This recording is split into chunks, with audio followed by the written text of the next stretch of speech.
You would think they have to do that to make a dam or a bridge or a swimming pool. Or anything like that. Or like the Panama Canal. Yeah. Oh, talking about cats. I'm watching my cat outside right now stalk a squirrel.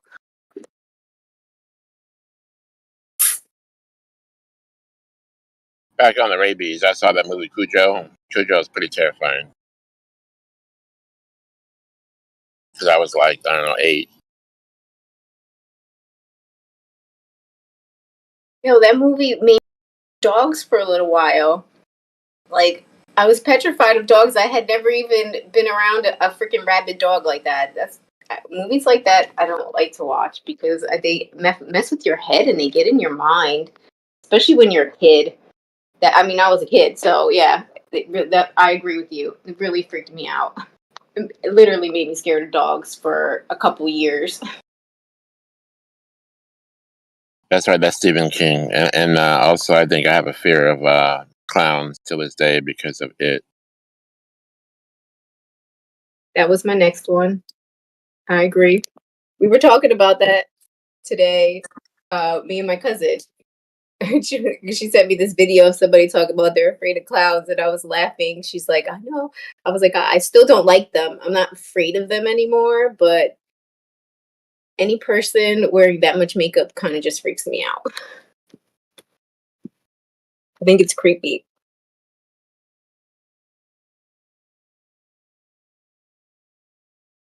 I hear clowns have a connection to the Freemasons.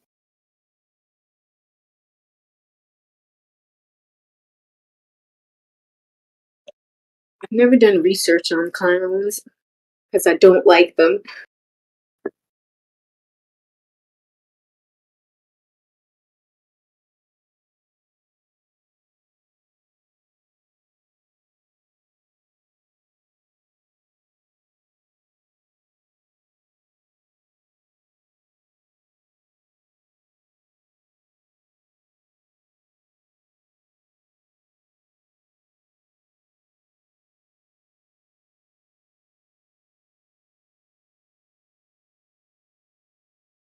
Excuse me, I'm just gonna go make some tea. Be right back.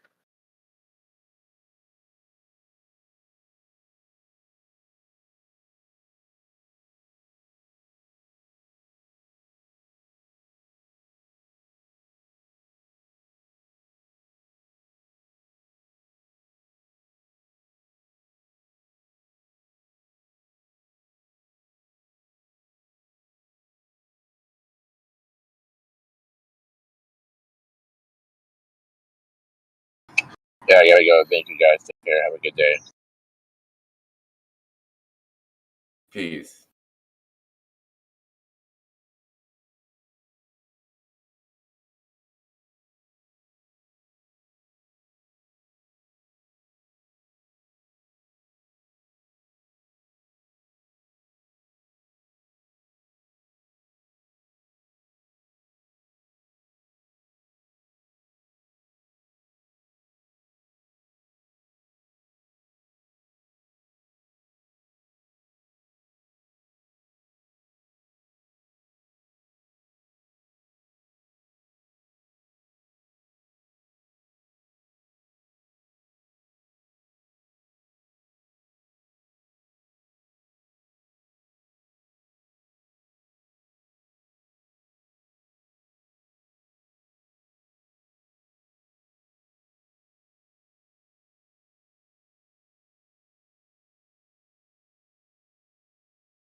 And I've got another question for y'all, separate subject. What do you do after you have the conversation about Effie, and then they hit the point where they're like, "Why should I care? How does this affect me?" Blah blah blah. Where they just kind of cope their way out of fully committing to the idea. They accept everything you say as logical, but then they just kind of find an excuse to not care. Well, now you gotta water that seed, or let someone water that seed, which takes time and patience.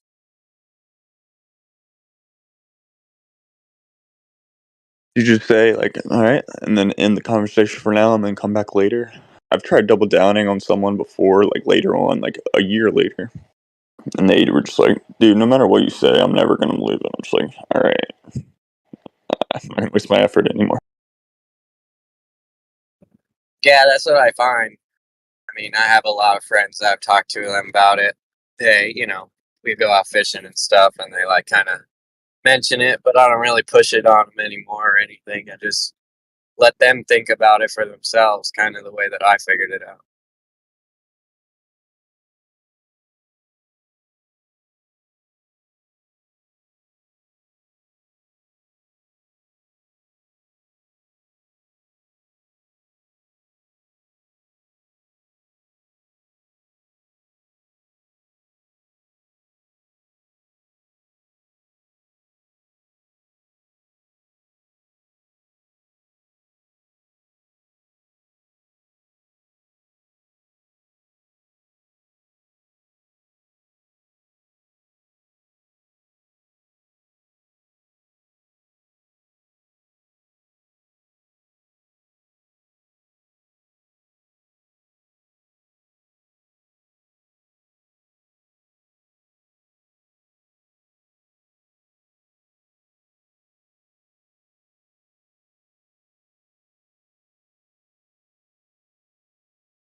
Another thing you could do is share this channel with them.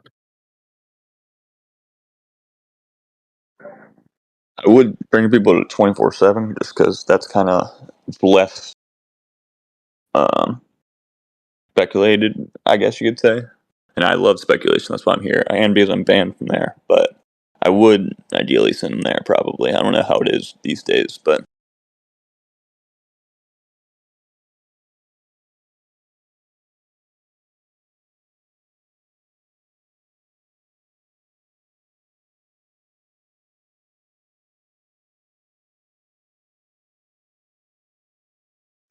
like if I bring someone here and then we just start talking about like virology is not real, nukes aren't real, it could be a problem.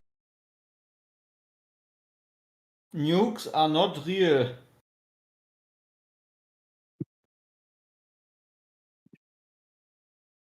I find that if you drop little hints and just say stuff and don't push it, people will eventually come and ask. Like, I, my cousin thought I was absolutely crazy in the beginning, but she loves me, so I would just say stuff to her, not push it. She's like, I don't know about that, and I'd be like, yeah, well, true. You don't know until you know, you know. And then I would just say stuff like that to her. Well, you're not gonna know until you know. And like you were saying, like when the person asks, like, well, what does it do to my life or whatever? What I'm still gonna have to go to work. Yeah, you just say you're right. You're absolutely right. But one day it might matter, so maybe you should just look into it, you know, and then you just walk. You just don't say anything else. Like it doesn't matter to you today, but it might matter to you someday. That's what I've told people. And now my cousin sends me stuff. She's like, look at this. Did you know about this? Did you know about this? And I'm like, yeah. She's like, I'm really starting to believe you. And I'm like, yeah, I know, right? It's crazy, right? And then I ask her, what else did you find? And now she's sending me things, and pretty much sure that she's like this close to realizing that the Earth isn't what she believes it is. Like, my friends will post, like, TikToks of flat earthers and laughing at them. And I'm just like, shit, I kind of want to just defend this man, but I know it won't matter or help. So if they're at that point, it's like, what would I even do? You know what's funny is, like, anyone that I have talked about it and then ended up becoming a flat earther, it's like they're like, hey, did you know? Just like Jackie was kind of saying, like, they have to, like, at that point, they has to be their own idea, you know? It's kind of weird. Exactly. Yeah. Exactly. I have met a lot of people who actually said, "Oh wow, that sounds interesting," and say that they actually never thought about it. You know, the shape of the Earth. Many people truly don't even No, once because in their life consider yeah. it. You know, there's like videos on YouTube where someone in New York asks people how many moons are around the Earth, and then there's like a girl saying like, I don't know, I think 13 or 14. You know, many people have no clue actually about anything regarding globe or flat Earth. You know, they just barely know. Okay, they live on a spinning ball. You know, from what they have been indoctrinated with, but they have no clue like any details. You know, how fast is it spinning, or how far away is the sun, or any crap like that. You know. No, because they teach it to us when we're so young that by the time you're grown up, you don't remember all that information, right? Like, unless you take like astronomy and other classes like that, once you get, into like high school and college, like they teach you the stuff about the globe when you're really, really young. Yeah. So that it just sticks in there as a just believe me and don't ever look into it, because it's the same thing with Santa Claus, right? You believe until you don't, until you get around your friends and your friends are going, that's not true. I caught my mother putting presents under the tree. What are you talking about? Like, yeah, our moms, it's our mom and dad. They're giving us the stuff. Santa Claus ain't real. And then you do your own research and figure it out, right? One night you fucking stay up late and you catch your mom doing it and you're like, oh, right? They lied. But how can you catch them in this lie, right? You can't, because you can't see it. You can't, and you're never gonna see it from down here, right? Like, so you're never gonna quote unquote catch them in the lie unless you look into it, like real deep into it. Right. Or if you like pour a glass of water and just think about it for a second. Yeah, but most people won't. Most people won't, because and even in science is like not even that. It's like they don't even put any real emphasis on it anymore. It's like, oh, here's this, here's that, this is what it is, and just believe us. So the fact that you can look at a glass of water and see that it's completely level doesn't that no one's ever going to connect that. They're just not. You're gonna go like you just won't connect it on a daily part of your daily routine. Yeah, you're right. No, you're right for sure. I was just kind of like joking, but that is the case. I think about like how I came to flat Earth. Of course, someone mentioned it, but that wasn't enough. Think about that in your life. Like just someone. I don't think one person can convince you of it. I think it's just something you have to come to realization on your own. One thing I've had luck with is having a crypto conversation where I'm not crypto, but like low key, where the way I talk about it is one of the small little red pills I try to send out there is things like gravity is religious belief because you can't test for it or test its effects. And like if you go into like how the scientific process, like how it avoids the scientific process, and it's just a religious belief, they'll eventually be like, I kind of see what you're saying. I think you have something wrong, but like I kind of see it. That's been really useful to me because it's a way for me to kind of vent without going full autismo. Yeah. Yeah, those are good points. I mean that, and then like the moon landing, showing the NASA footage, the mistakes.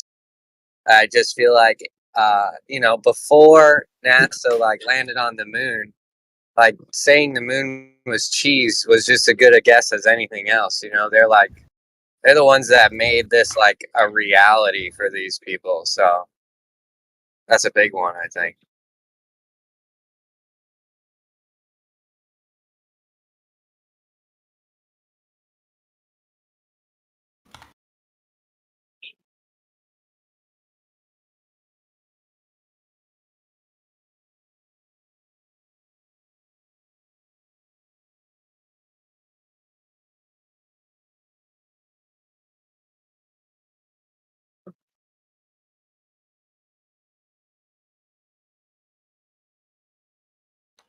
Well, it's interesting to think too, like when it comes to truth, how much of truth do we really come to on our own?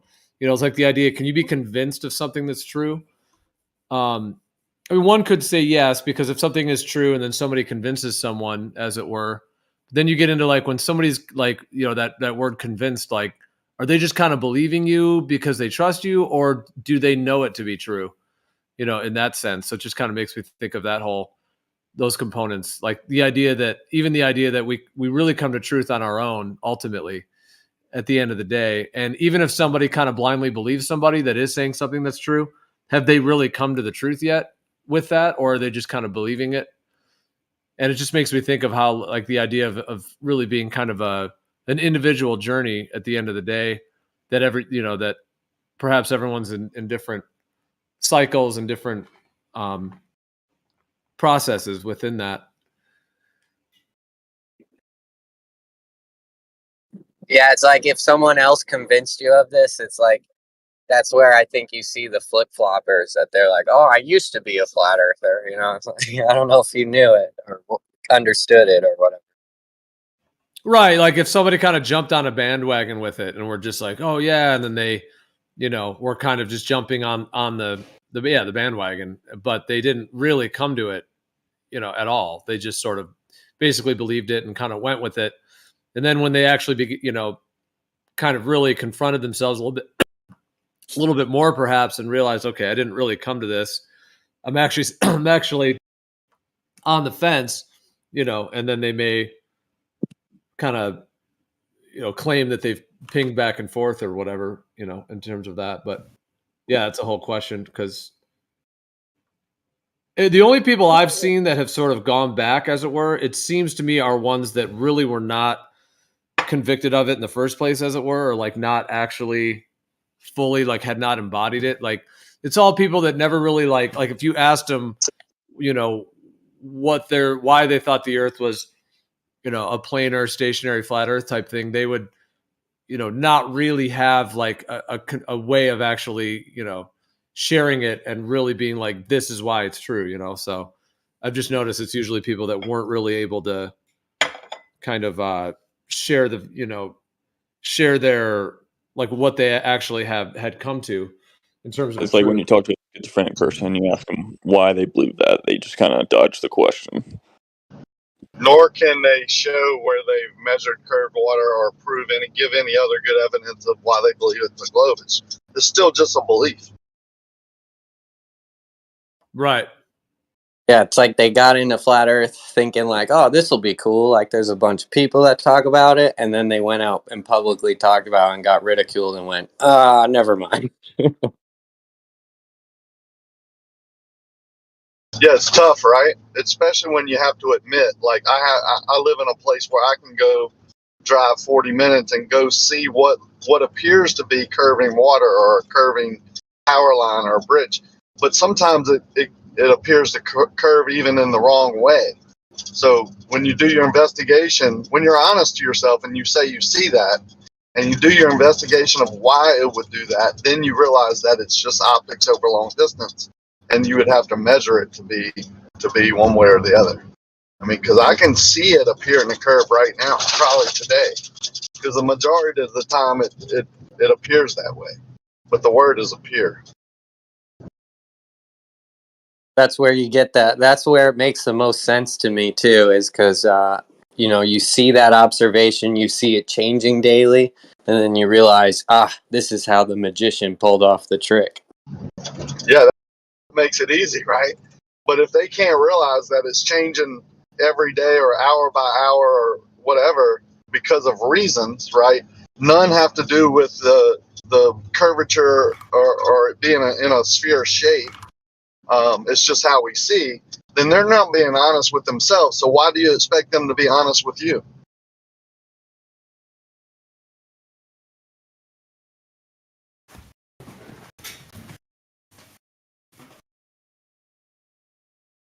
Do y'all have any like favorite subtle red pills that you try to drop? Like recently, I this was like, why do you think we get sunburns even though we need vitamin D from the sun? Blah blah blah. It's kind of a weird. I felt like that one kind of hit on people a little bit. What are your favorite little subtle red pills?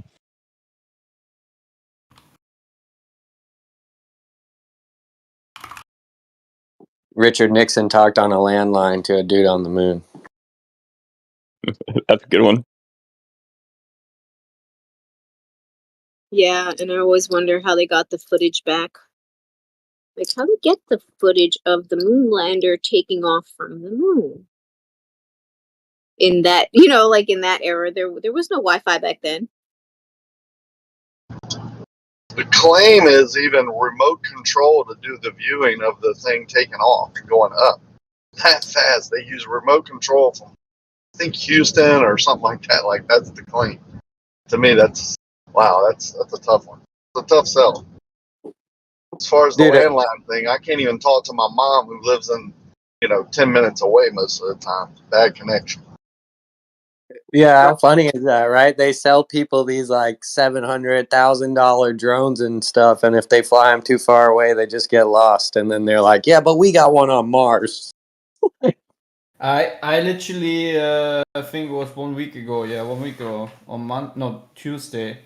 I was driving, not even a remote area, and literally I had zero signal. Yeah, this happens a lot here in Germany. Actually, there's a lot of black spots, or however you call it. I was in the UK in July, and I had like hardly service anywhere the whole time I was there. I was so mad that I spent like $100 to be able to use my phone over there and couldn't use it. Yeah, it's hilarious. Especially when you look at the videos of how they literally, this is something I highly recommend. Look at the videos of how they test the rovers on Earth.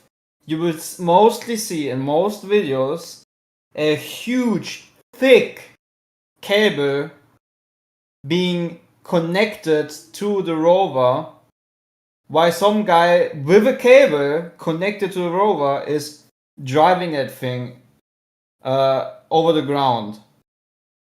Why would you, if you truly try to test and imitate it driving on Mars, why is it needed to have huge thick cables connected to test it?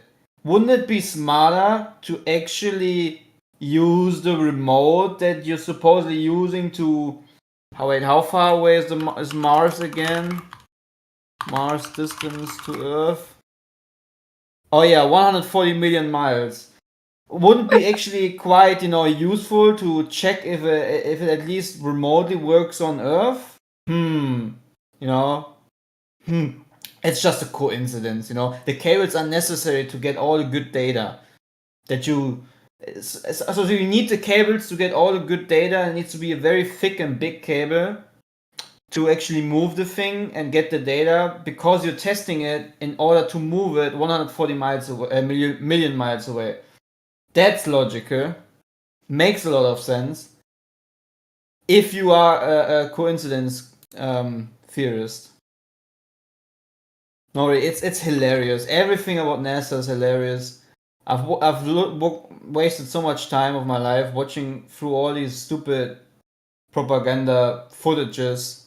And I wish Globers would actually do this, at least be a little bit critical once in your life. But they just, it's a childhood issue.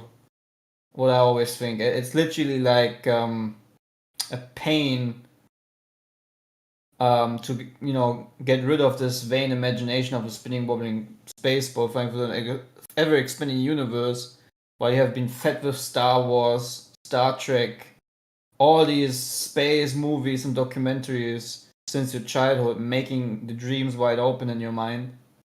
It's a kind of a letdown to realize that there's no way to go out of here. For them, not for me. I'm happy because I don't need to believe in any lies of, there can be this asteroid hitting us at any second.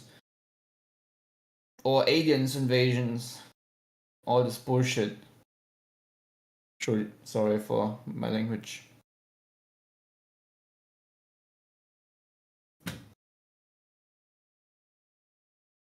But yeah, it's all real. Totally real.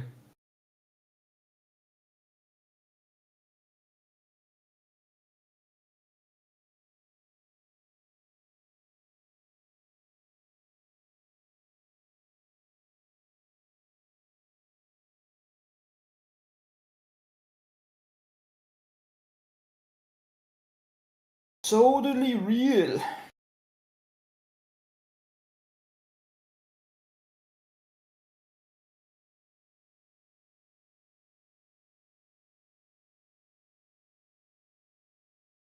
I like the silence.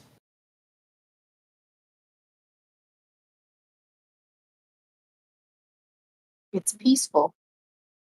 Indeed, indeed.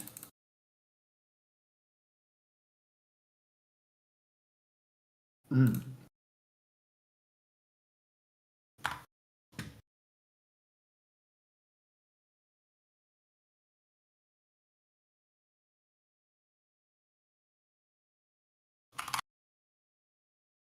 just messaging my cousin who's sending me crazy conspiracy videos now because I got her on the train. She's almost there. Oh no, you indoctrinated your cousin with misinformation. She's on the train. She's almost there. She keeps saying, "I just don't know about that." So you made your cousin from a critical thinker into a conspiracy believer. Exactly. Hilarious. Because she was clearly critically thinking before, right? Oh, she was. As soon as she didn't take the you know what, Oh yeah. Many people got into actually realizing how bad the government is. Yeah, that was like my hook because she called me. She's like, "Are you taking this thing?" And I was like, "No." And she's like, "Oh, okay," because I was thinking, I really don't want it. We don't know what's in that. And I'm like, exactly. I was like, you think that's bad? And then I just started, telling her other things or whatever. And then she's just like, no. But it got in there. That's beautiful. Yeah. So she sends, like I said, she's sending me stuff now, and she's like, "Do you really think this is true?"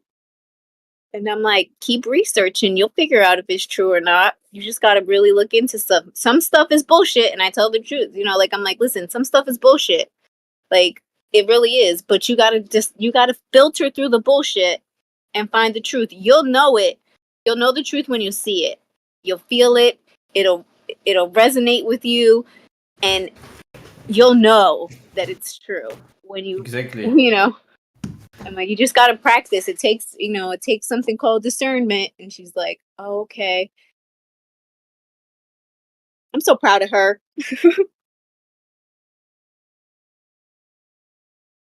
For me, it's the other way around. My brother actually used to show me like how the moon landing was faked and whatnot. And since he got a girlfriend, like back in 2018 or 17, he completely changed. Like if I say to him, "Oh, you showed me this about the moon landing and blah blah," he says, "I don't know, I never did that."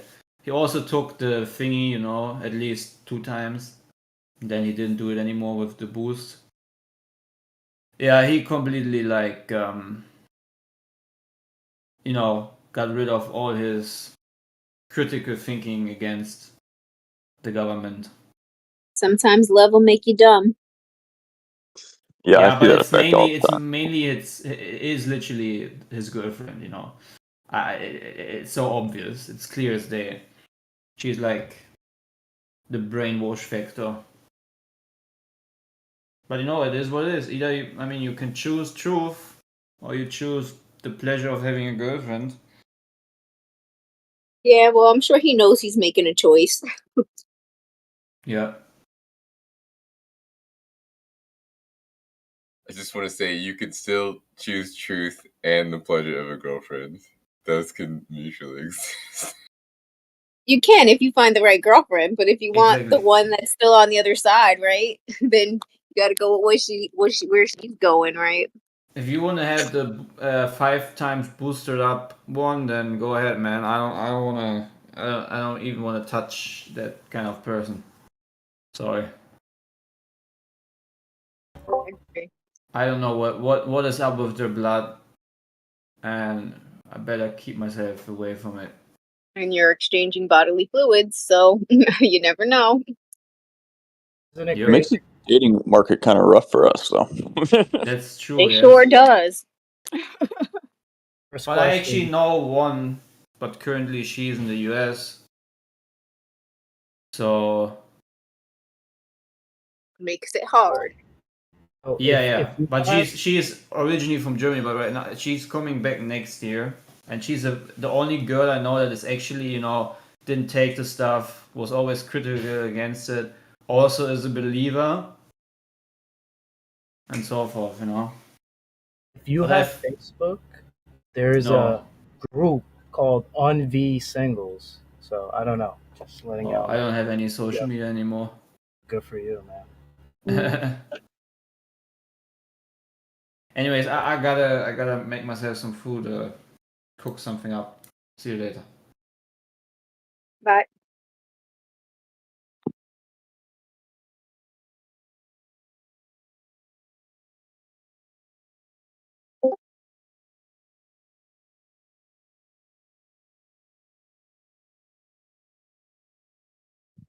Yeah, I stopped smoking weed recently just because I was an addict.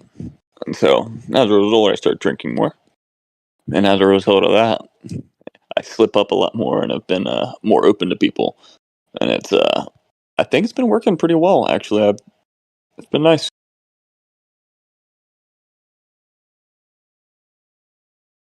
proud of you. It's not easy.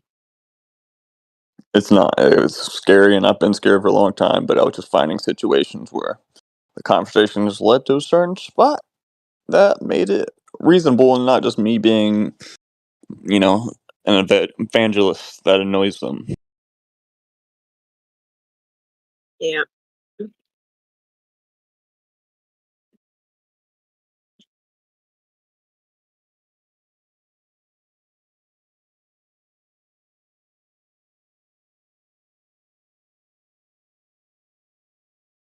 Feel like we got to be sneaky little spies and just like throw in details like a bomb and run away, right?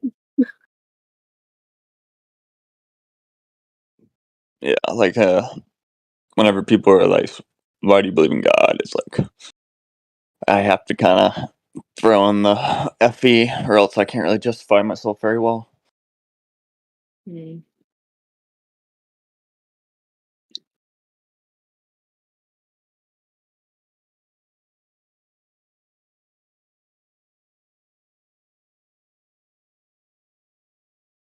I'm How finding would you most just? people How would tend you to believe justify it? God, don't know them, you know? What was that? I find most people tend to say that, they believe in God, they just don't know God, right? Well, I mean, I run into a lot of atheists. I mean, that's mainly what I'm surrounded by. I used to be a hardcore one, so when I tell them I switched, they need to know why. Um, Got it. and I do struggle to answer that question without using the proof of creation. You can go with geocentricity. Like, you don't have to prove that it's a flat. You just show them, like, geocentricity versus heliocentric. And then if geocentricity is just as viable of a model, and then in reality, when we look out and we look, and anytime they do any tests, they notice it looks like the Earth is in the center, and then they make up some excuse that it would look that way from everywhere. You get them on that page, it's hard to live in a world that's in the center of everything without being placed there, right?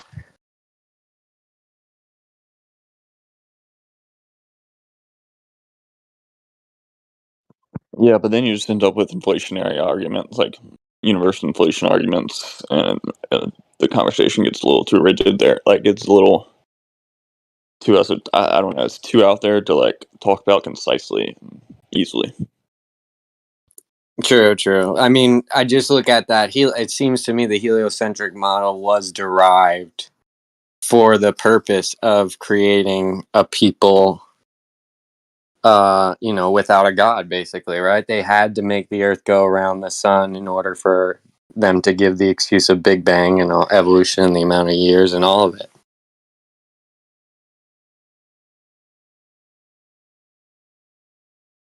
Like you can't have a geocentric Earth and a Big Bang evolution model.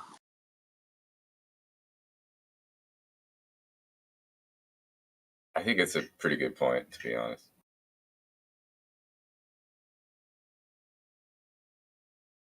Most of if anyone here remembers being a kid and telling white lies, or if you're a recovering liar, when you lie, you have to create more lies, right? To keep the delusional field active or something. So it kind of makes sense that if you're planning on deceiving other beings, that there's a bunch of networked lies that you need to keep going, and they're all built on a certain logic. Absolutely. If your ducks are not in the row, if your ducks aren't in a row, they're gonna get knocked down, and you getting caught. It's that simple. So you better have figured out all the angles in your head for your lie that could possibly come up, which is way too complicated for me. That's why. And I'm like, I can't lie because I would never remember my lies. Like, I would never remember everything that it would take to back up a lie. So I just like, it's not worth it for me, right? It never really has been because I can't hold them together. You gotta be like 10 steps ahead of everybody else.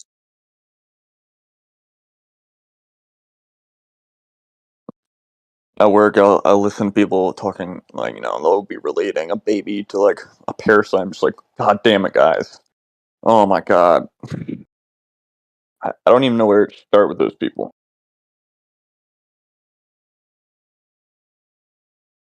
What do you mean a baby? Like, a lot of, abortion advocates will try to argue that a baby is like a parasite, and, like, there is an argument. Like, I get what they're saying, but it's just such a fucked up mentality to compare the human life to, like, a parasite. It's just absurd. Oh, yeah. Uh-uh.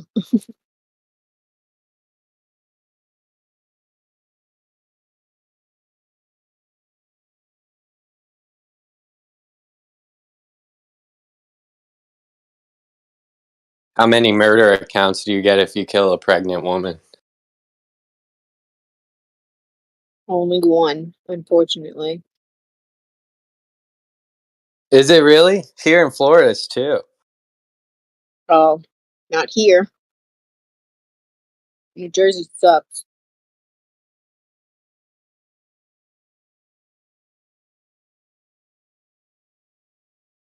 Smells funny there too. It sure does. Well, not where I live, but when you get close to it's actually, the smell comes from the city. The smell comes from New York. And it just blows this way. I grew up on Long Island. I never understood why Long Island wasn't a part of New Jersey. We all live downwind. Actually, I think most of the smell comes from Staten Island, but that's just my opinion.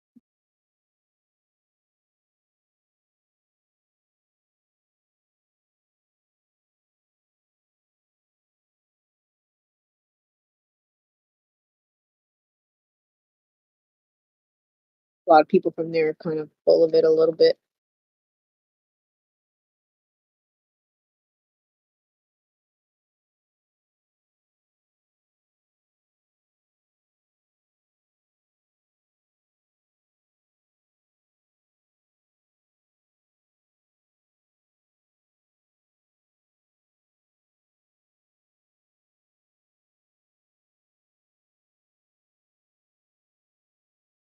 Geo, we must be getting close to the Jupiter-Uranus alignment. And do you know anything about this comet that's supposedly coming this month? If you're around.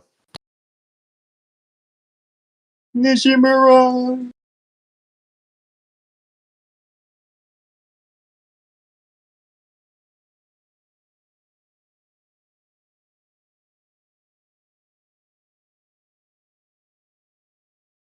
William posted something on there on his page.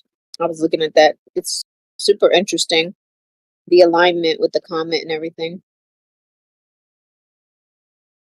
Yeah, I'm stoked. I think we're going to talk about it later on. Yeah.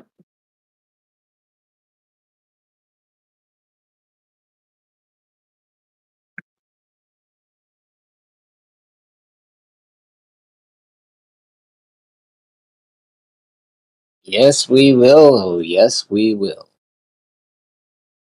There he is. Actually, hey, Arma, are you at the mic, man? Are you around? I know you're a Stellarium dude. Dude, we gotta have Arma put in Blender the rocket thing so he could put the GP of the moon where it is, GP of the sun where it is, and then we could put a rocket at the height in Blender.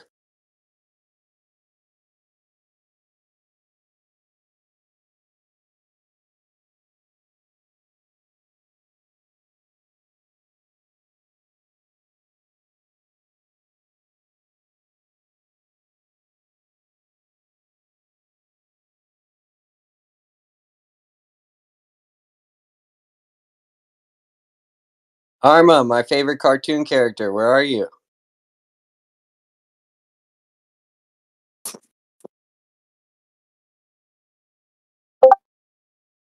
Just all seems so perfect. I watched that video, I was like, it's a little too perfect, a little too on point. What's going on? You know, like is this for real? It was for one real. of those. Yeah, I was watching it like, is this for real? Somebody tell me they're joking, right? All those things are not named what I think they are, what it says there. That just seems like, I don't know. It just seems like way too perfect. Is this for real? Really real?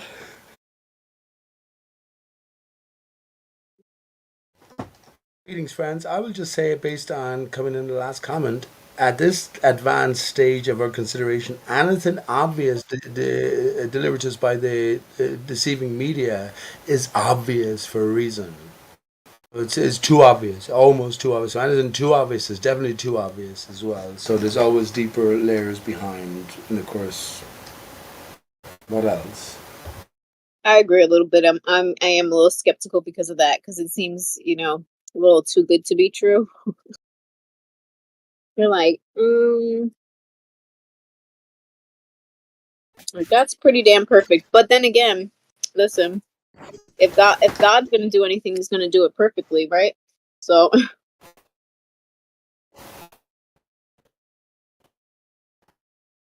but only when necessary. Maybe we have our own task, and yeah. When did the games begin? And maybe this is the question for flat earthers. Have they ended? If you recognize God's perfection at this stage, well, is this the end? You know what I'm saying? yeah, I've resigned myself to just be okay with that, right? Like it's like you just resign yourself to be okay when the end is here. The end is here. You know. It's interesting the words that are delivered to us and the different contexts that we maybe come to think in terms of. But the word here itself, all the immediate words, I am. Here itself, he are. So why is God a he? That's an interesting question for us all to behold, especially in these sort of transitioning times where we're finding out that all of our heroes of the past, of music, of theater, of whatever, maybe potentially we're all transgender. What do we make of that? Hang it. That's a different story, but maybe it interconnects with everything. But that's what the reason I mentioned that was here. I am here. Well, he are. So if God is he, well, are we a part of God?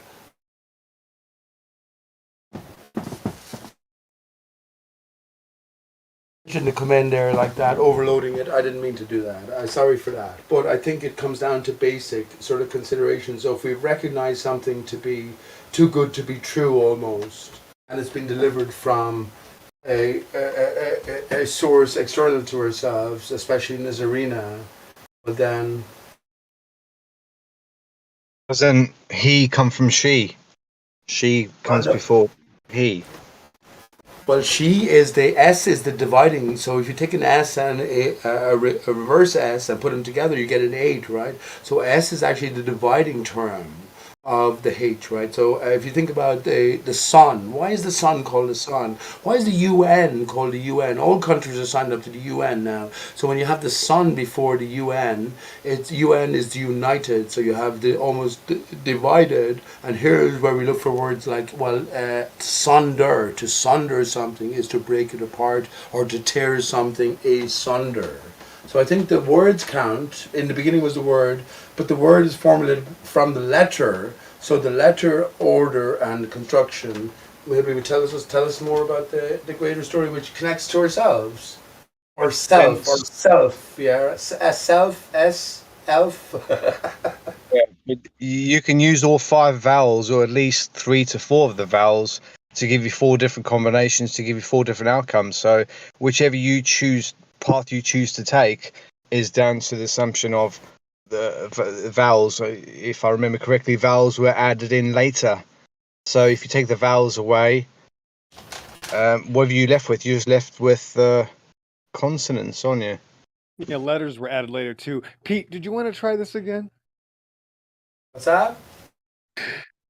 Well, did you want to try again? You got a few minutes, Pete? I got about 10 minutes, Pete, again, to help you out. I have no problem, but I don't mean. I just came in, so greetings to everyone. And if you're willing, and I'm not an imposition, go ahead if you want. So, what about the other 75% of creation? Terrible to use a number. What about the majority of creation besides Earth, Pete? Because it's not about Earth. What about the rest of it? Oh, okay. This is going to be good, Mr. Maestro. Because I say now that is our question, because we've come away from the baller, the blue marble, within its surround, and we come to something different. I say that Earth now is the entirety, so it's everything. It's the sky, it's the skylights, the barriers, it's the atmosphere, it's the Earth, it's surface, it's the oceans, it's the water, or whatever is beneath us. Well, so whatever is beneath us. So that's the entirety of Earth when we use that word in its sort of true form. Right, So, that would be right. Let me know when I can talk. I know you're going for a while. well, you gave me 10 minutes, but go ahead. Oh no, well, I have 10 minutes total to be here. If I give them all to you, then I might as well just pack it up and Oh, I listen to never you later. realized your time was more precious than mine. Go ahead. No, that's for both of us. I hope that I could at least get 31% of that. Is that okay, Pete? That's all I ask. Okay, I'll give you 33%. Go ahead. Ooh, that's too much. That's the wrong direction. How about 42%? You never want to give. Okay. Yeah, that's extreme. That's like everything. I If you am give me generous. 42%, that's over. Yeah, it's over if that happens. But here's my point. So I'm going to make a claim, and just to be the antithesis of a lie, that is the same deception. The idea that we're calling all of creation Earth is the exact same deception, along with many other lies that the truth movement still use, Pete. So the truth movement is telling the same lies, unfortunately. Yeah. I'm open to all. I'm especially open to your wise words. You're a great man in terms of everything that you have to say is fucking clear. Your stuff on well, that's going back into the past anyway. So if you're going to say, okay, what is flat Earth then? What is Earth in that sense? No, it's not. Yeah. Don't. Oh, I'm sorry. I interrupted again. Go ahead. No. I'm just asking if you're saying my estimation of it, and I'm always trying to get fucking beyond this. Who am I trying to prove anything to at the end of the day? But myself, if I'm the king of Era, the land of Ireland, you're the king of your. I know you're the king of this, your land, your own land. We've been I given don't want to authority by forget. the Creator. But what is Pete, Earth then? Where do I find Pete, I don't want myself? to. So watch this. So what happened? We started to peel back. Many people started to peel back the onion, and they said, "Wait a minute. Let me just repatch this onion, and I'll put a Band-Aid on this onion." And that's what flat Earth is, in my opinion. It's actually band-aiding the same deception. In fact, sometimes it can increase the deception by trying to increase the ego of people, thinking that they have I special agree. information. Now, I'm almost I done. agree. Watch this. So when people think that they have special information, they won't always use it correctly. They abuse it. Even when sometimes I give people the truth, Pete, I notice that they even abuse it. It's not just like there's one problem here. As men are, men always like to take advantage of their situation. So if a man thinks that he has the upper hand, that man is going to run with that football and abuse it until the police come and take it away from him. And that's what people do. So unfortunately, it's the same deception. I'm saying that creation is several other parts besides just the soil that is coming out of the waters underneath our feet. And that's part of the deception, is making everything earth, right? So we have the sky above and the stars, the sun and moon. That's not earth. And that's why Jesus says, if I tell you of earthly things and you can't comprehend, how can I tell you of heavenly things? And that's why we have missed the point. Yeah. Okay. Wait. So Let me what should we respond refer then. to as? Yeah. Let me one second. Well, you Let me live. respond. Listen, you live. It depends on the context. So I don't like to make things up and do mock runs that aren't real. I only work in the really is level. So when I But meet somebody, okay. hold on. It depends on each individual. Most of the time, there's no business or no point to rearrange the terminological acceptance of what Earth is. That's the last thing I'm going to talk about. Okay. When I meet somebody that thinks they come from the ass of a monkey, that's not priority. Okay. So almost that there's many other things that should glide people into truth without renaming creation. Listen, it's just called Earth. It's not a shape. I could go into more detail, but again, let's make this reality. Let's make it Okay. organic. Go ahead. Okay, and you're going to be able to answer my questions now here, bud, because the Unfortunately. heliocentric, whether Jesus existed or not, or whether there's any truth to Bible history, whether there's any truth to Bible history, that's a separate point. But we have to go on our own education within our arrival on this earth, and that was that we are within, we're living or dwelling upon a blue marble, a spinning ball earth within a greater context. So here's what I'm saying to you, right? Within that greater context, every other body, as we now look away from the earth, is on a different plane of reference. Our nearest plane of reference is the moon. The nearest one to that is one of the planets, and you go through the planets till you get to the sun and beyond. Then, okay, these are the differing frames of reference. In the last 100 years, we've been thinking galactic terms and beyond. Okay, I'm saying to you now, as a flat earther, I bring Earth in that greater encompassment, and all of the planets as well, which I think are reflections of a greater emanation from the Earth core, which has been divided as part of Earth. So it's not just the soil, it is everything surrounding. It's all of the greater universe has presented to us, and well, whatever the fuck is going on beneath our feet, that's all I'll say. Okay, I will remember that's not me though, and I'm trying to break away from those terms. So if I'm a counselor and I want to help people with their drug abuse addiction and other sorts of problems, I'm actually not going to spend too much time with an alcoholic talking about my favorites, how I used to drink Warsteiner and Heineken when I was a kid, and PBR. Well, then you have no patience. Then you shouldn't be a But you gotta. counselor. You have no Okay, patience. I just want to talk a little bit, Pete. Just if you can just relax. I know this is going to be triggering. I just want to finish my sentences like normal people would in reality. So here's the difference, is that when you want to counsel people out of a problem, the last thing you want to do is constantly remind them about their sick problem that they almost died from or they lost their life from, which could be some sort of evil, crazy religion like Scientology or outer space or evolution. So I'm trying to get away from that and show them what reality is. Pete, so the first thing I do is I do not talk about things that are fictitious in the first place unless they mention it to me. If I go to an alcoholic, I'm not going to talk about vodka, rum, and gin. That's the point. Thanks. That's exactly what you talk about, actually, because you're trying to help them no matter what the temptation to resist. So that's exactly what you talk about if you're a good counselor. Because no, I actually get fruit. I get fruit. You're just saying no, I'm wrong. Well, actually, I have fruit to show for Pete. Never And said you you don't were have. wrong. Well, no, that's the point. Is that I have Right? fruit to show. I show that when I make demonstrations of reality and I don't go back on their own religion, it always helps them. If I go back to their own Okay. religion, that forces them to stay I don't with know who that you previous talk to, religion. bud. I don't know why you're saying this to me. I don't know who you talk to or what you're engaged in your personal life. Let me tell you something, as it reminded me of Pillbox or Mr. Maestro. That wasn't. That wasn't. I just know you as that, bud. Come on, I know you for years. I Anyway, I will know. tell you this. It's one of a brilliant question, a brilliant consideration for us all, actually. For us all, as we are potentially all divine beings and we can live forever. I'm not doubting that. I already think I'm already on board on this, right? But here's the thing. Mr. Let me just call you Maestro. I call you Maestro, man. I said that already. Okay, Maestro. Here's the thing, and I presented this over in Gem Panda's channel. I present it anywhere as well. So flat Earth is a psyop, exactly as you detail it. Well, now we're challenged with what? Now we're challenged with detailing what the actual Earth is, what the actual Earth is going on, right? So Really? on the left half, hang on, please. On the left half of the whiteboard, we have the blue marble. It's a sort of an interactive computational model, so you can just zoom in with your fingertips or whatever. On the right side now is the flat earthers offering and beyond offering of what the earth might look be, not for yourself necessarily, for your children. So there has to be a picture on the other side. What's the best offering that you can come up with in terms of earth and its entirety or its surrounds? And I think it's a great consideration. I have my own answer and picture, by the way. I do. I wonder You what give me a yours is. green. You to say green light when I can go, Pete. Go ahead. I wonder what your picture is. What is earth? The picture is to tell the children and the innocent people that have been deceived that they can't know. That's the point, is that Earth is so big and there's so much of it. It's dry land coming out of the waters of creation, and we can't even understand 1% of it. And that's just one part of creation, because God's creation is so vast and so, I guess, majestic would be the word, and beyond our comprehension, that nobody can measure the Earth. That's the point. That's why it says in Job 38, who can measure the Earth? Nobody. That's the point. So anybody claiming that the earth is something other than earth is automatically wrong. When we're claiming, we have to add these descriptors to earth. No. It's just dry land, bro. No, it's not a plane. The reason that we have oceans and seas is because the earth goes lower. Not that it stays flat. The earth goes lower into the water. Now we have seas and oceans.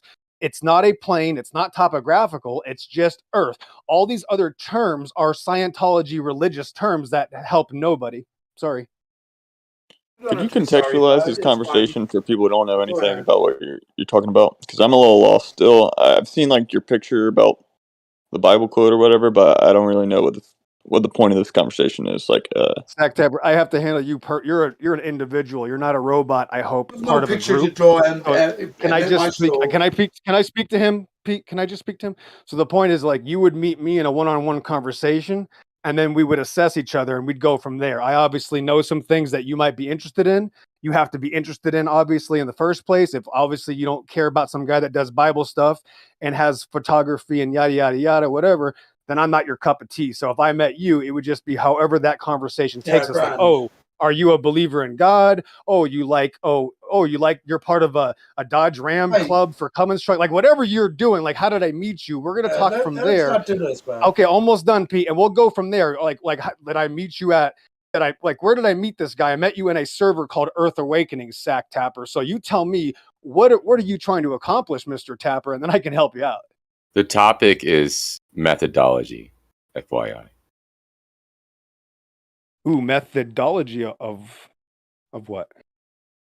Of approach. That's what the other side of the. Okay, perfect. Yeah, that's actually one of the most important topics that I don't see anybody talking about. Yeah, we should approach people as brothers, sisters, family, or if they're an enemy, we can handle them differently. But that's literally the crux of all of our spirit, of our being, how we approach each other. That's everything. And the Jesus content said, "Love of our your enemies." Jesus said, "Love your enemies." So love everyone as you meet them. Okay, I'll love my enemies. Okay, keep my enemies closer too. Okay, great. So that's what we're doing, is that, I'm not hired to be here. I come here once in a while to talk, and each individual should be approached differently. Obviously, I know Pete from a while back, and I approach him kind of like a psychiatrist, because maybe he can appreciate that. And so each individual person is different. So Sack Tapper, couldn't answer any of my questions. Was that I know, Sack Tapper, was that Sack Tapper that asked me? Sack Tapper, tell me where you're at in this conversation. Where are you at so far? well, I know it, bro. in the past you helped me like dispel evolution after I came into flat Earth. Like you helped me like conceptualize like exactly why it's wrong, and besides just like it doesn't like. You help actually ingrain the reasoning on why it's wrong. So I appreciate you and I respect your opinion. So I'm curious where you would go next. What is the point of like reframing the word Earth and whatnot? Ooh. Now, I would say that I'm trying to take back the original meaning, and I'm claiming that it's been reframed by these groups calling it a globe or flat or concave, whatever these groups are saying. They are the ones reframing it. I'm saying stop reframing God's word and give him back his earth, give him back his eretz. That's all it is. Earth is dry land coming out of the waters. It's just that. It's nothing more. It's not the whole of creation. It's barely a fraction that we can tell. We're living in a water world with a little bit of dirt coming out of it, and there's heavens above, and there's sun, moon, and stars, the constellations, right? Those things have nothing to do with Earth. So the system is not Earth. So when people say, do you think Earth is a closed system or open? That's a nonsensical question. There's no such thing. So all of these questions are also deceptions. Like the Earth is 70. I'm almost done. So when people like Sack Tapper, when they say the Earth is 70% water, no, it's not. It's first of all, it's not water. Earth is Earth. Water is water. Number two, nobody would know a percentage of creation. So when somebody says 70% of Earth is water and the water is flat, and that's how we know Earth's flat, 4 lies were just told that makes God sick. God is sick of liars. 4 That is lies. not that's not the sense that they mean that, but you know it doesn't, right. That's like and that's why it's evil, because they don't even know the insanity they're saying. They don't even know how stupid it is. I've heard this for 8 years. Look at the ocean. The oceans are flat, therefore Earth is flat. That is a massive lie. You're objectifying. Okay, I just can't talk because you want to stay in your echo chamber, Pete. That's fine. Go somewhere else. They're letting different people here talk. It's not a flat Earth server. Go ahead, though. Pete, You're wrong, it's not a flat Earth server. I'm sorry, you're part of the deception, Pete. I'm sorry it hurts, and that's why you won't let somebody speak that knows something that you don't. Just let different people speak. No one says that 70% of the Earth is okay. I've only heard this a billion times. I dare someone right now to agree with Pete. Right now, I dare you. I'll agree with myself by telling you that the Ball Earther has. Excuse me. Okay, guys, listen, my time's up, so I'm not allowed to. No, I was talking. You interrupted me. So no, you interrupted me. I was talking. I appreciate whoever did that. God bless you, Baruch Hashem. But I think my time has run out. We will continue this conversation later. I don't want to take over the show too much, more than I already have. So God bless you guys and have a good day. Thanks.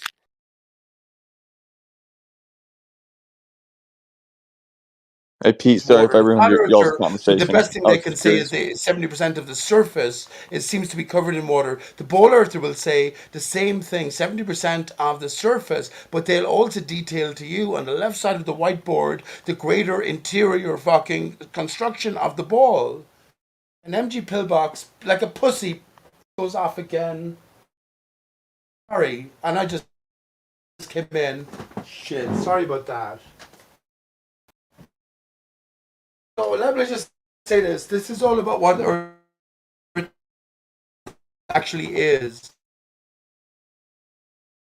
I was going to ask MG Pitter to maybe re-perceive what the moon might be in a flat Earth sense. I looked at the moon today and I looked at the sun today in a closed system. I tell you, friends, I saw fucking reflections. I saw reflections. Anyway, go ahead.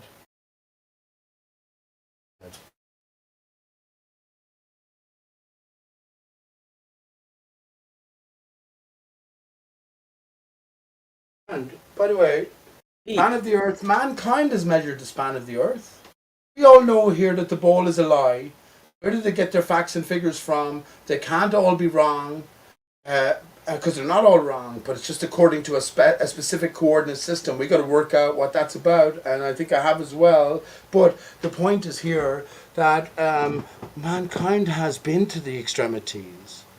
Admiral Byrd, first thing we encounter, Mark Sargent mentioned that when we come into flat Earth, into Antarctica, the ice wall.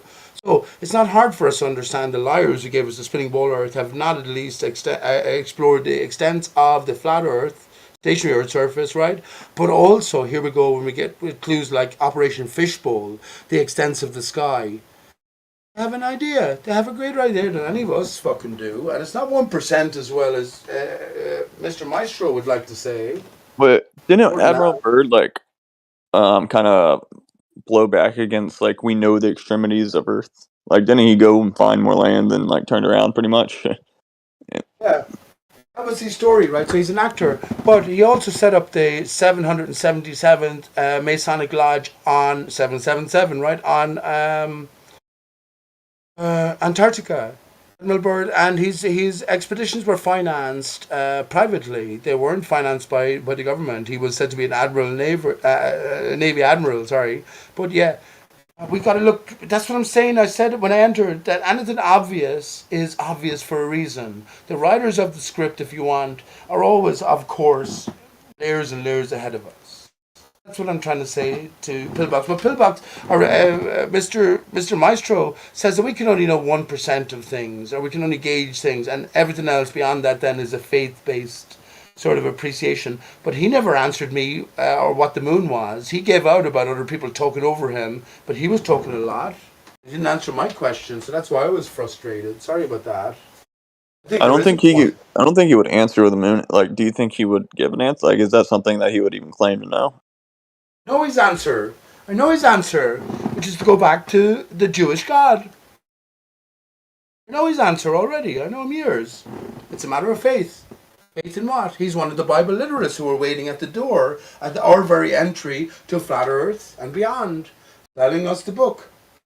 Sorry about that. I'm not trying to offend or insult anyone, but now we're after coming away from an imaginary fucking reality, which is the spinning ball Earth. I was immersed in it. I was a ball earther. I studied mechanical engineering university. I have a degree from the top university, not just in Ireland now at this stage, but probably in the world, which is from Limerick, in Ireland here. But yeah, what does it matter at the end of the day if the context to all of the teaching is wrong and everything is revolving around, well, the spinning ball Earth, who gave us it? Well, the church did. The church did. So if we're going to come away from the lie and we get into another lie, well, where does that leave us?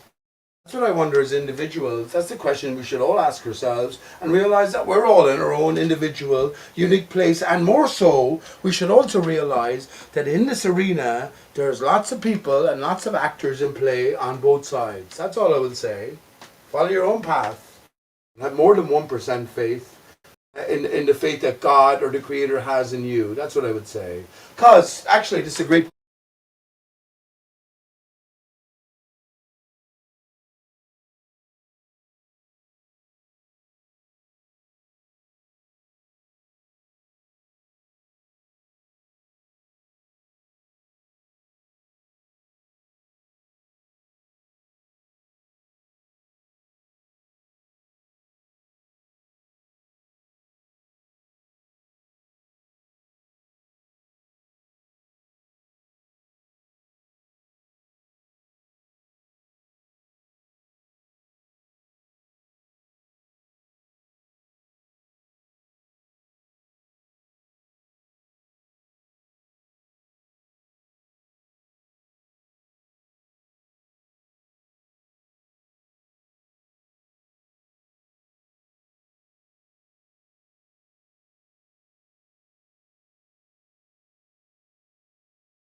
So Pete, or I guess that's your name, Jay Suis or whatever. Your issue with his argument is that it's just reframing it in a biblical context, and you're worried that that's the issue, like that's another layer of the onion of lies. Wow. Is that Yeah, listen, bud. I'm not trying to. I come in hot, seemingly hot to anyone who hasn't heard me here, but I've been in this a long time, and yes, it's another layer of the onion, as you describe. Of course, it is. It has to be. The truth has to be clean. It can't be told to us. You know, it's a faith. Faith is a thing, but it's a different type of faith. You're given a challenge here in life, so you work your way through the layers. And anything obvious, which is what I came in at, and I'll stop here. Anything obvious to us, deeper investigators of a true heart, is obvious for a reason. And last thing I'll say, as we come to being flat earthers, we understand that the people who've given us, according to the story that we've sort of entertained anyway, over the last 400 years, the heliocentric model are 400 years at least ahead of us in terms of understanding the true nature of this my home and your home. You know what I'm saying?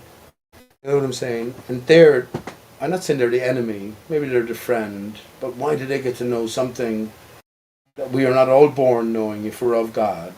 That's the question. So, yeah, sorry for being so hot, but it is passionate, impassioned. And that guy comes in aggressive pretty much every time he speaks, so I get it.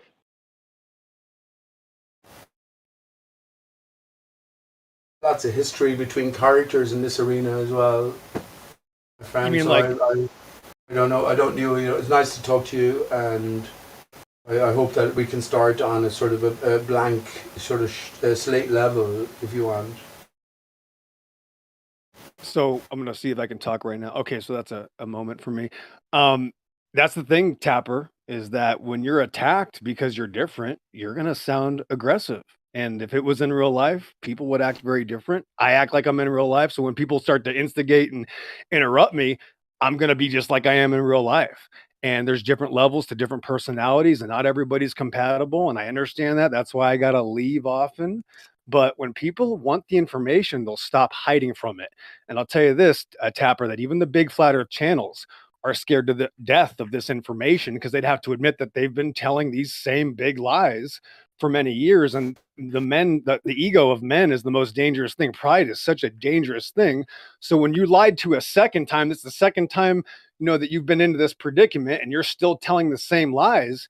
It crushes a lot of hearts, and there's a lot of weak people out there, unfortunately, and the truth isn't for everybody.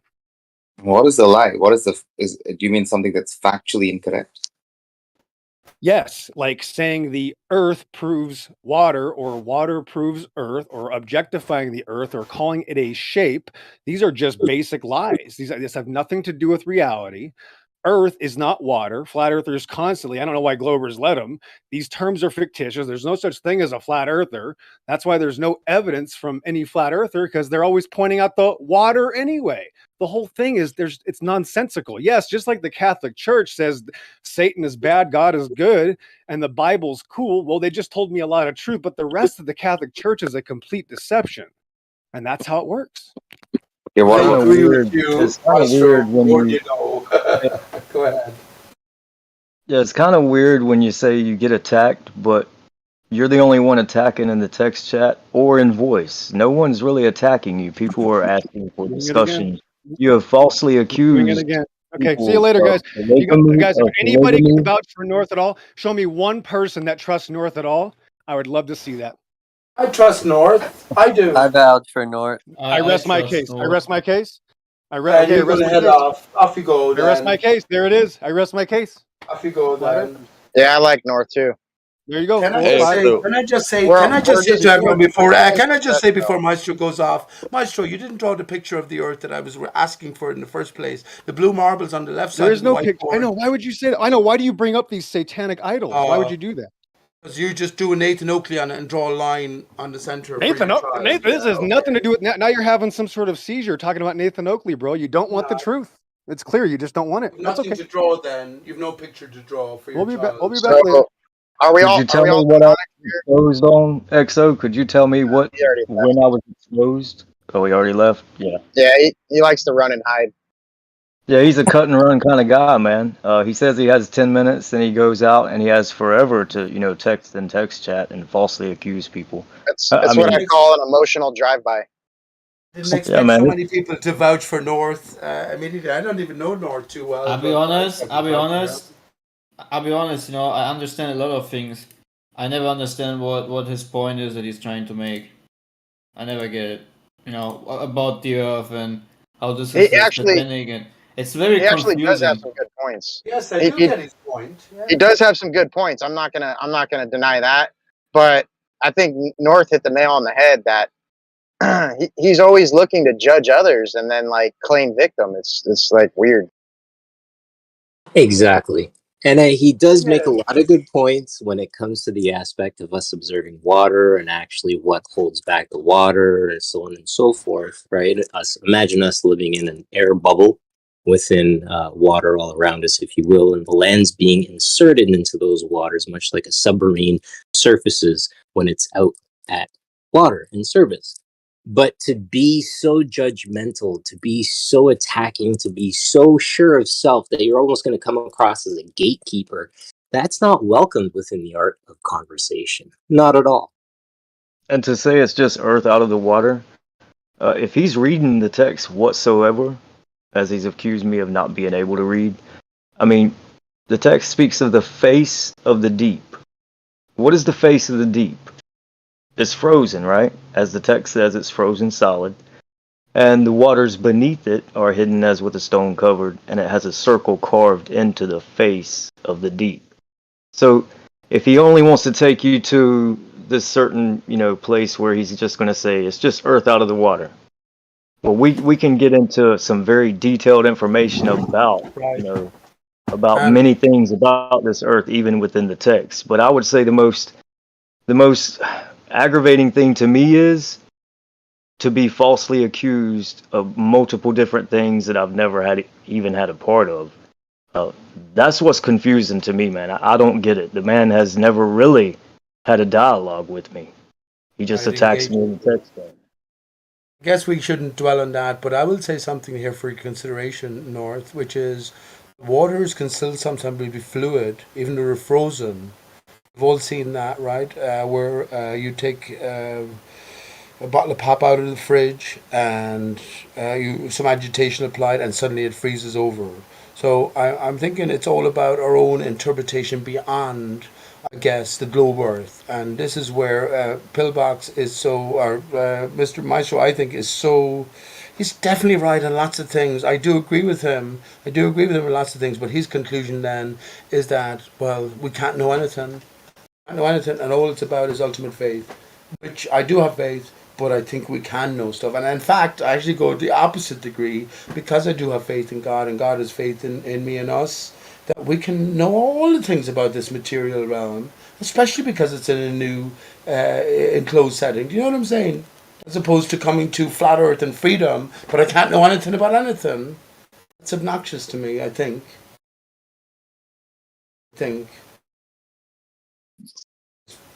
Especially because I have more to say, by the way, on what the moon is or what the starlights are, all reflections against an enclosure. It's a collapsed enclosure, if you want. So it's all part of Earth, and the skylights are coming from Earth, as opposed to being ultimately separated, delivered to us via the what? The heliocentric model, the hell lie centric model, the devil lies, right? So yeah, we're given this sort of video game setting, and we've got to work out the codex. That's what I think. That's what I think. So if we just started calling Earth Gaia or whatever you fucking wanted to call it, would you be okay with it? Is his argument just an issue with the terminology? Oh, it's an issue in terms of what the stars are. It's an issue in terms of what your reality is and what you think about it. When we look at the moon and you look at the sun, you will all be able to see it across the world. The moon is visible in the daylight now, and look at the sun in terms of an enclosed system. If there's waters beyond, in a sense, the water then might provide some sort of a mirror-like barrier. Are we dealing with something which is opposed to infinitely sort of separate, which is all of the all Earth star systems, right, throughout the galaxy and the greater beyond? Are we dealing with something much more singular? We have a singularity at the Earth's center over a flat Earth experience, stationary experience, which has given us the skylight. So, in other words, is the Earth everything that we perceive, the barrier which we accept, the skylights as the projections, the atmosphere as interactions between the different materials, the waters, the Earth's surface, and whatever the fuck is beneath us? I think this is maybe a key. That Earth is one thing in its entirety, as opposed to being something singular and isolated. You didn't mention Greater Aristarchus, Pete. universe. You didn't mention Aristarchus. I was very disappointed. Well, tree of life, Jesus is the divided tree of life, so it's all metaphor in a sense. We're not to adorn idols, so don't put Jesus up in a pedestal as a living man who pulled 4,000 fish from God knows who knows where. I'm not saying that in a disrespectful sense. Jesus is my best friend, whether you know it or not. But anyway, yeah, are we supposed to see then beyond the literal? The literal is for the man, the hate you man. We got to get to the metaphorical. Got to get to the true language of the higher power, the creator, the greater mind. What do you think, Matt? What do you think, Bud? Not a lot. Yeah. This is the challenge for us as flat earthers, and here's the greater challenge actually. I think this is what it is. We think in pictures. So you have a whiteboard. You have on the left side what Matt will represent as the truth, the ball earth, the blue marble. All of the intricacies, you can zoom in electronic fashion and pick any aspect, you can swirl it around, whatever. Now you have a flat earther on the left side, your picture. If it's not for you, it's for your child. So what's the best picture you can paint of your home right now? Because now you're after figuring out, well, that it is your home, and in a sense, you are the king. You are the authority, you're the highest authority. And that's not so strange after all, because all the perceived authorities take an oath to you. Yeah, the question is, what is your picture? And maybe that's the ultimate quest. What is the picture you'll paint? Matt will leave it blank. Pillbox, Maestro will leave it blank. Dean left it blank. That's Stingray. You know Stingray's been in here a few times. Brave people. One of the brave people, I will say, painted the picture of Sheol. We all know that picture, right? And that's absolutely fine. But at least it's a picture to present your child as they go into the new world, and you send them to school, and they're given this picture on the left side, the blue marble, in all of its glory and intricacy, and you know it's not so. So what is the best picture you can paint for yourself? And if you don't care about yourself, well, your child then will be behind you or beyond you. Yeah, go ahead. Sorry about that.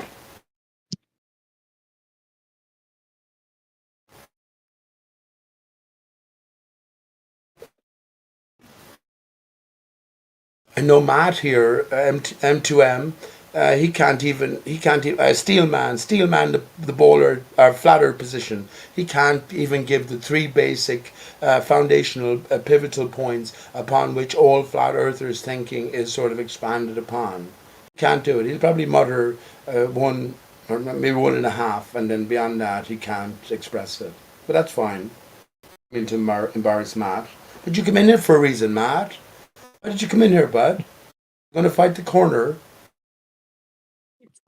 Hey, do you think we could convince him to come in here and just calmly explain what he's trying to argue without much back and forth? Because I would like to hear what he's saying. Go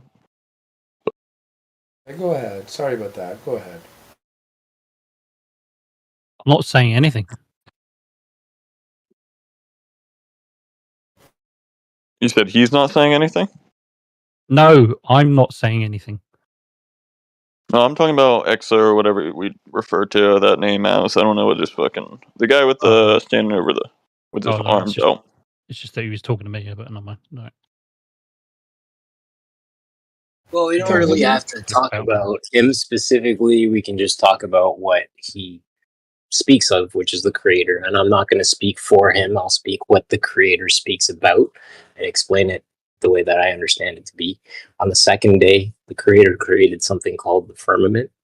And the firmament, I personally, I'm going to take the stance so I can explain it, obviously, because I'm here, is the thing that holds back the waters above.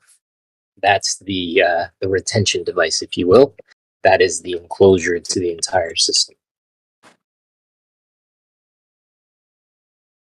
Have you heard of the firmament before?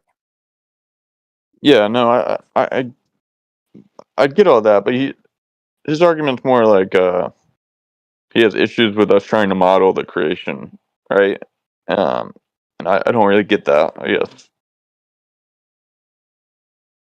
Yeah, I think he's his it's almost like, we say like the earth is flat, like in a colloquial sense, and he's like, his argument is I guess he wants us to be more specific or whatever, because it said that the creator made water, and then earth was drawn out of that water on the third day. So that's his big, from what I've talked with him about, that's his thing. So that's where they were kind of going with that conversation, is everything's water, and it's not flat earth, it's actually water world. We think of the term vine and divine.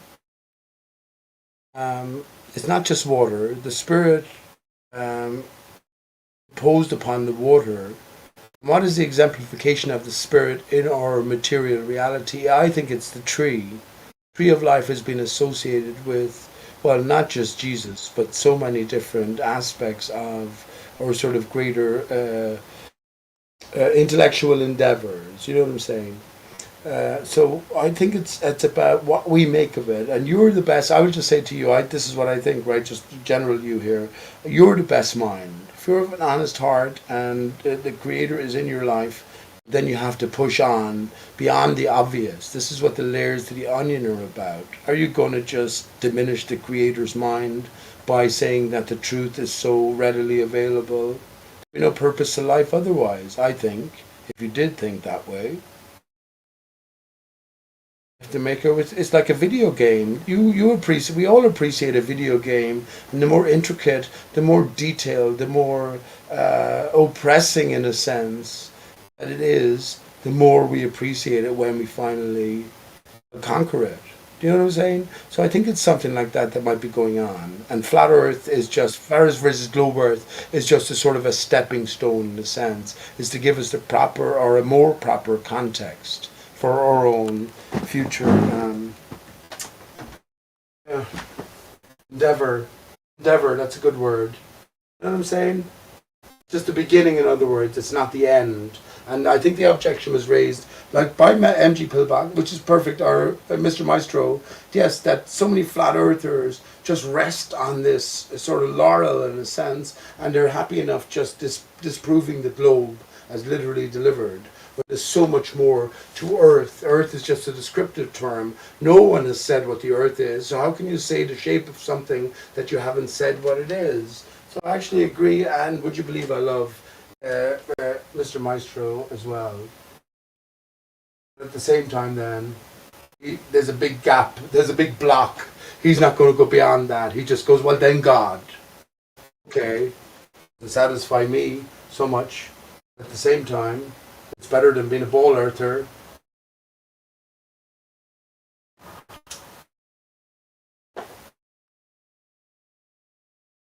I think he just said his argument very well, if I'm not misconstruing him. He knows it as well. And listen, I know lots of characters. I've known him from the start. And I don't mean to say this in a derogatory way. He pretty much say the same thing today and tomorrow as he said 6 years ago or 7 years ago when I met him first. They all do. But that's where I understand that God or the Creator has faith in us. We've lost faith. We're refinding it. And this is what Flat Earth is the stepping stone along the way back to the future. The future's already written. That is timeless. So anyway, that's what I think. Now we've got to follow the clues laid down by God. Like you said, your beautiful child, an intricate puzzle. And knowing that even if they fail it, they'll learn so much from it. But they'll come back to their own truth at the end, as they were in the beginning. I mean, if we were to be trying to discover his creation more so, then the answer would just go either north or south and see what's there. Like, You know who the father of heliocentrism was, bud? You know who heliocentrism, very good term as well. The devil has reign over the material realm. So, do you know who the father of heliocentrism was? All the ballers, is the pivotal backbone of all the ballers. It wasn't Copernicus, just to tell you, but do you know who it was?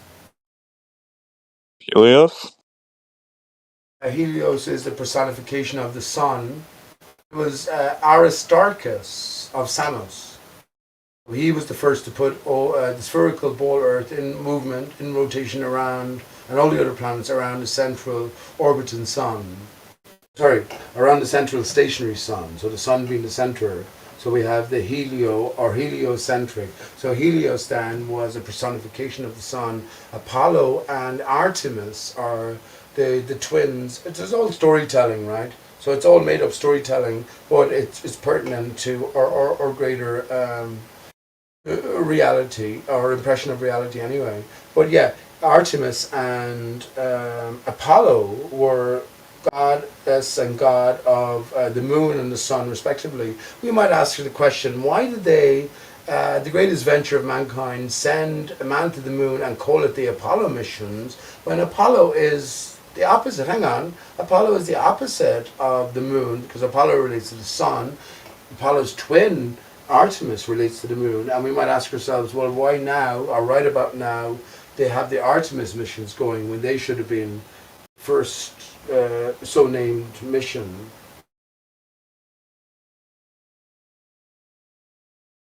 Everything is reversed, is my conclusion. Everything in this world, Heli, is reversed. So we've got to take what's given to us and invert it. And I think it applies almost as a universal law. I almost think it does, because we're in this greater sort of metaphysical immersion. Yeah, I almost think it does. So if you think about it, massive stars a massive distance away, small stars a close distance away. Anything you think of. If you break down the heliocentric model, without exception, because I haven't heard an exception yet, goes against every man's experience here on Earth. Every single thing. And that's exemplifying the power of the lie. You know what I'm saying? In this greater flat Earth and beyond metaphysical setting. So the truth we understand now is known, and the lie is developed from the truth. So we got to take the lie and not throw it out. That's why I mentioned Nathan Oakley. He looks at the world with a new childlike wonder. Fair enough, go ahead. But where does that lead you? Nowhere. Right, you've got to take what's given, invert it, and then formulate it into your own sort of cohesive, coherent, contextual. Wouldn't you think that's like a bad idea? Because like what if that's not the right way to do it? Isn't the smartest thing to look at it from fresh eyes? But if you look at it with fresh eyes today, then where are you going to end up tomorrow, or next week, or next month, or next year? We've all been in this, I think, for the most part, for a long time. So there has to be progression. You can go over to Gem Pandas and see no progression at all amongst some of the greatest minds available. Honestly, I'm not sure if you go over there or not, or what you think about it. I'm trying to do here, but I'm just telling you that's the heart of the enemy. Neil deGrasse Tyson, Einstein, fuck that. You've got the greatest collectively defensive minds of the greater model presented over there. Everyone has their own niche. My friend, you have a rocket scientist over there. Someone who deals in terms of sending satellites to space. He'll give you the facts and figures. He'll show you his job title. Here's another one. You have M. Scott Veach. M. Scott Veach has been here. He is the son of an astronaut who's been to space. He's also a Hollywood script writer. You have many different great minds who are all revolving around the defense of not just the ball Earth. It's like the evolution of the ball Earth in terms of the greater setting, the Big Bang, but it's also more, I think, more pertinently, the evolution of man, or the place of man within this set setting. You understand? Set setting. I'm saying as flat earthers, we've come away from all of that, and now we can look at these. Okay, I'll finish by saying this. We can look at these capable opponents as sort of hurdles that we need to cross, and we know when they're playing their part. That's what we have to come to recognize because of the limitations. It's not what they will talk about consistently, it's what they won't talk about. So now you're going to leave those behind and move forward again on your own journey, bud, within the layers of the onion. So sorry about that for the elongated feel, but I hope you're getting where I'm going.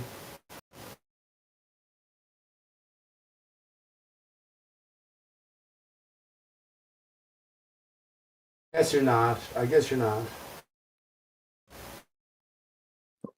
Like, I mean, let me see if I'm understanding you correctly. You're just saying that it's a good starting point, and that in order to create these lies, they have to build them from truth, and that's the easiest way to ascertain the truth is starting from where they are. Like, because they're so firm and fast in their defense of the truth, but yet they can't ask to themselves the basic questions that we have asked as we became flat earthers, and most especially they're qualified. I was talking to Ostentatious tonight, an airplane pilot.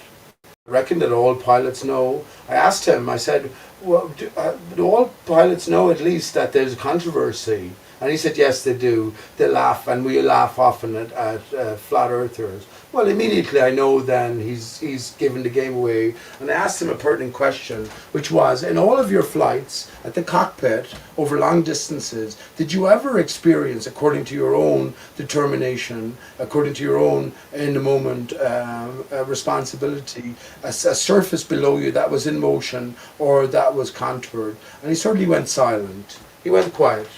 He has to answer, no, I never experienced that, but I know that the globe Earth is true, and the moving globe Earth is true because the charts or the longitudinal, latitudinal charts bring me to my destination.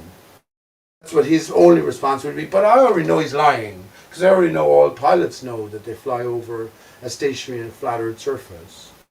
You know what I'm saying? He's playing a role. He's playing a role.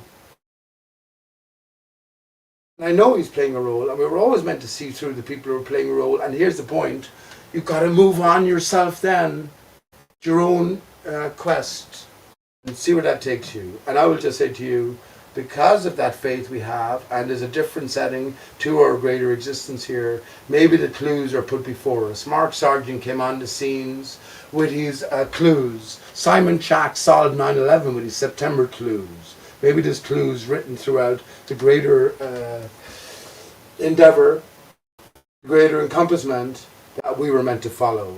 And they were always there, but now we have a different context. We can twist our and turn our mind in a different direction. That's all I'm saying.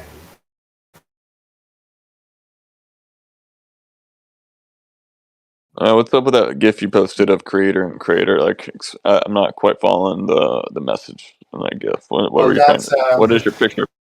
That's my. Remember, I said who's the origin? So it's all fabricated. Ancient Greek times. It's all fabricated history. But according to the story, the father of heliocentrism was one Aristarchus of Samos. That crater, which is the crater of my avatar here, is crater Aristarchus, which is on the moon. Now becomes our nearest neighbor for reference in a flat Earth setting. And it's said to be, by official signs, which are clue givers, the most mysterious crater on the moon, the most mysterious object in our universe. Would you believe, I think and I hold, all craters on the moon are one crater. The same crater, you're just looking at it from a different perspective, different magnification, kaleidoscopically sort of inclined. And you're getting this seemingly disparate, separate expression.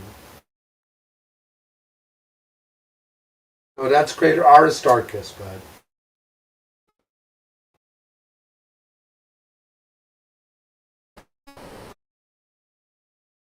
The moon now just doesn't become another rock in space. So in other words, the moon, so here's where I go from here, just to let you, just to briefly fill you in on where I'm at, which is, I guess it's probably a pretty unique sense. I have my own YouTube channel, so I'm not just spouting shit out of my arse right now, even though it all might be a load of shit. But so as we have this enclosed setting now, I think there's two barriers, by the way, but just before I go to there, well, the sun now and the moon are prime candidates for sort of reflections of one another because we have an enclosed system, especially if we think in terms of waters beyond.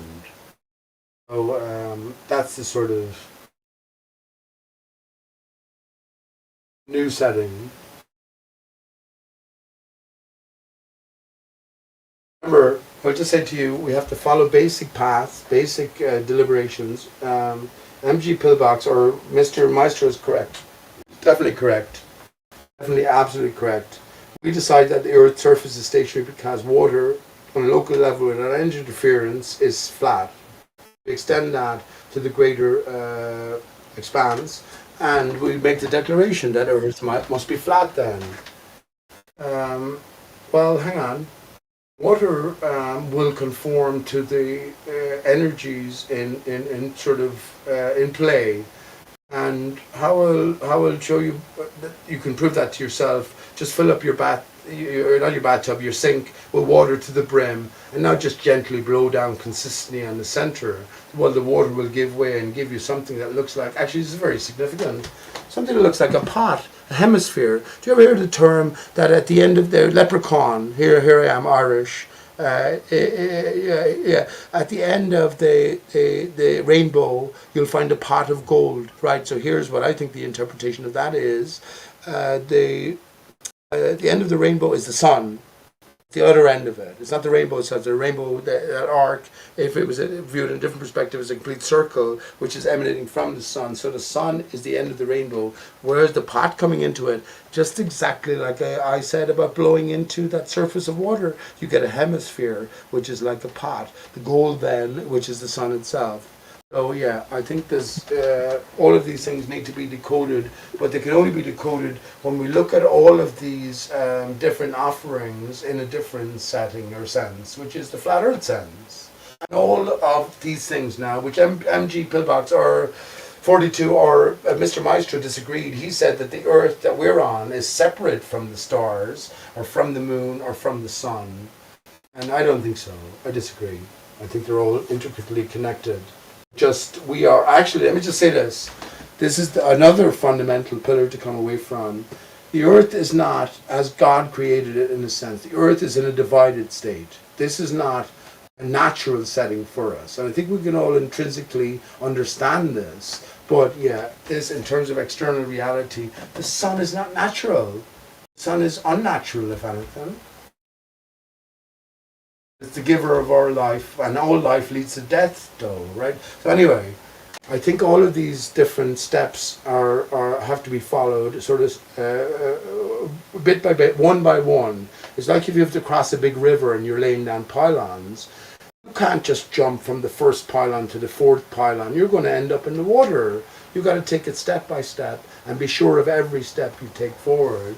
And last thing I will say, not because we are anything special or you are anything special, which you are. I think that's the only way we can look at it upon ourselves. But because the same truth, or your neighbor is something special, or your child is something special. You know what I mean? And God is something special. Oh yeah, step by step, according to our greater development. Get to the end. That's the only way to look at it. Have faith in yourself. Faith in the Creator and his or her faith in you. That's what I would say. Follow the clue.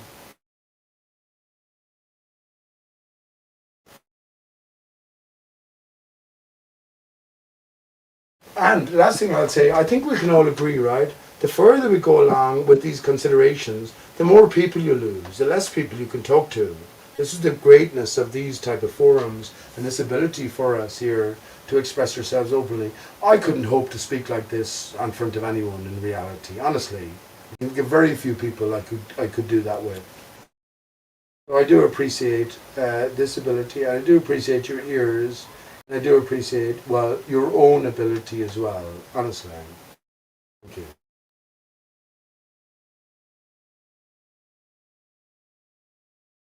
Pete, I think you underestimate yourself too much. That's fine, man. Hello, Ali. How you doing? know, I think it's great. I enjoy listening to you talk, actually. I've got a question. What was that? What was that tune? Do you remember that tune you used to play all the time when you ended your streams? Can you remember that song? The tune? What was the name of it? I have absolutely no idea. It was a tune you used to always play at the end of your at your end of your Oh, streams. I know what you're talking about. I know what you're talking about, Ali. Sorry about that. I missed what you said. I know what you're talking about. Oh, let me just sing I know exactly what you're talking about now. It's oh,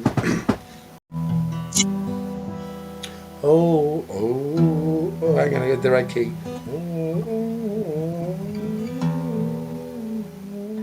Okay, I have it. Oh, the money that in my whole life I did spend.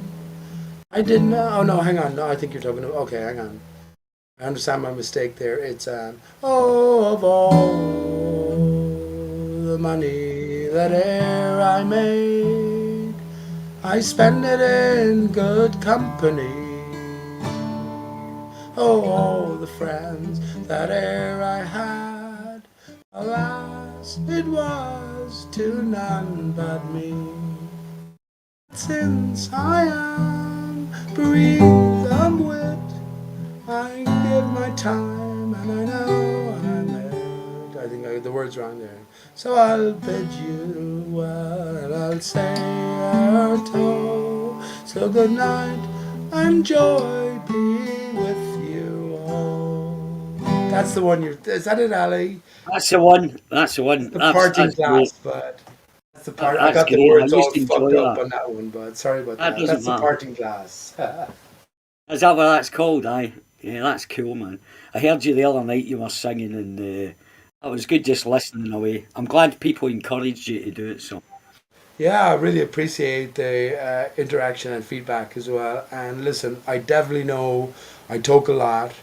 I'm passionate and I have lots of things to say. So you might forgive me for that. And I don't mean to be imposing or anything like that. Not at all. You know me. I talk loads as well. So. Where have we got at this stage, Ali? As we consider 7 years ago, where have we got at this stage? What would you think things are better, worse, or hopeful, more pessimistic? For what do you reckon, bud? Give us your hit me, Ali. Hit me with your rhythm stick. A bit of Ian Jury there. I think, as I say, I sort of I kind of felt it straight away after about 5 minutes. Right, I'd convinced myself. Then I went on a 3-year mission, right, trying to prove it to everybody. And then after that 3 years, I was like, what am I fucking doing? I believe in it. Obviously, after the first 3 years, we've met all these people before. Like, we've met all these people before, like over and over again. So, I think basically, I don't think we're going to convince them, but it's good to hear. I actually enjoy listening to the new people that's actually got into it. So I usually step back, listen to all the new people. There's some great talkers in here now these days. So, but what about yourself? What do you think? I think, Ali, that we're coming to a resolution to all of this. Everything is building up for sort of a new world order, destruction of the old, and maybe we'll be a little bit of ahead in terms of expecting it, but the transformation is imminent. It's imminent now. Maybe this is what we've been building up to and hoping for all along, Ali. Can't be leading to nothing, I think. Otherwise, well, I know it's just a psyop, and take all of the people who are capable of influencing, give them the internet, and end up isolated in reality while the movers and shakers of this world just get on with their devious plans. Yeah. Yeah, I kind of, because it did split everybody up, as you know, Pete, because you were in before Flat Earth. We were in before that kind of thing, we were in before Flat Earth when and it's right enough, it did kind of split that up and segment everybody off into different directions, kind of thing. So. Now we have Dell, Ali. Now we have Dell splitting things up further, talking about something that Nathan Oakley has injected or rejected from the start, an Earth's surface moving upwards at a constant velocity. What do you reckon about that one? Well, do you know, I'm as shocked. I'm just as shocked as you. I'm in shock. I can't talk. I'm just as shocked as you are, because I'm a wee bit suspicious, but I'm not going to say what I kind of think. But you know, maybe we'll talk. We can talk alone. But the fact is, it's kind of suggesting what the Flat Earth Society is, that upward acceleration kind of thing, which is, it's hard for me to believe that. I don't know what's going on with Dell at all with that, regarding that. I've not got a clue. I wouldn't have expected him going that way. Kind of thing. I think maybe, Ali, he could be. I'm just putting this out as a suggestion. A pretender to the throne and the King of Scotland, and you're really there. So he's like, you know, yeah, I got to win the crowd over. And, well, I don't know, Ali.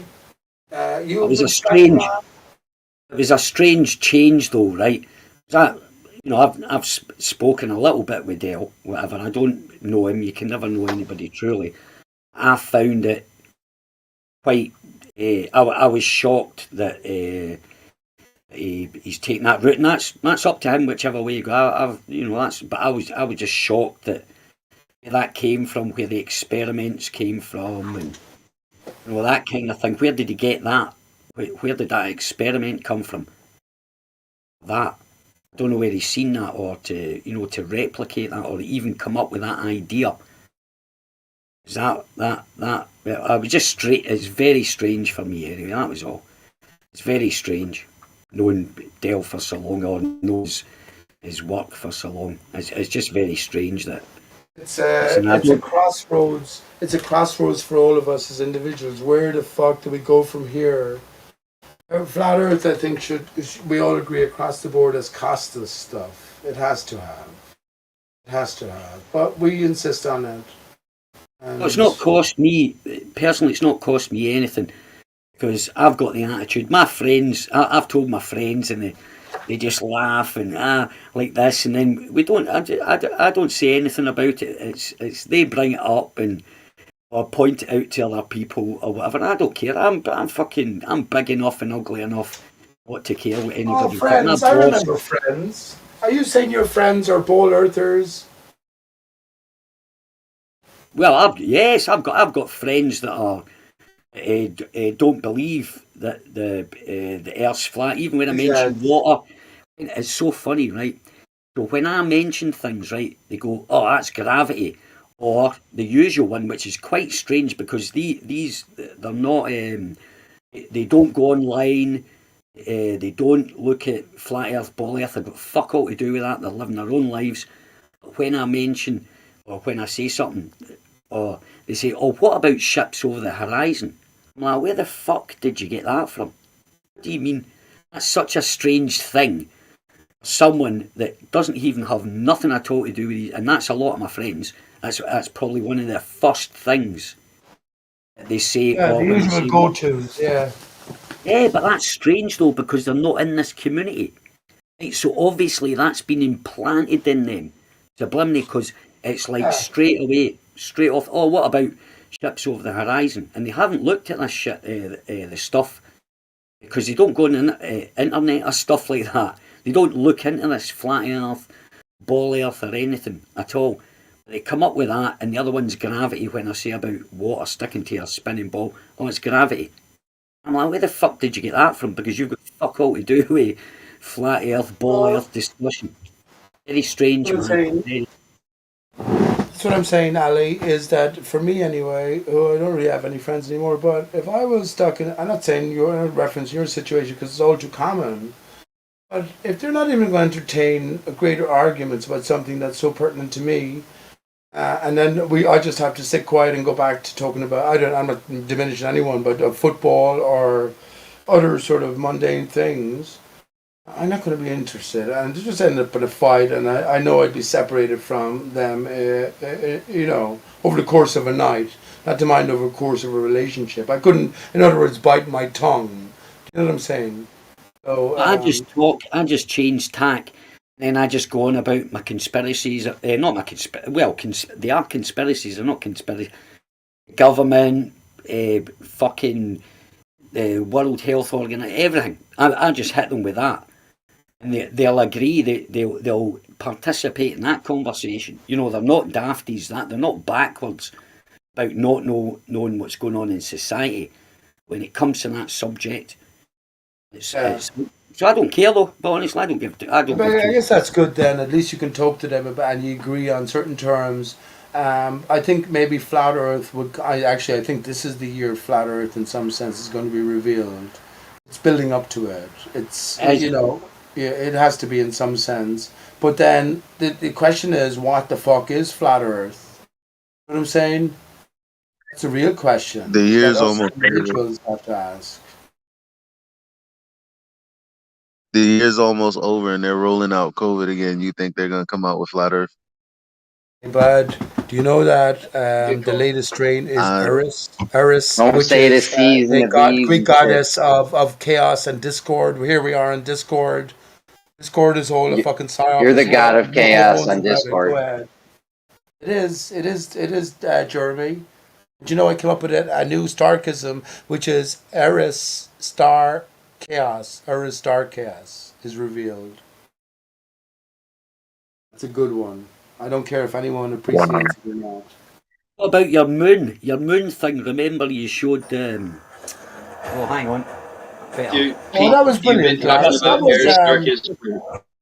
was my Milky Way on the Moon find that killed all astrophysics. That was way back in 2016, Ali.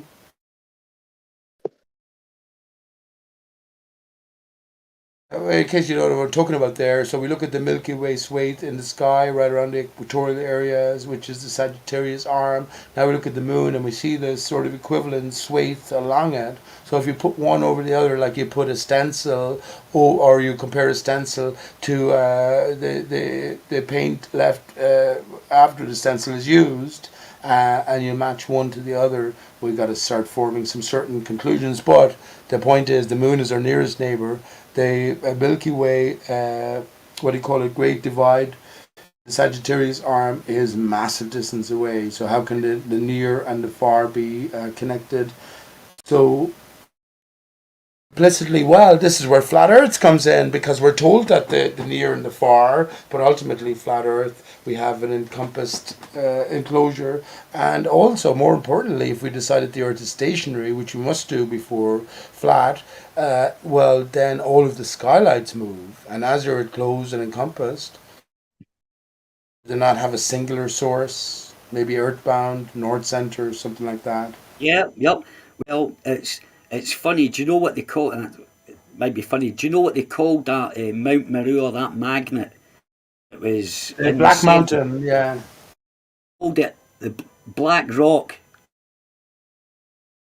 You've heard of that before, haven't 33 you? miles across, Ali. Would you fucking believe it? There you go, man. But they did call it in the ancient times. They called it Black Rock. I'll need to find out the book I was reading. It was just a few weeks ago. I was reading a book. And it just came out of that. It said in the ancient times, sort of translated, it was about the big magnet. It was like a big magnet right at the North Pole, and it was. I know it's called Mount Meru. It was also called Black Rock in another. You're correct. You're like another perfectly correct. civilization. Quite interesting, though. You know how it's quite interesting how that company Black Rock, but there's loads of other references to like ancient beliefs and companies that are named after that kind of thing. It's like they sort of push it in your face, or I don't know what it is. Talking about pushing it in your face, you should type in Big Black Rock into Google and make sure you don't spell. I'll try not to. But I knew where you were going with that. Hey, what are you talking about? You dirty mind, Ali. You're from the land of the BBC. Shut up. So, anyway, I'm going to go now. I'm going to mute and just listen now because I'm going to play a wee game now. I'm going to play Call of Duty on the telly. So, you know that. Take it easy. Play a tune if nobody else is talking. Get the guitar out and sing some songs or something. If nobody's talking or if nobody wants to talk. Never Anyway. know. I'll be here for a bit of a last can here, but I don't mind playing the song. But I know Yeah, also settle down. Settle down. We're no it's not worries. song time. Go ahead. What do we got, guys? We got anything good? Eli, what do you got?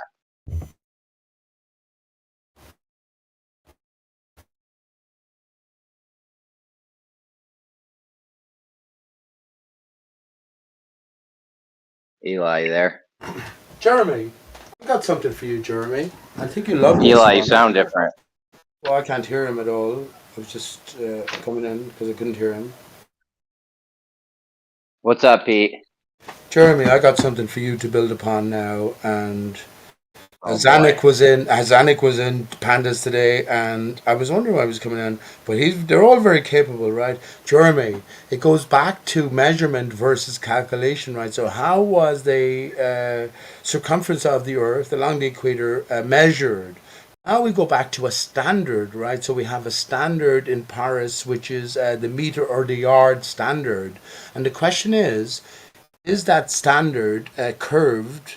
Or is it absolutely straight? Because if it was absolutely straight, how are you going to use that standard to measure the curvature or the circumference of the Earth? And if it's curved, then well, it would have to be, right? Because if you put however many of those meter rules or standards back to back or side to side and encompass the great circumference of the Earth, then that's the figure you would get. And their figure, of course, is 24,901. Now, here's the thing, the crux. I know I'm just expressing it to you, and maybe we'll talk again in more detail. But they say that it's not. There's no curvature incorporated within this standard in Paris, right? And it is a very important standard, but that is a killer for them, because how can you set down all of these straight standards and wrap it around the ball? There has to be some sort of a deviation. Sorry about that. That's just for a future discussion between myself and yourself to maybe develop the conversation, because it's quite the killer. It's quite the killer for these ball earthers in a sense. So yeah, if we No, it's really not though, Pete. You're acting like we can't measure this because something's curving. Why? Yeah, but they're going to tell you that they have measured the circumference of the curve using an international set standard, which is horizontal. So you can't do that. You're absolutely correct. That's a crux. No, I'm not. I didn't say anything like that. I said, why do you think that's correct? What makes you think that's correct, that you can't measure the length on a curved surface? Right. Here's the thing, Jeremy. Then a flat earther. The distinction between models, right? A flat earther will say, I will say to you, Jeremy, I can measure an absolute straight line between. I can cast an absolute straight line between myself and yourself, and I'll measure that distance between me and you, and it'll be absolutely straight. The ball earther, if you were a ball earther, you'd say we measure the same distance, but it's actually curved according to a certain rate of curvature, right? These are just two positions that have to be taken. There's no sort of escaping them. Would you agree with that? Pete, what makes you think you can't measure the length of a curved surface? Well, you can't do it in terms of the greater exploration of Earth. You can't do it because the Earth has topography, right? So you can't just lay down a piece of string, which is a relationship to the meter, and just stretch it out, because you have to account for the topography, right? So you're going to get a greater extension on it. So how do we actually measure the circumference of the Earth? They give us a very specific figure, remember, Jeremy, 24,901 miles around. How the fuck? I know, but this whole argument started, Pete. This whole argument started because you said they couldn't. The meter's straight, so how do you measure a curved surface with that?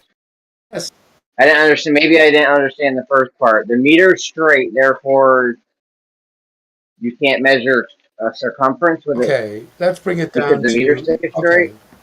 Let's bring it down to a straight body of water, right? Which has over a space of a mile. So from the start point to the ending point, it has 8 inches of curvature. So imagine you were using 3 units of length, which are a third of the mile distance, right?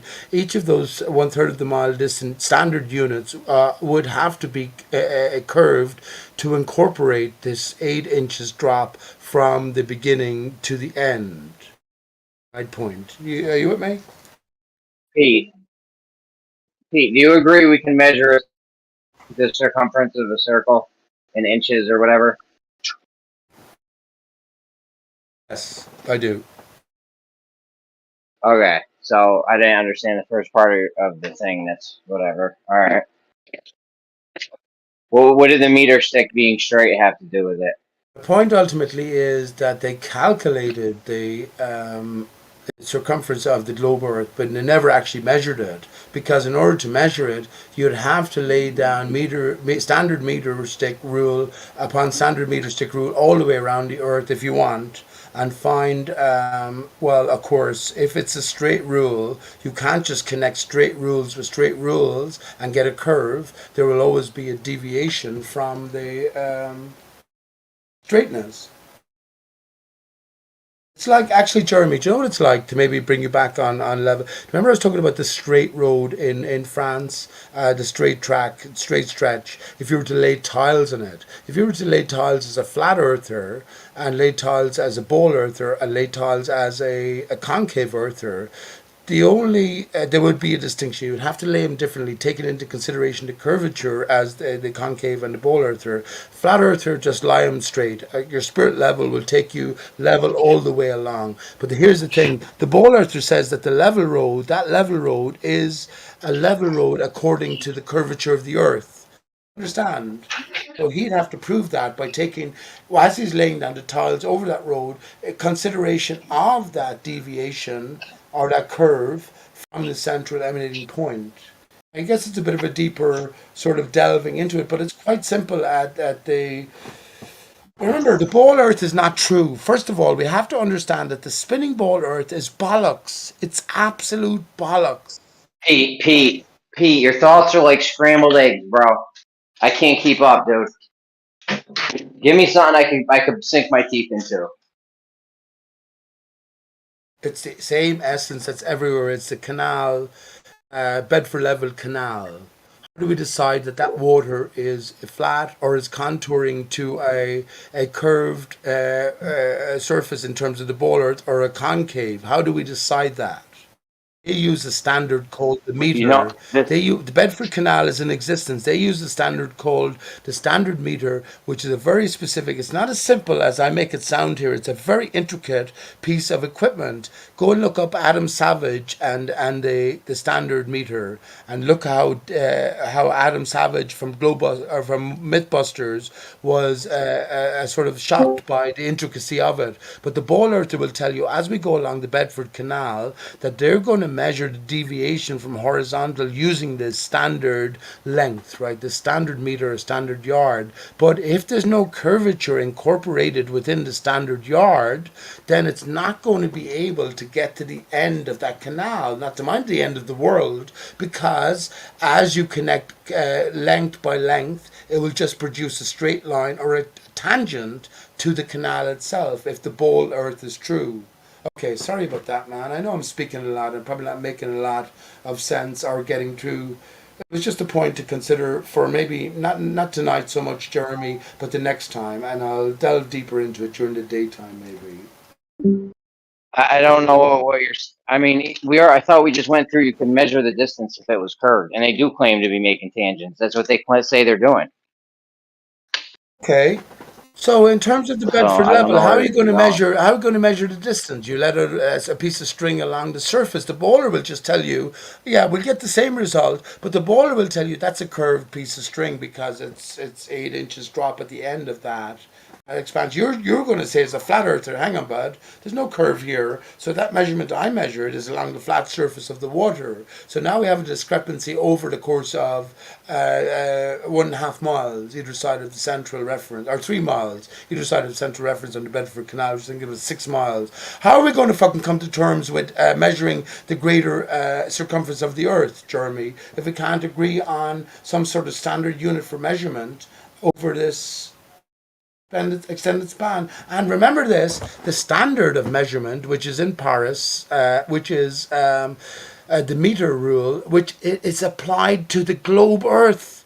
So it has to take, no matter how minute, a curvature into play, because I can't measure a straight line over the surface of a globe Earth unless it's a curved surface. This is what they say, level is flat.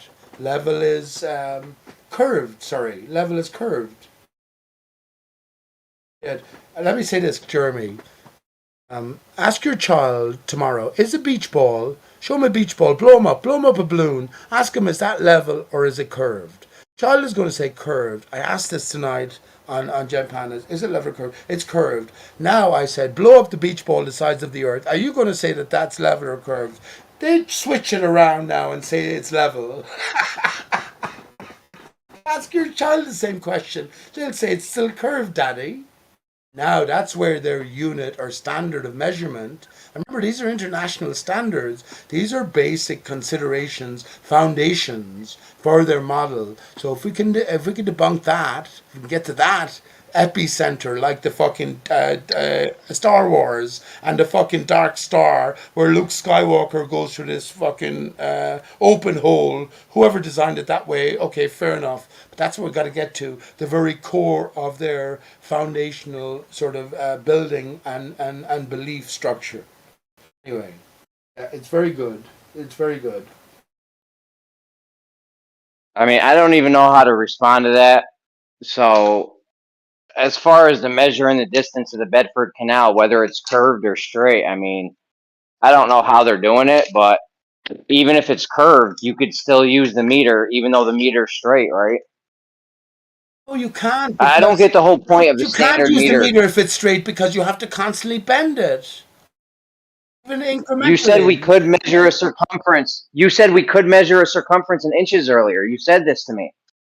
Yes, but you can talk about a beach ball or you can talk about something in locality. We're talking about the Earth here, and they give it, once again, they give a definitive value of 24,901 miles.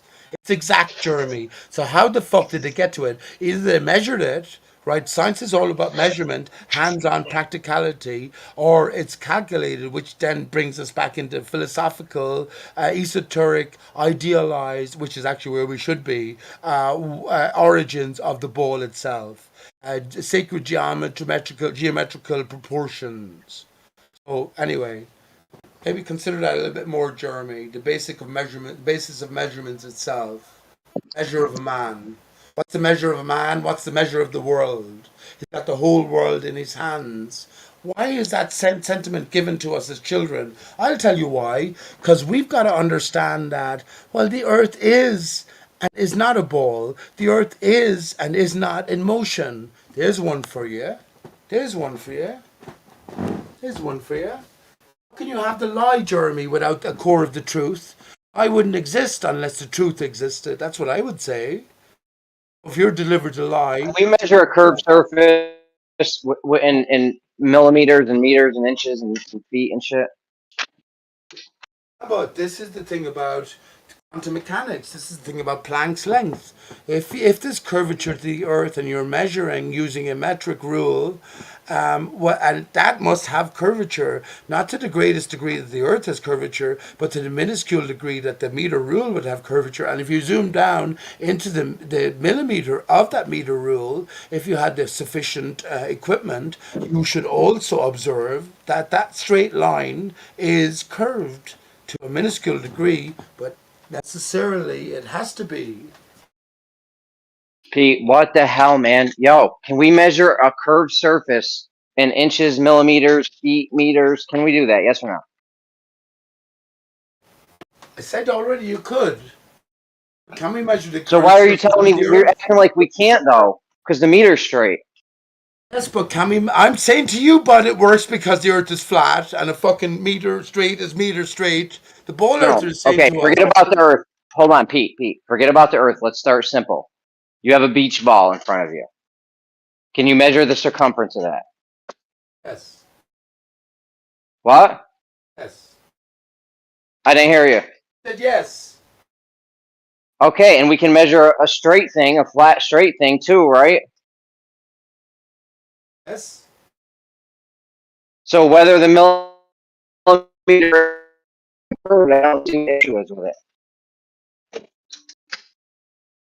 Yo, do we got anything real, Eli? Eli. Yeah, you're breaking up there. Don't be going away so far from it. There's one thing about put a string around the fucking circumference of a beach ball. The ball earther says he's put that string around the circumference of the earth. But anyway, go ahead, Eli. I know I've been talking a lot. Jeremy, you're breaking up. Go ahead, Eli, or anyone else who has a different topic to mention. Please. Something we could sink our teeth into here. What?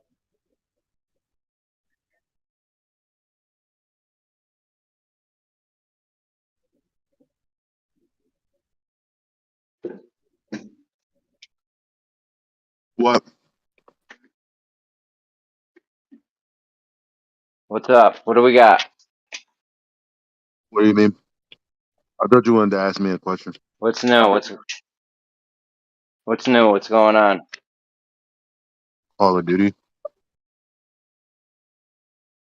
What you on mobile or are you at the crib? At the crib on mobile.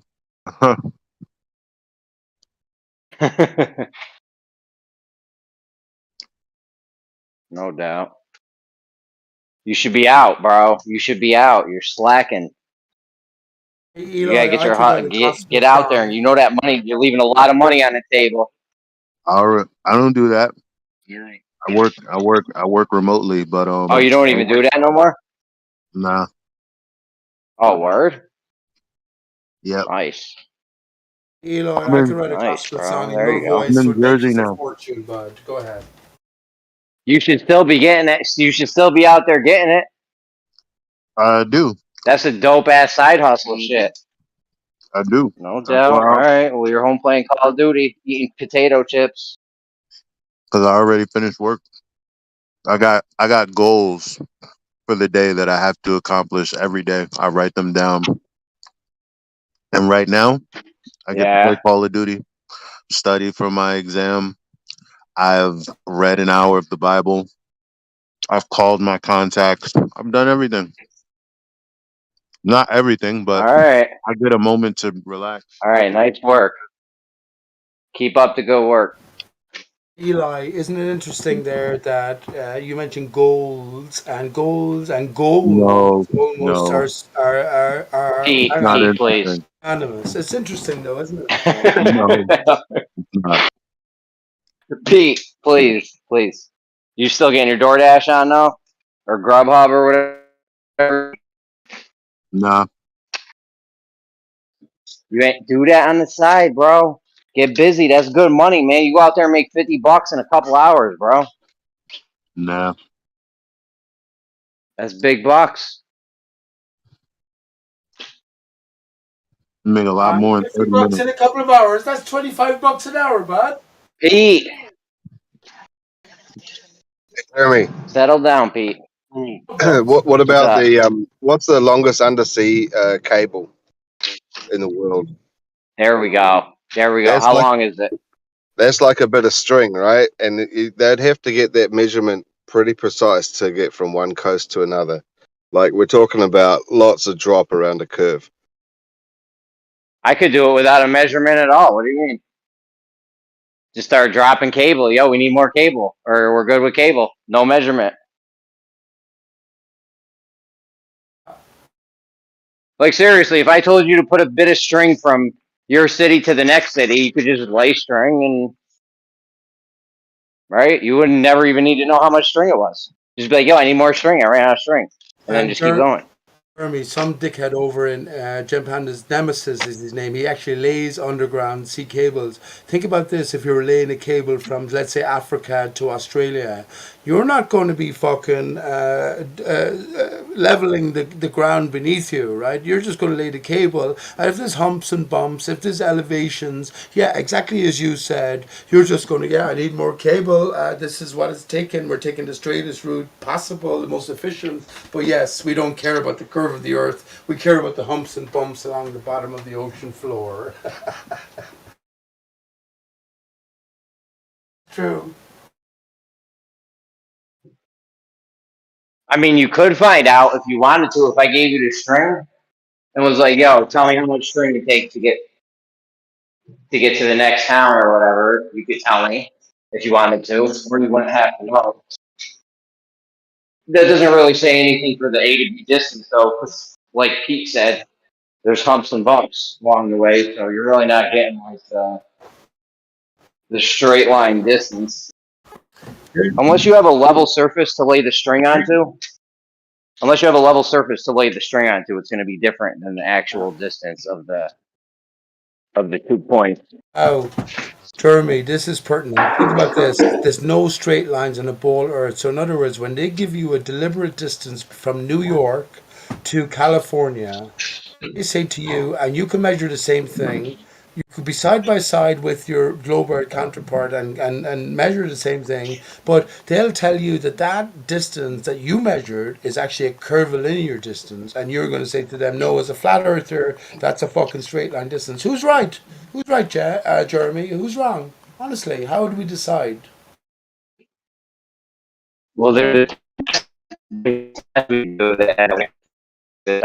Breaking up, bud. you do it, I'll you make a cut you square, short. you make You're all breaking level ground. This needs up. to be 100 miles. Pete, why are you You're rumpusing me? breaking up, bud. I Am I tried to cut roboting? you short, let you know.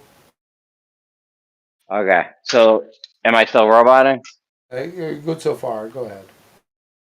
Oh, okay. So there's a test to see what's going on there, and it would be you make like 100 square miles level ground. You wouldn't even have to do the whole thing, but 100 square miles level. You need paths in a square shape. With you. Then you make a square, you make an X in between the points on the square, straight lines. Right. Well, straight meaning left or right. And then you measure the distances. And there's a formula, and it'll tell you if it's planar or not planar. The thing is, we already know it's planar because they already did this in the UK and America. I mean, I don't have the exact maps, but Bev gave this for an argument. Bev gave this as an argument, like we already know it's not curving. Exactly. So who the They fuck lay are the we UK arguing out in against? squares. That's what I was talking about earlier. We gotta know that the people in Gem Pandas or other places, or the MT Tunes or whatever, they all know that the fucking Earth is stationary and flat. So what are they doing what they're doing for? So no, I agree with you, Jeremy. Exactly. That's all known. What are we doing here? It's already fucking proven that we're on a stationary and a flat Earth surface. I definitely know it's stationary. There's no question because of my leading Go ahead. Sorry, go ahead. argument. No question it's stationary. Right. Am I wrong? Well, I don't. It's not that you're wrong. Dell is now the one coming up with this idea that the Earth surface, whatever it is moving up at a constant speed. I'd like to hear your thoughts on that because it's almost like a sort of an argument between density and buoyancy versus density, buoyancy, and well, ether. It's almost like an argument between the two top heads, Dell and Whitsett. That's what I would say. Where do you land? Both arguments, by the way, have validity because we're sort of spinning ball Earth and beyond. We're trying to figure out the true nature to our reality. The problem with the Earth moving up I reckon the problem with the Earth moving up at a constant speed doesn't fix the problem of why things fall. Jeremy, I was thinking about this now. Another thing to expand upon. I'm just sharing ideas. And I'd Yeah, love but did if you hear you what I have just said exposure about to guns. if it Yes. moves 1 second, Jeremy. Hear me out. up at a constant speed? Yes, it is pertinent. It is pertinent because you have exposure to guns. I never fired a gun in my life, but I'm thinking about Dell's argument is fundamentally right. Let me put it to you like this: our reality now, which is flat Earth and beyond, spinning ball Earth, nothing to do with this bullshit, nonsense, right? Okay, flat Earth and beyond. As I accelerate a particle, or say a bottle of water, from left to right or from right to left or from north to south or whatever invert, I'm going to get the same reaction. So no matter what way I accelerate the object, the denser material moves towards the back, right?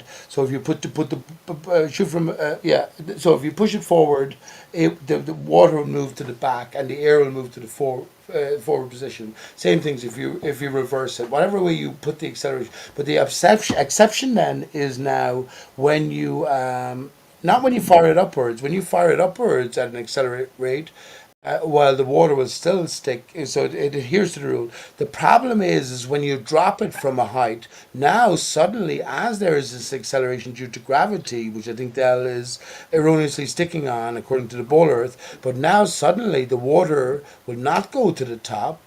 It will stay at the bottom and the air will stay at the top. So there's no sort of transition between sort of motionary actions. Do you know what I'm saying? That's his issue. That's his issue. Ultimately, I think. Wow, you were still talking, bro. I cut out for like 3 minutes, and you were still talking. You mean you cut out for 3 minutes, you 45 dickhead? minutes. I heard you talking about a minute I and a half cut out for ago. 3 minutes. My Wi-Fi is bad, bro. I took off for 45 minutes, bro. I was on another job, bro, while you guys were talking about something. Just saying, man. We only let Pete do this because that's your boy. So But 1 second, because you cut out, that doesn't mean that I'm at fault, Jeremy. no, I just mean you were talking for a while there. That was Okay, let me a summate long it time. then. The ultimate point was about the Earth moving upwards. Dell's point is that if you accelerate an object in any other direction, He's upwards, giving you side to side, you're going to get this deviation between materials. So you're going to density buoyancy deviation. The heavier liquid will always go to the back. But the exception is when you drop something Is this from the a height, short a bottle version? of water, then it will stay in the same orientation. So his explanation for that is that the Earth is moving upwards to meet the accelerating body falling downwards. That's all. Can you Go Yeah, ahead. repeat but that? it would have Jeremy to wasn't be listening. in order for that. No, he's lying. In order for that to be true, the Earth would have to be accelerating up. But is that what he's saying? Earth is accelerating up. Oh, he's saying it's going at a constant speed, but the problem is within the medium itself.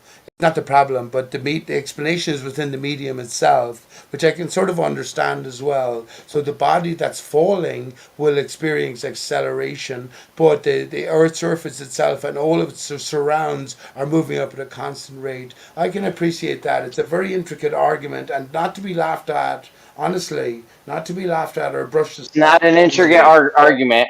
It's not intricate, and just because you guys are from the same neck of the woods, don't jump on his nuts just yet. Okay.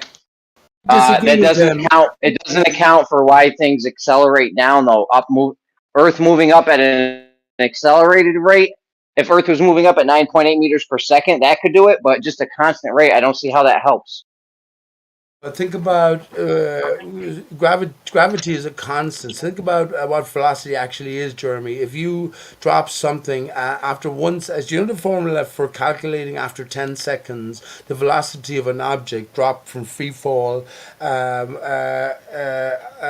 you know what the formula is? It's very simple actually. It's v is equal to u. So u is 0 plus at. So a is 10. So it's ultimately just What 10 the hell times are the you talking time. about? It's In other words, 9.8 meters per if second you drop squared. an object, from Tell a him. height after 10 seconds, the velocity will be 100 meters per second, right? So I my thought he was point going to is, say Velociraptor. but hang on, yeah, but hang on. It's all. So my point is, use these terms confusing. They've confused us with terms like velocity and acceleration. Denmark talks about this. They've confused us with these sort of elaborate words for simple sort of concepts. Yeah, I mean, listen, bud.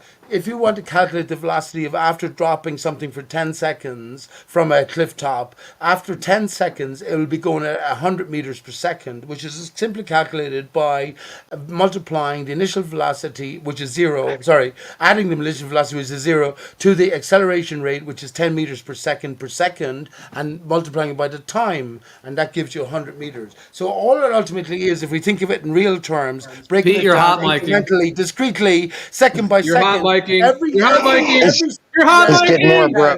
Let's see who can yell louder.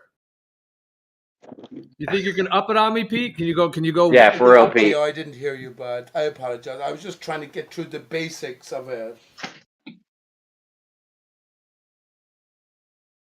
It's actually encouraging. Just take Gio, 5, because Pete, we're please. confused that we I got to can't. I take don't think I it can down. take Go it ahead. anymore. Sorry, Gio. Well, I was sort of joking. I wasn't really trying to get in. I was joking, saying that you're hot micing, but then you just upped it and started talking louder. So then I jokingly started talking louder. I wasn't really yelling. No, you were just. It's like you wrapped up that idea and then you went on a whole new stretch of a whole new idea. It's like you got to give us one idea at a time. You know, like give us one, pass the mic. You know, because if you give us one and then another and then another and then another and then another, we're just listening to Pete Shea talk about every single idea on his mind, and there's no conversation anymore. Okay, Gio, I will. And it's like Okay, I will scrambled give you eggs, this. bro. You know how they used to show that commercial? It'd be like, "This is your brain on drugs," and then it'd be frying. This is Pete in the chat, and it'd just be scrambled eggs, bro. Second now, I will honor Gio's request, and Jeremy, I will embarrass you as well in a sense. I told you now the latest division within Flat Earth, with all the other divisions, is Dell, a very capable, competent deliverer of Flat Earth truth. But yes, now that the Earth's surface is moving up, his reasoning behind it is that in all of the directions you send an objectile, then it will display. Well, he's talking Well, about a bottle of let's see water, if but it will display a uniformity of reaction. But the only exception is when you drop a bottle of water from a height, where it will just maintain its level. So you'll have the water at the bottom. Okay, go Pete, ahead. That's all. let's see if Jeremy can steelman your formula. So we got. Go ahead, Jeremy. T minus 2 seconds times Alice in Wonderland. Go ahead. Don't forget about don't forget about the Velociraptor. Why'd you give me such a fucked up formula for how fast things fall? It's 9.8 meters per second squared. I don't even remember what you said. The best part was when Dicelo said he thought you were going to say Velociraptor, because so Okay. did I. Let me ask you a question then, very simply. Because I gave you the formula, you might take the piss out of me, but if I was to ask you, if you dropped an object at 1 second, what speed would it be going? At 5 seconds, I already gave you the simple formula at 7 seconds, at 8 seconds, at 10 seconds. You wouldn't be able to work that out, but it's very simple. Just multiply it by fucking Yeah, I 10. can. Multiply it by 10. What the fuck? Multiply. So Pete, are you if it's okay falling today? for 7 seconds, its speed will be 10 times 7, which will give you 70 meters per second. If it's falling for 10 seconds, it'll be 10 times Getting them amped up, Jerry. 10. Shit. 10 is just gravity. It's just a rate of fall. No, it's not. It's not. That's not even it. You can't calculate it. Yeah. It's squared. It's a squared function, Pete. What's not, Pud? Look up the equation. Velocity equals V equals U. So the final velocity is V equals U is the initial velocity, which is 0 as you're dropping it, plus AT. So A is equal to the acceleration due to gravity, which is just rounded down to 10. So when you heard me mentioning 10, that's the 10, 9.81. Funny enough, that's 9.819.99. 999. Anyway, it's 10 multiplied by the time. So in other words, if you wanted to figure out, if you drop a body from your roof and it was falling for 3 seconds, how fast it was hitting the ground at after that 3 seconds, it would be 3 times 10, which is 30 meters per second. Simple. T times U times 80 do. Yeah. And then you reverse that, and you Yeah. got Aristarchus. Are you sure you're doing math right? Alarm thing to do. I was going to say dice low. What the hell are you diminishing these basic applied mathematical formulas that we learned? I learned in school at 13 years of age. What the I fuck thought you is said it wrong was with you, man? intricate, Pete. I thought you said it was intricate. Hold on now. Yes, but the Dell scenario is intricate. What do you mean that the Earth is moving upwards? I object to it. I don't agree with it. I think it's bollocks. I don't agree with it. But yet, it is an intricate sort of argument, and it's only appropriate to us flat earthers and beyond. All earthers rule it out immediately. No problem. It doesn't even help because Pete, it doesn't even help. In order for this, you'd have to have the Earth going up at an accelerated rate to match the speed things are falling. Then it would help. This is just another thing to argue about that doesn't even solve for why things fall. I agree with you, Jeremy. I'm actually on your side here. But remember, on Dell's side, you have Gavin and you have a few other capable people.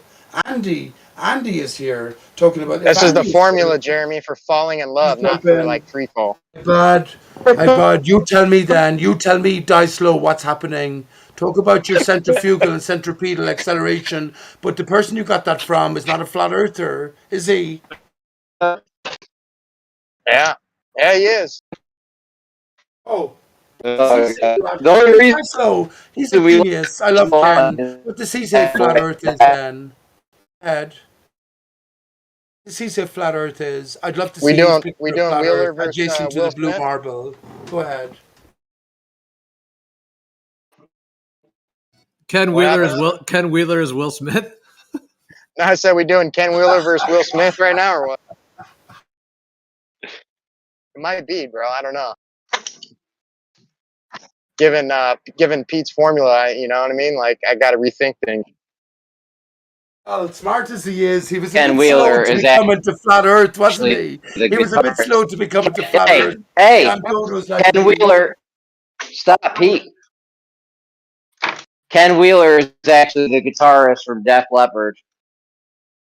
Spelled backwards, upside down and inside out. Show And you the what this midget. shit's all about.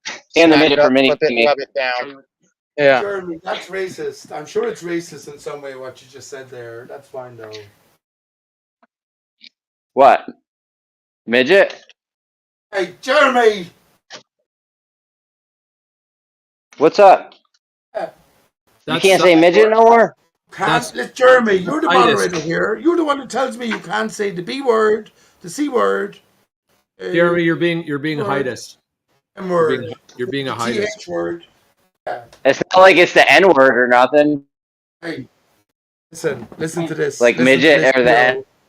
Listen to this, Gio and Jeremy. You know it's not as bad as the N word because we're not even saying the N word and we're saying the other word. Listen to this, honest to goodness. The universe runs on irony. We've all been, Jeremy, you had fucking moderators over in the other Jeremy's channel. I didn't know who Jeremy was for years. But Jeremy, I'm talking about Gem Panda Geo. But there was the big loud voice, massive, sort of imposing figure, confident, well-spoken. I'm a British, uses my British accent. Anyway, I got to see him first. And it was Nathan Oakley's or something. Anthony Riley was doing a meetup in This is utter nonsense. This is just nonsense. He was only about fucking 3'7". He was only about 3'7". He looked like the Hunchback of Notre Dame. I said it to Jem. You see what you did, Jeremy? I was laughing for about a half an hour. You got That is not okay, Pete. What are you doing? You've gone and upset Pete. That's not cool, Pete. Pete's like a snowball. You like Oh roll my from- god. You roll him from the top of the hill, and then he just keeps going, and there's no stopping him. Yes. Can you imagine it though? Yeah, he's been hot micing for 3 hours. No, that shortly. It was a big, strong voice though from the leader of the opposition. So you little fella, a little fucking what do you call him? Midget. Is he actually hot miking? It's a lot of info. But nobody knows. I know. You would be able to tell the difference. I suppose, like, if he was ever part of the conversation, you'd be able to tell the The difference. Wizard of Oz behind the curtain. See, we don't. Nobody knows. Nobody knows. Pete, if you're in trouble, say the magic word. I said all this to Gem Panda. I said all this to him. He knows this well enough. Yes. No, Pete, who are you talking to, Pete? That was a great one. Pete's wearing a yellow shirt. He's trying to virtual signal you, Jeremy, for help. Pete wears Gem Panda on his sleeve apparently because he brings them up almost daily. He's on the payroll. Yeah, I mean, dude, you love Gem Panda. That's cool. Hey, you were moderator. We're over not this judging time, here. Jeremy. Shut up out of it. I was never moderator. When I was given moderator, I banned everyone. Pete, you can't be a moderator because you're in constant need of adult supervision.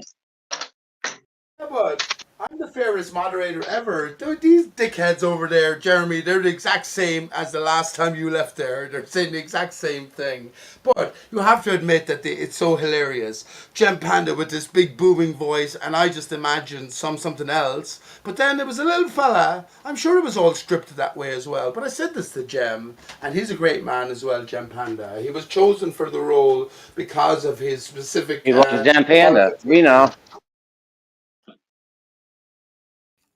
Is there a real topic we could get on? Please, please. I tried to get Eli. Couldn't save us. Nobody can save us from this train wreck. So ice cream is wonderful. Who likes? What was the guy's most favorite ice cream? Look, man, I'm just going to say right now that most of you Americans claim to be like half Irish or something, so he's your problem now. What is your guys' favorite ice cream? I mean, I don't think we want to go down this road, but yeah. You don't like ice cream? No, ice cream sucks. Why? Why? we like rainbows and puppies and unicorns, bro. Do we have anything real? Please, someone save us. Ice cream is real, man. I'm eating it right now. Yeah, we can tell. Yeah. You want to tell me the Earth is a boy?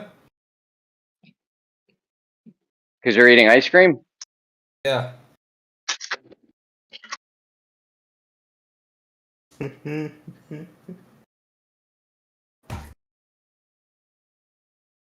mean, they don't have a single actual measurement of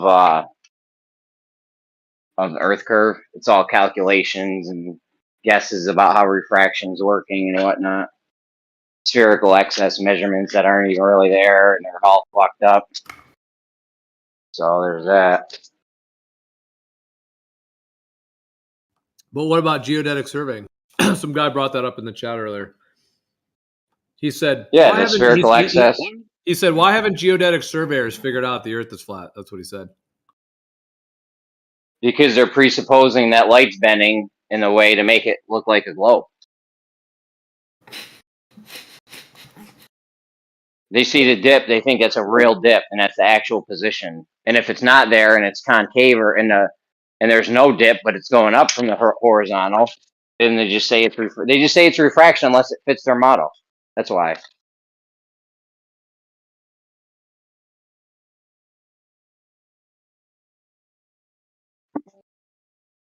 That's why. Hey, crypto. Is he in here? Not only that, it would only look flat if you could see, like the horizon would only be at the horizontal if you could see forever. We can't see forever. It's never going to be at the horizontal, geometrically speaking.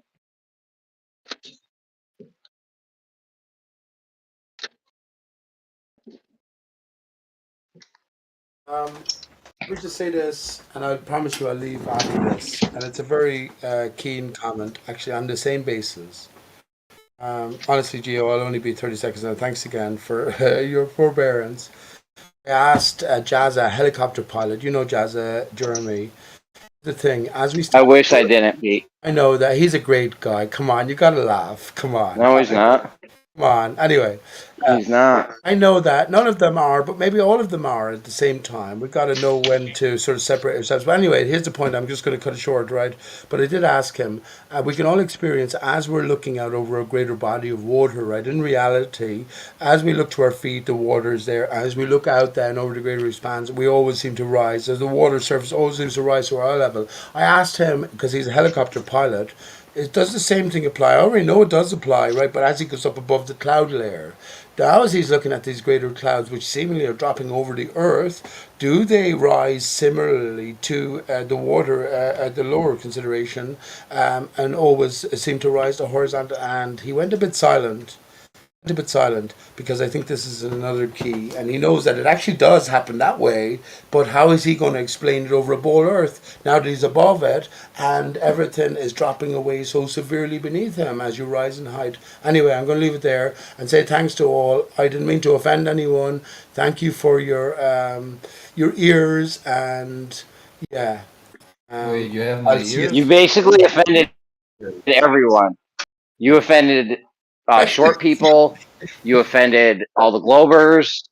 I'm Can't offended hear you. I'll personally. say Offended. goodbye. I love you all. Forgive me. Bye bye. I'm offended.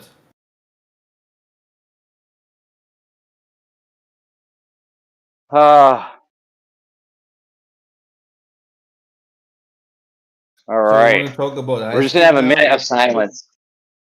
No, we're gonna have 1 minute of silence after that, so we can all just settle down and digest what happened. I for some reason I can't stop thinking about velociraptors. Ice cream. Bro, did you guys just get ice cream? What country are you in? What? You guys, what country are you in? Germany. Did you guys just get ice cream this year, or you been had it? I Oh, know I'm some eating ice countries cream don't right get stuff till now. like later on. No, we have it all year. Like us, you had it all this year. Like Australia, Mm-hmm. they just got VHS tapes and VCRs and stuff. So Really?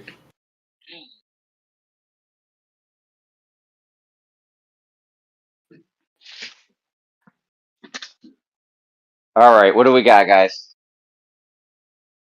Anything at all? Chocolate ice cream. Clay, please. Is a quarter foot pretty big? Yes. Is it what? Is what big? A Quarter quarter foot? foot. A quarter foot? Yeah. Yeah, would you be proud of a quarter footer? Like 3 inches?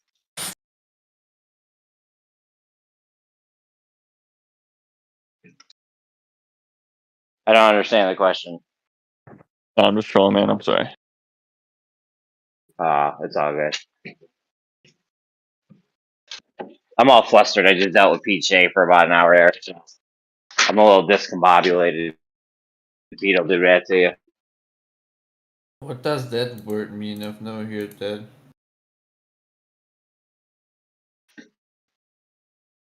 I don't even know what it means. He said it felt appropriate.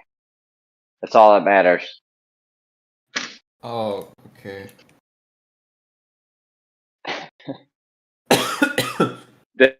That's something you say last. What the hell? I think you're breaking up. I don't know.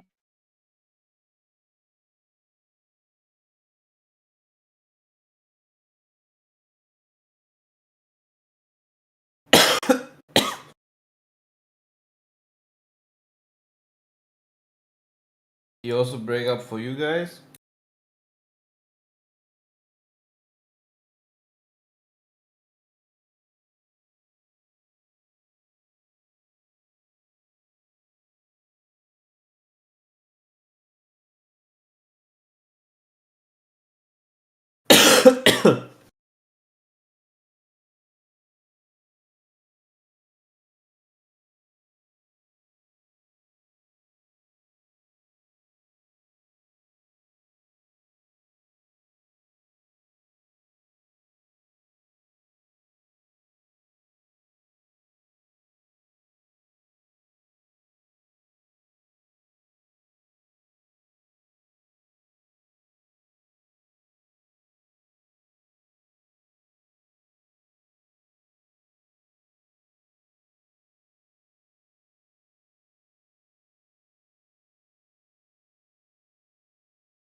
Don't all talk at once, guys.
You think Popeye's chicken sandwich or KFC chicken sandwich?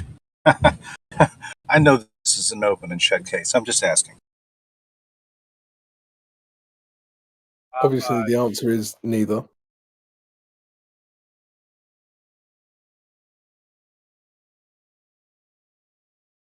Do you even? I don't even know if you have Popeye's chicken there. No, but it's fried chicken, right? So Yes, but I've watched one of these videos where they give English children Popeye's chicken, and they all say it's pretty bomb. yeah, fair enough. As long as they use healthy fats to fry it in, which they probably don't. Yeah, no, it's just like so good. It's like you could be you just like take out a world leader or I don't know, somebody even really good, and then just like you'd have that sandwich. All right, I feel better now. I mean, that was kind of like We actually do have Popeyes. yeah, it's here. ridiculous. They do. Nice. Yeah. Let's have a look. Yeah, there's It something looks like, like I think they put crack cocaine directly in the oil, and that's what gives it its kick, I guess. Oh shit, there's actually quite a few. But they're mainly in London, looks things. Oh, okay. They're basically in London. There's tons in London, and then there's like one or two in all of the major towns. Sounds about right. Maybe I'll have to try one.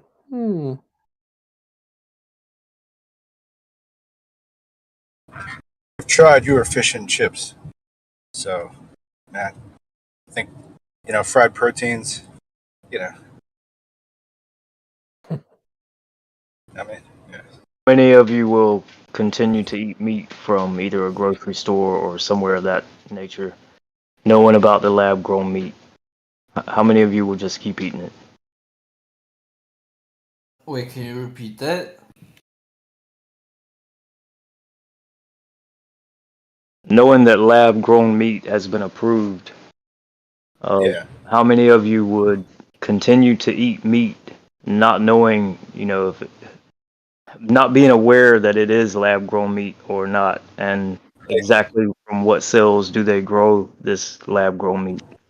You mean like if you wouldn't have any declaration or anymore, like it can either be from a real animal or made in a lab? You mean Yeah. kind of that way? Yeah. Well, it's a hard question, man.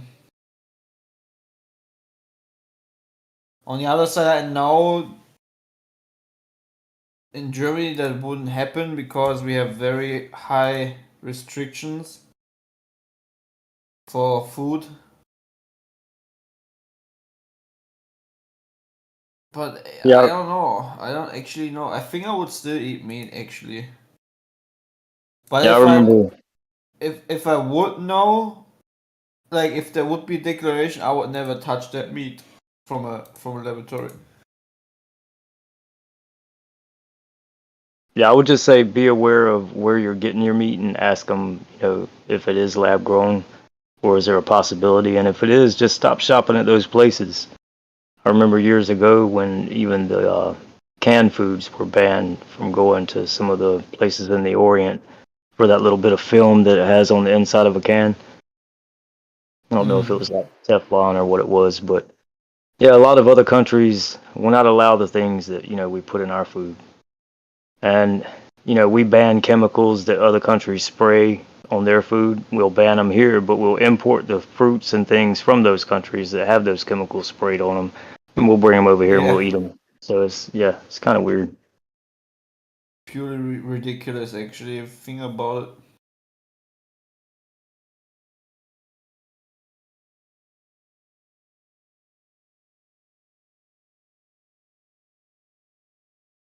On the other hand, what is also ridiculous is that in Germany, genetically modified stuff wait a second.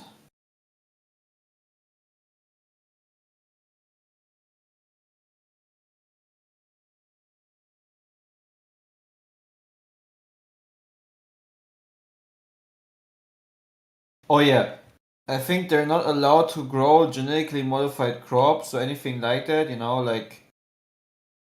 like GMO stuff. But what is allowed is to import GMO grain or feed from South America, for example, and then feed it to the industrial meat complex, if that makes sense, right? So the animals get GMO feed, which is kind of ridiculous if you think about it.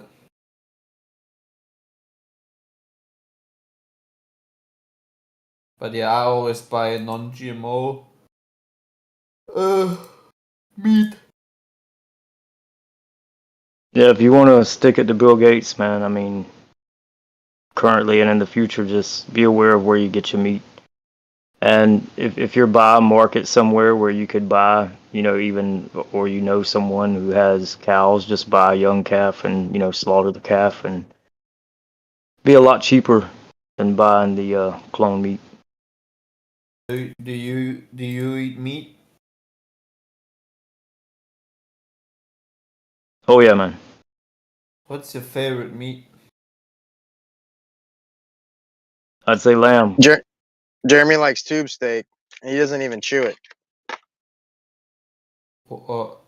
It's that tender. Tube steak? Tell him, Jeremy. You never had tube steak, Clay? Look it I up. don't know. Tube steak. Tube, tube steak. Yeah, don't look It's at the that. best Don't part look. of the Don't bull. look at that.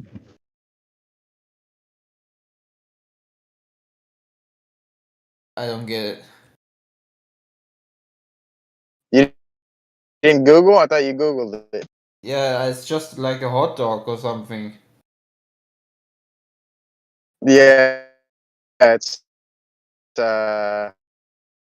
well, I mean, in Jeremy's case, it's more like a Vienna.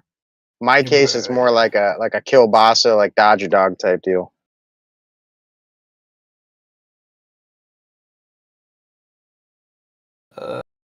I don't understand, man. You Googled it? What it's saying? I just see it just looked like a hot dog, dude, like with ketchup. Well, I can send the picture in if you want to. All right, let me see. Let me see what Google says over This is here. what I get, man. It depends on who's typing it in. Sorry about the hot mic. I posted it, man. Yeah, you need to use like an American VPN or something, Clay. I don't know what kind of like German sausage you're getting over there. Huh?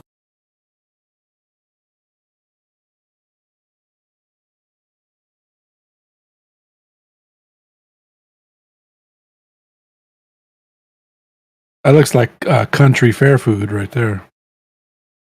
Yeah, it looks very disgusting. The French guy says it's oh, yeah, yeah.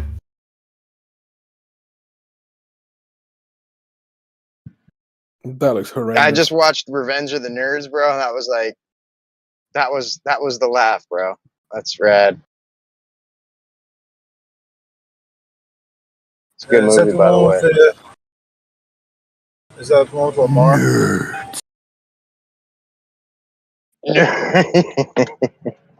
Yeah. That dude's Yeah, it's so good. badass.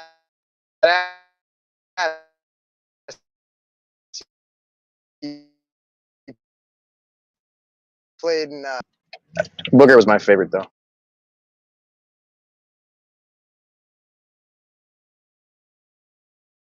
Clay's never had tube steak. That's funny. Melts in your mouth, Clay. Like you don't even have to chew it, bro. Okay. Go try it, bro. I don't know, man.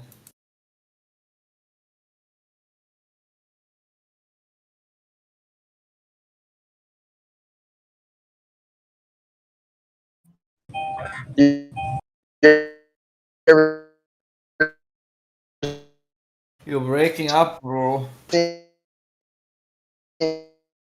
Beer fest when the grandma's like warming up the sausages. I think you're breaking up. Am I breaking up or is it him?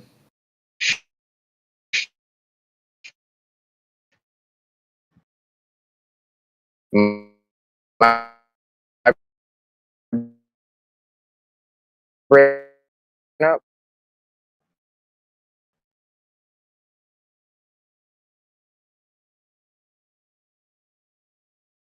Somebody's got to You said fucking you hash this out.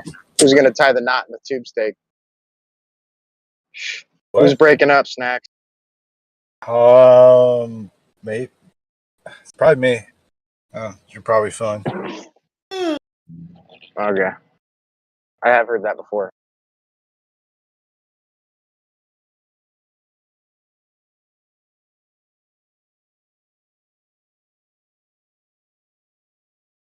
Telemarketing.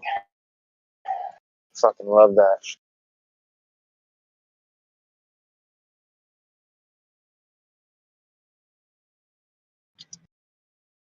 What happened to Pete? Who ran Pete off?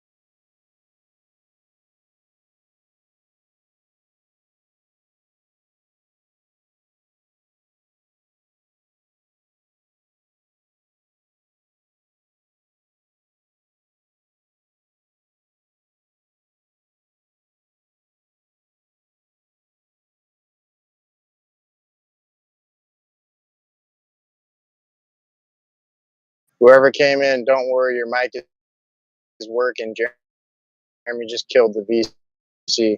That's all.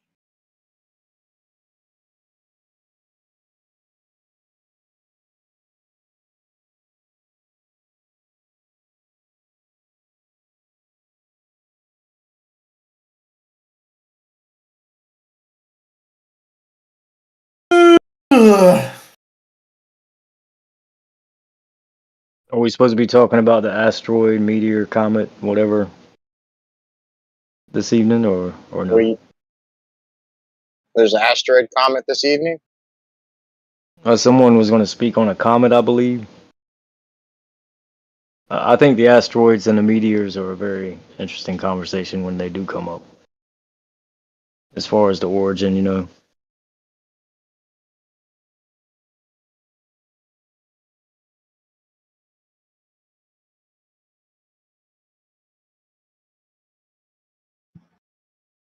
What do you think about it? Is it like it's just brimstone or what?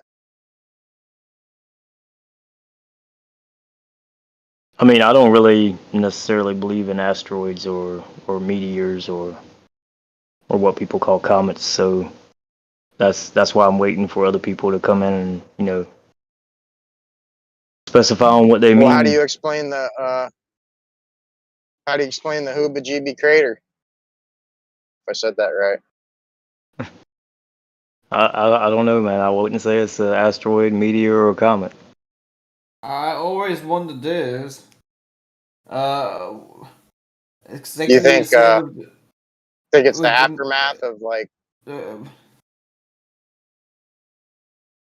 with the Clay? You all moon. right, bro? You're like moaning and shit. I'm alright, man. I actually wanted to say something, but I think someone started talking.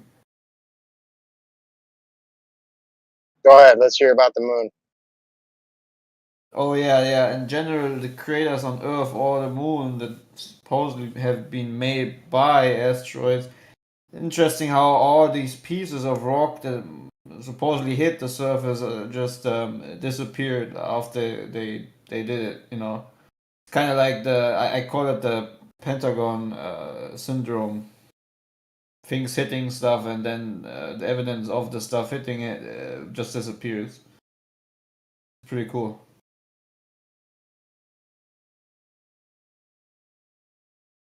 Anyways, you can go on. You never seen a light bulb fill up with photons, Clay? No.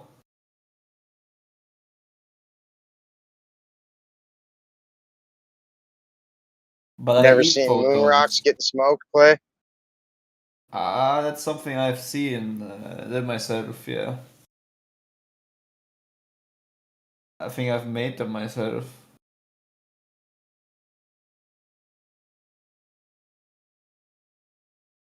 Very unnecessary stuff. I just think it's amazing how much emphasis and money they put into safeguarding the moon rocks, all while just letting the technology go.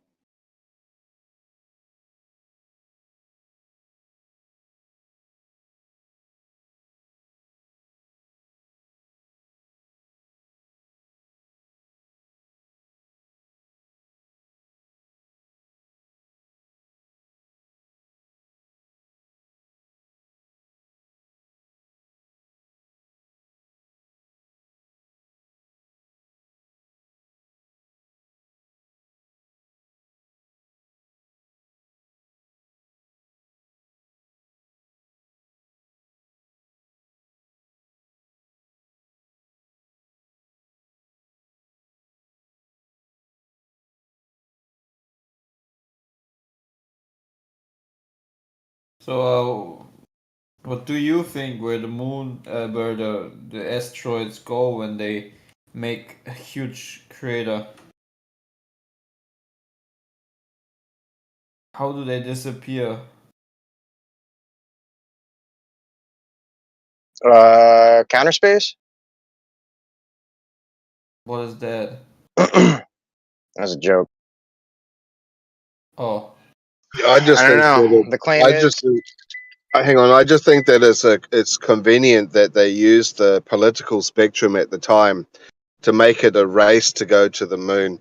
And it's such an endeavor for the human race to be able to leave this world and go to another body in fucking outer space. It should have been a joint effort. Every country should have got together and holding hands and kumbaya and you know, putting all their funds and efforts into this massive feat of leaving the earth and landing on a body. But no, it was convenient that the political spectrum at the time, we had to beat Russia. We had to get to the moon first, you know.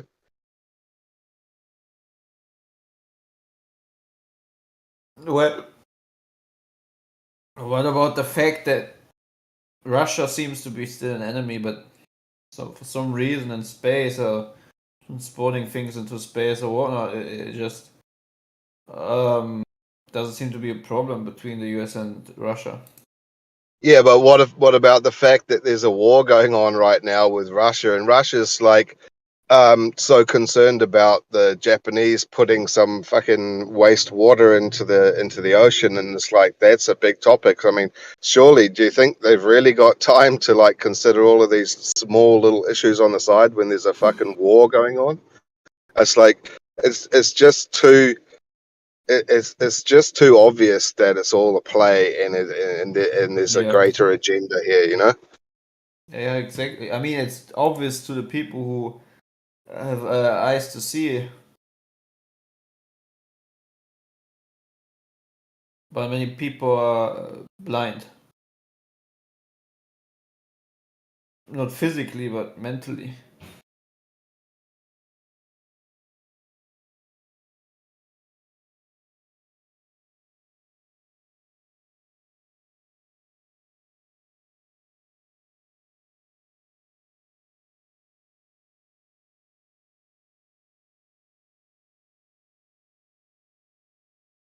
It's like a husband and wife having a major divorce uh, argument, you know, just discussing who's going to take the children, and it's like just after having like a fucking food fight in the kitchen table, and like everyone's flustered, and they just everyone stops for a second and goes, "What color do you want for the drapes, honey?" You know, it's like that's what Russia's doing. It's like, oh, well, what about the water that's like, fuck off? Aren't we in the middle of something really important like a war? You know, it's just too obvious that they just, you know, these side things are a distraction at all. You know, how could they even have the energy to even consider anything else other than the main topic, which is, you know, the survival of their people, because they're on the brink of like annihilation. And the whole world's like not getting enough food because they've taken it all away. And you know, it's like where are the minds like to see this obvious fucking setup, you know, for bringing in a new world order? That's what they're doing. They're bringing in a new world order. They want a new currency. They want a new system, and they want to bring down Rome, which is America.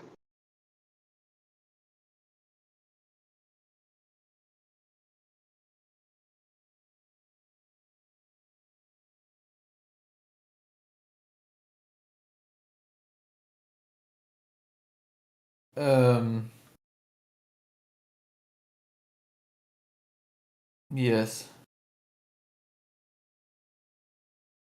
Think you got what it takes to bring down America? Well, I don't think it's going to come down in the sense that everything's going to come to an end, and you know, it's not going to be that like. I think that America will survive, and is very self-sufficient indeed. America has everything to look after itself. If America brought back all of its armed personnel and put that effort into looking after its people at home, America will eventually work out a way to be the place where everyone truly wants to go to, and that might take time, but you never know. Like you just need to crush the numbers and have a look at it. It's like America will truly be heaven on earth, but it just means quashing that ego and just saying fuck you to the rest of the world. You go fucking look after yourself. We've had enough of looking after you, all you guys and your problems, right?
Anyway, I got side railed earlier trying to talk about the Popeyes chicken sandwich.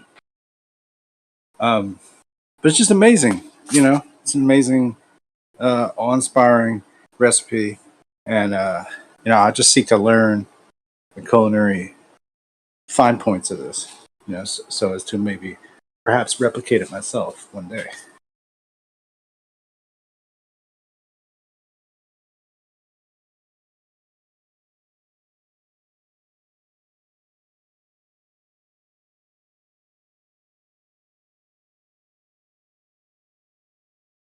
What are you cooking? One day, I'm gonna make good fried chicken. One day, you know.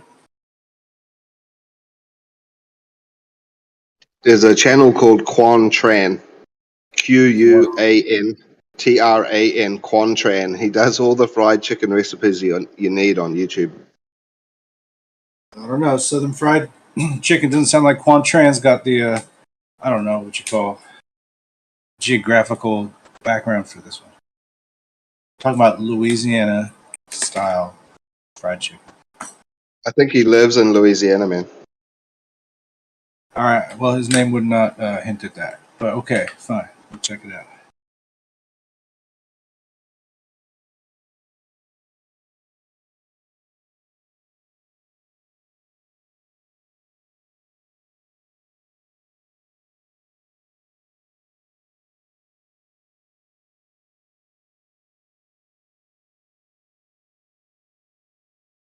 Yeah. So you're just gonna refer me to some YouTube channel.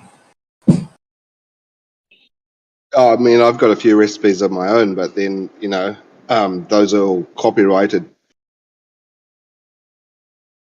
Oh yeah, sure. I just don't know how to prepare chicken, perhaps correctly in order to then fry it. The first step I would suggest with any meat, even white meat like poultry, is to do a short brine, like just brine your meat really I'll quickly. do that. I for sure do that. You say quickly? Am I brining it for too long or something? No, well, white meat you don't have to brine as long as red meat.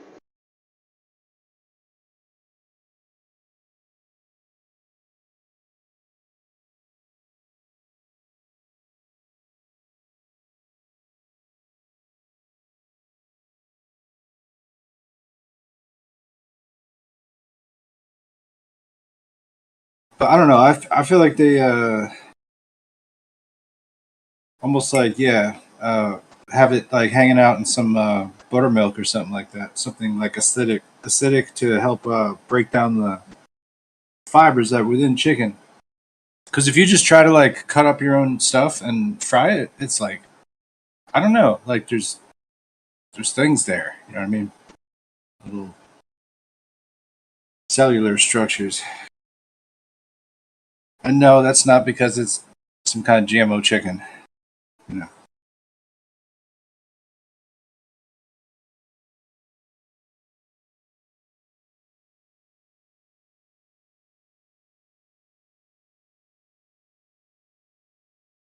Right.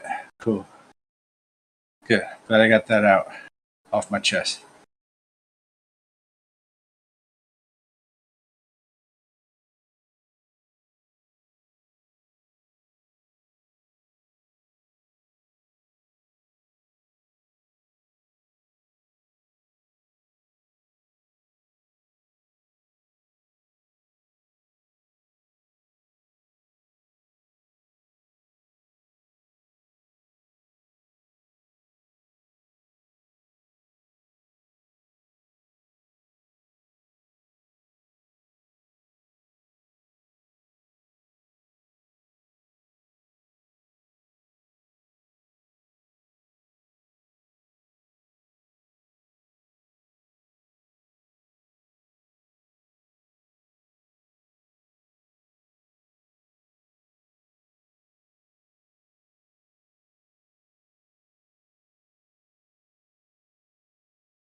playing some music earlier, Carlos. That was cool.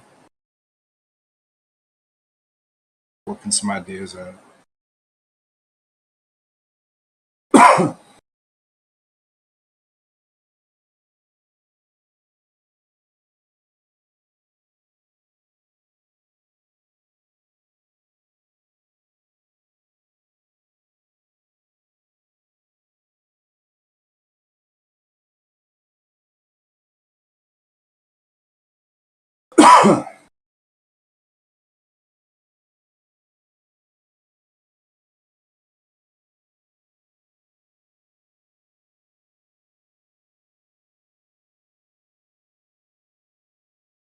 Yeah, it's like I have to figure out something with my bottom teeth are like they're just sharp, like as to biting into the inside of your bottom lip, with whatever performance relation to pressure applied.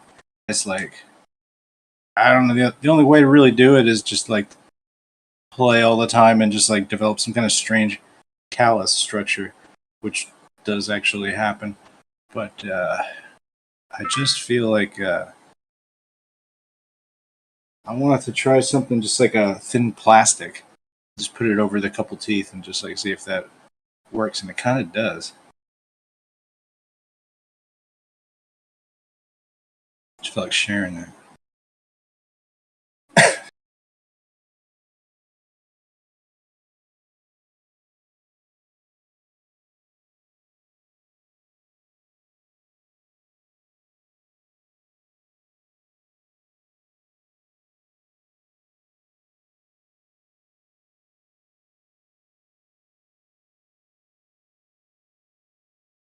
Oh wow! Did you guys see that? Pareidolia changed his name to Apophenia. What does this mean? It's shifting, changing the guards. Movement in the heavens. Somewhere, somehow, something made him change his username. Wow.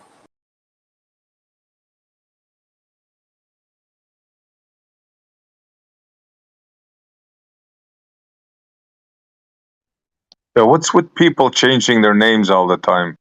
Is this like a woke movement kind of a thing, or what? I don't know. You won't catch me changing my name.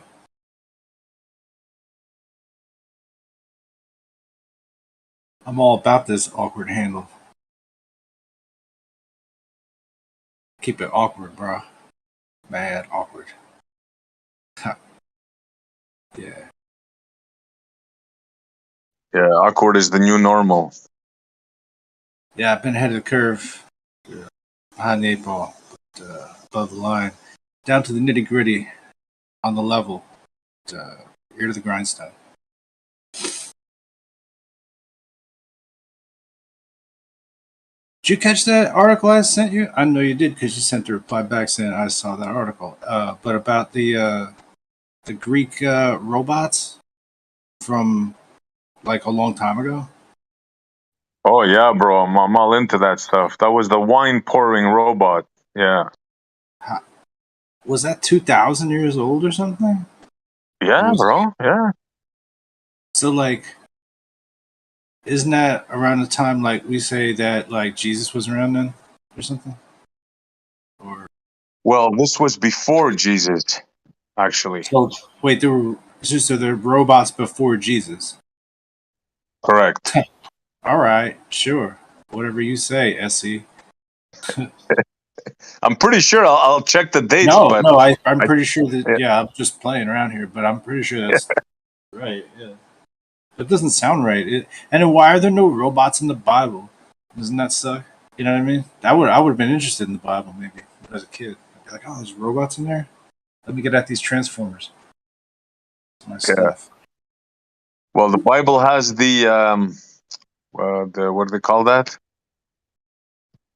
Brain freeze. Yo, brain That thing freeze they is would carry around. What was it called? The power, the box, the power that they would carry, and it's claimed to be an Ethiopian. The Ark of the Covenant. There you go. Yeah.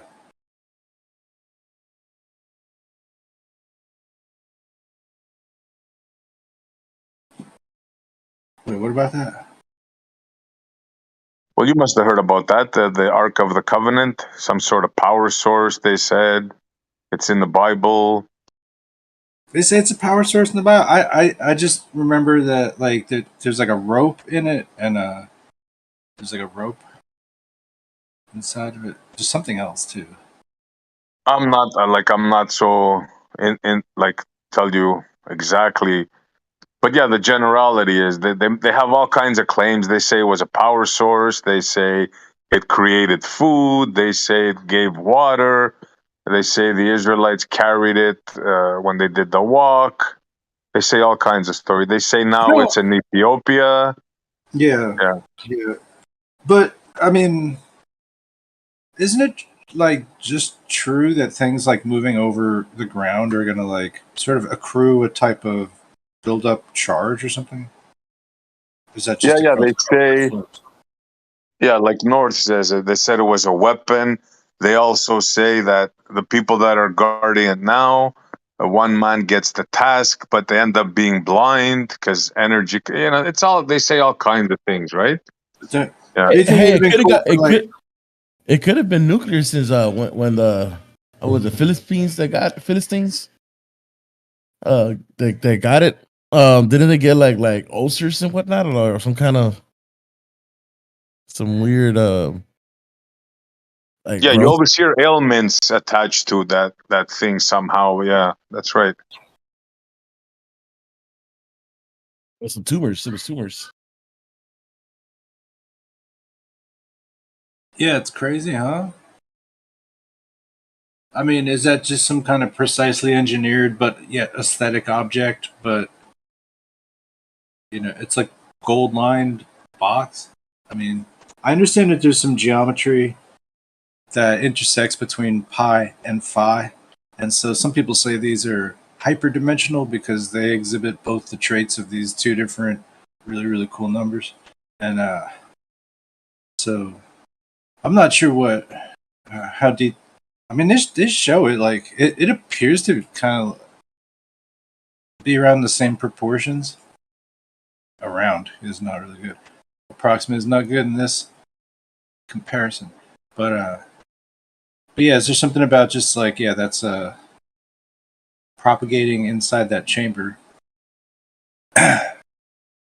Something. Yeah, those are those are stories, right? What never been found, nobody really knows. But these ancient Greek inventions, these are for real. It's like the robot you're talking about. Yeah, there like it is. cavitation is like a real thing, and like I don't know if like that rectangle, whatever the box is, you know what I mean? If it was tuned in such a way, I mean, maybe it could like be harmonically doing some stuff. But why the stuff on top? Who knows? You know what I mean? Like what? Like I always think it's kind of like an anode cathode sort of relationship, and it might just be that it's non-nodal, or it switches back and forth between being the positive or negative of the system. It's just like working off of air. You know what I mean? See what I'm saying? But like you would have like I would think like lots of potentially like free static energy buildup like during a windy sandstorm or something like that. You know, like I do wonder like could you collect it? Could you collect it somehow?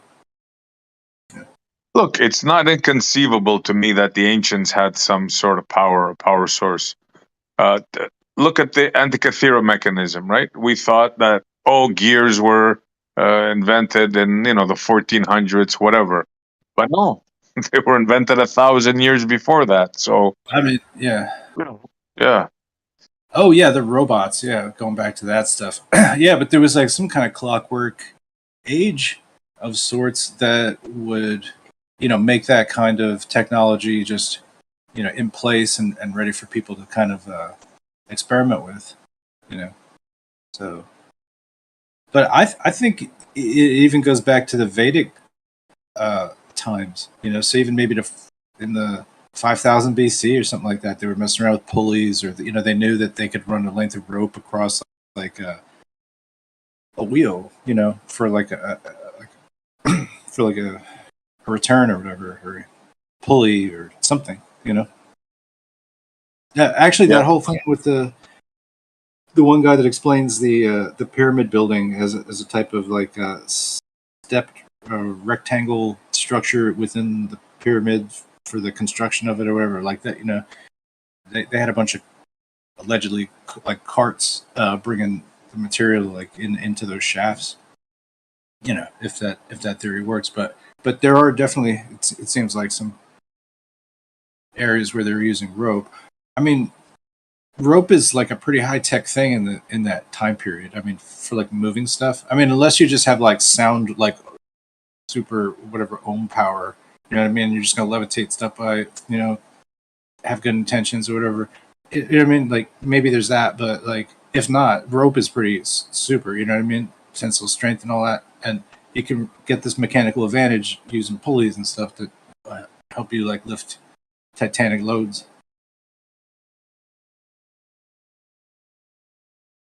Yeah, some of that old stuff is freaked out. Yeah.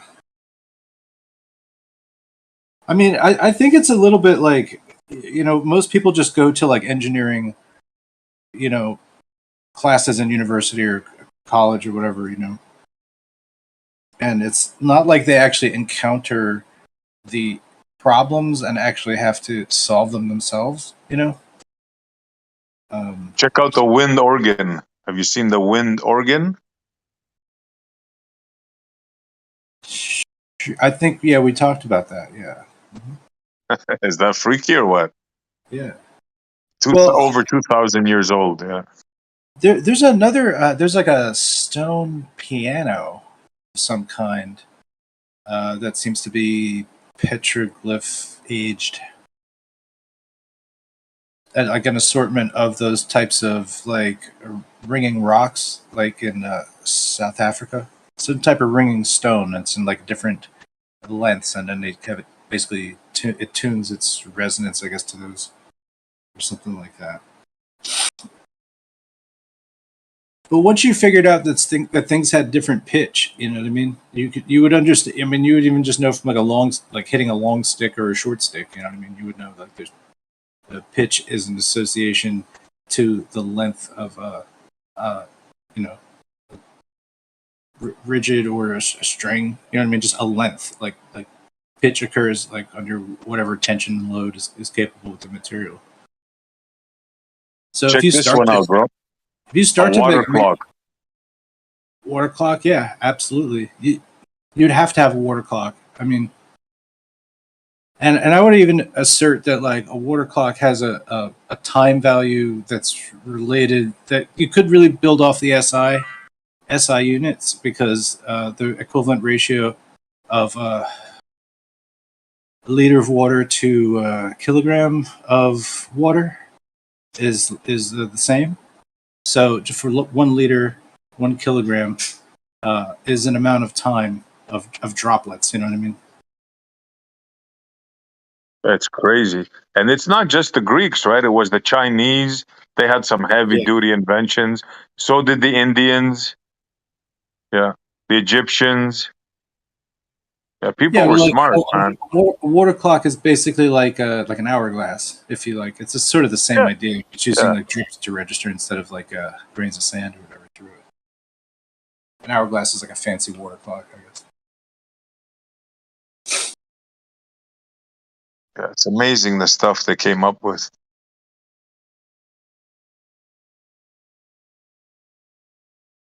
Yeah, and the Chinese are basically the like that to like engineer the armillary sphere to map. Basically, they composed a ball and then rotated it like 15 degrees, whatever, with the sky, and then basically mapped what was overhead to the ball using a mirror system. Yeah, sounds good. And then so that's how they reverse engineered basically the celestial sphere from that that process. But in order to do so, they'd have to have an idea of like increments and angles and stuff like that of like how many teeth a wheel might have, or like some way to mark it. You know what I mean? In order to properly get the time right. And so something working in tandem with a water clock, and then like I don't know, perhaps like filling with weight and then pulling on something else to shift the instrument, to nudge it basically. But yeah. So this is like a pretty complicated instrument to be fashioning, But I guess if you're Chinese and you got nothing else to do, you can figure anything out. Maybe, who knows? Check this one out. Which instrument are you talking about? Is that Mama Sweeney's box? Armillary sphere, but it's the apparatus to some of the original sketches I see. It's like it's tall. Like you need a ladder to get up it or something. Oh, Ali just reminded me of something with the yin and yang symbol. Did you guys know that they claim that they actually took a picture of superposition? And guess what it looks like? You guessed it, the yin and yang symbol, sorry. That's interesting. There's like I think both phi and pi geometries like encoded in the yin and yang.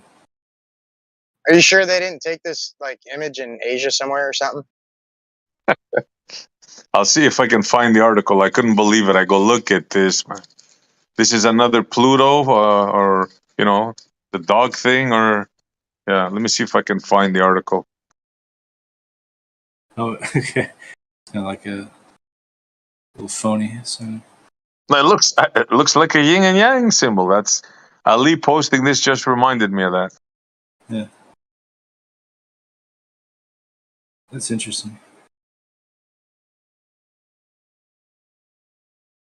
Yeah, there's some like I guess unknown connections here between I guess like China and the Roman Empire.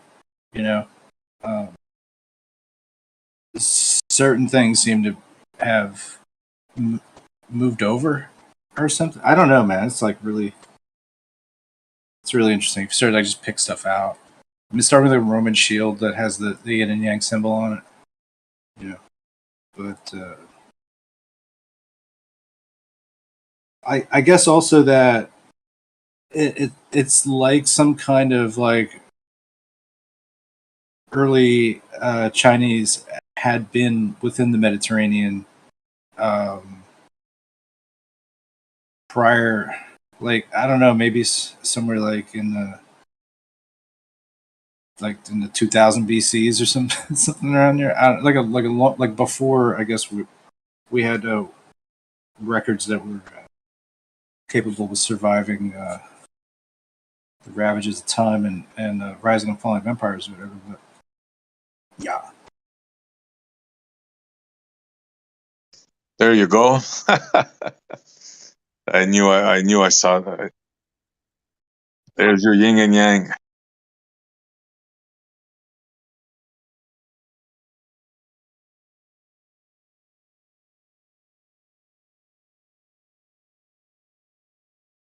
Of course, it's a crock, you know what, right? There's no such thing as superposition. It violates every known law to humanity. Yeah. You can't be one thing and another at the same time. That doesn't work. Well, yeah, you're right. But it might be that things work towards converging towards superposition, which cannot happen, and therefore creates other sorts of wrinkles. Yeah, but my voice is here in New Zealand. It's also wherever you are right now. That's correct. That's like so fast. Yeah, fantasy.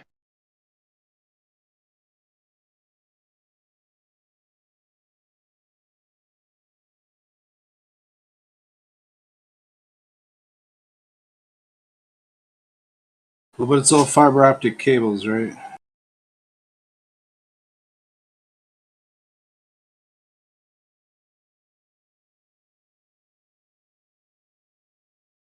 How come you got better connections than Jeremy does, Carlos? What do you think about that?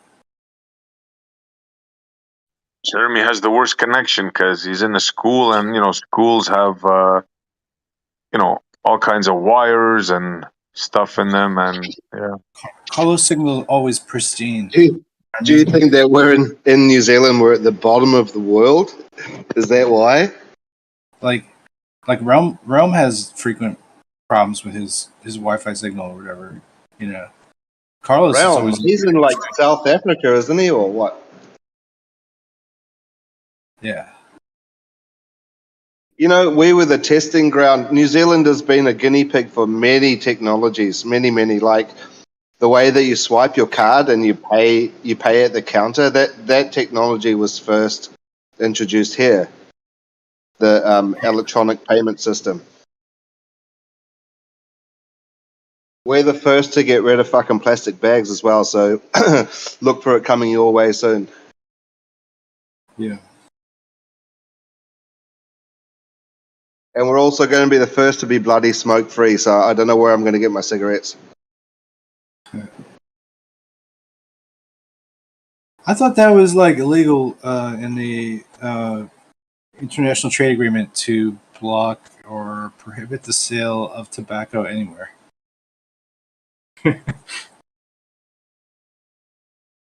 You think so, right? That's what they say. So you hear that there's an Artemis Accord that India has signed together with other countries to establish a uniform signaling and processing standards for international cooperative astro works to be done out in the outer space lands. Really funny. And also, I heard just like on college radio, and that China and the Soviet Union, Russia, were partnering to build a space station to have a southern space station, southern pole space station. So that's going to be funny and interesting, don't you think?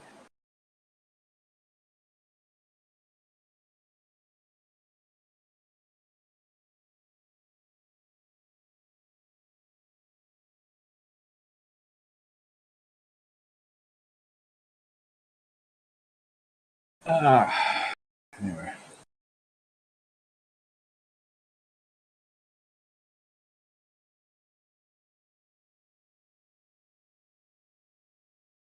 That's a crazy story, though, right? People's South Pole space station. Amid all the war and all the other bullshit, it's like cool to. And then they float this narrative like, oh yeah, this actually might be like the type of thing that actually creates partnerships and like goes beyond the differences that these countries have. It's like it's like they unite them. Ooh. Funny little story here.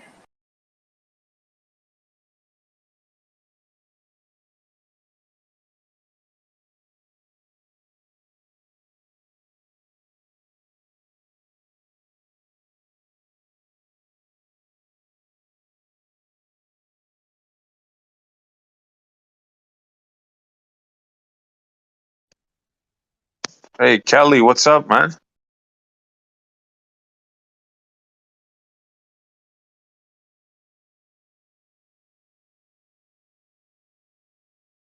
I heard something and I was like a little surprised.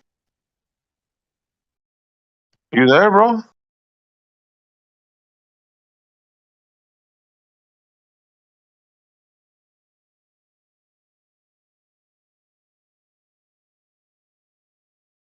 Odysee. Yo, Ali, what's up, bro? All right, I was watching just you talking about superpositions there. I was watching a interesting lecture with Sean Carroll. He's going on about quantum physics, and he's talking about superpositions. might send you the video. It's about an hour, but if you want to watch it, it's quite it's quite interesting, man. It just shows how much bullshit they talk, man. Oh yeah, he's an expert mudslinger. That guy is, yeah. They all are, anyways. But he has a good way of saying it. It makes it almost unbelievable. Yeah, but we know better. Well, I'll speak for myself. I don't believe that stuff. No way. Actually, he goes and explains about that. Oh, what was it? The cat, Schrodinger's cat, and all that kind of thing. Yeah. He's going on about the observer is part of the equation. I'll need it. It was quite hard. It's because I could understand what he was saying. I understand quantum physics fully, what he was talking about. If that's quantum physics, what he was talking about, I understand it totally. It's a load of bullshit. It's bullshit, bro. Yeah. It really is. It's quite. It's crazy that this guy was at the Royal Institute. He was at the Royal Institute, and where Faraday and Maxwell and all these great scientists and all that gave lectures at, sort of in there, and it honestly, it was funny as fuck. That's funny. That's funny. I'll send it to you anyway. I may have seen that one. In the famous lecture room with the famous desk there, right? And he even admits he's just a theoretical physicist, and then he just goes to it's all philosophical. Does he have an Apple laptop? No, he just he's just basically talking. This might be another. Maybe it's another one. Yeah. He's just talking there, and he's like explaining a lot of nonsense. That's what it was. Just a load of nonsense. Yeah, it's against nature. Can't happen. You can't have superposition. That's ridiculous. And you're right. It does take a third observer. Not a third observer. Sorry, it takes an observer. So you look at it, it behaves a certain way. You don't look at it or don't record it, it behaves another way. He was talking about waves, right? I've never actually seen a wave, they're saying, right? The wave, if you observe it, right? If you observe whatever it is, if you observe an electron, right? It's if you don't observe something, it's a wave. When you observe it, it's a particle. Absolutely. So they've never seen a wave. They've never. He's honestly, he just basically breaks it down to say it's a lot of nonsense, but continues to try and convince people that he's going on about computers and all this. Computers are zeros and ones. There's no superpositions with a computer. These qubits and all that. The only way that they can do that is because it's on and off, yes or no, true or false. That's programming. And the computer works on the same principles, just two, and then they start bringing into qubits, stuff like that, saying that's all quantum stuff. But there's only an on and off. You can't have an on and off at the same time. At the same time. Yeah. Yeah.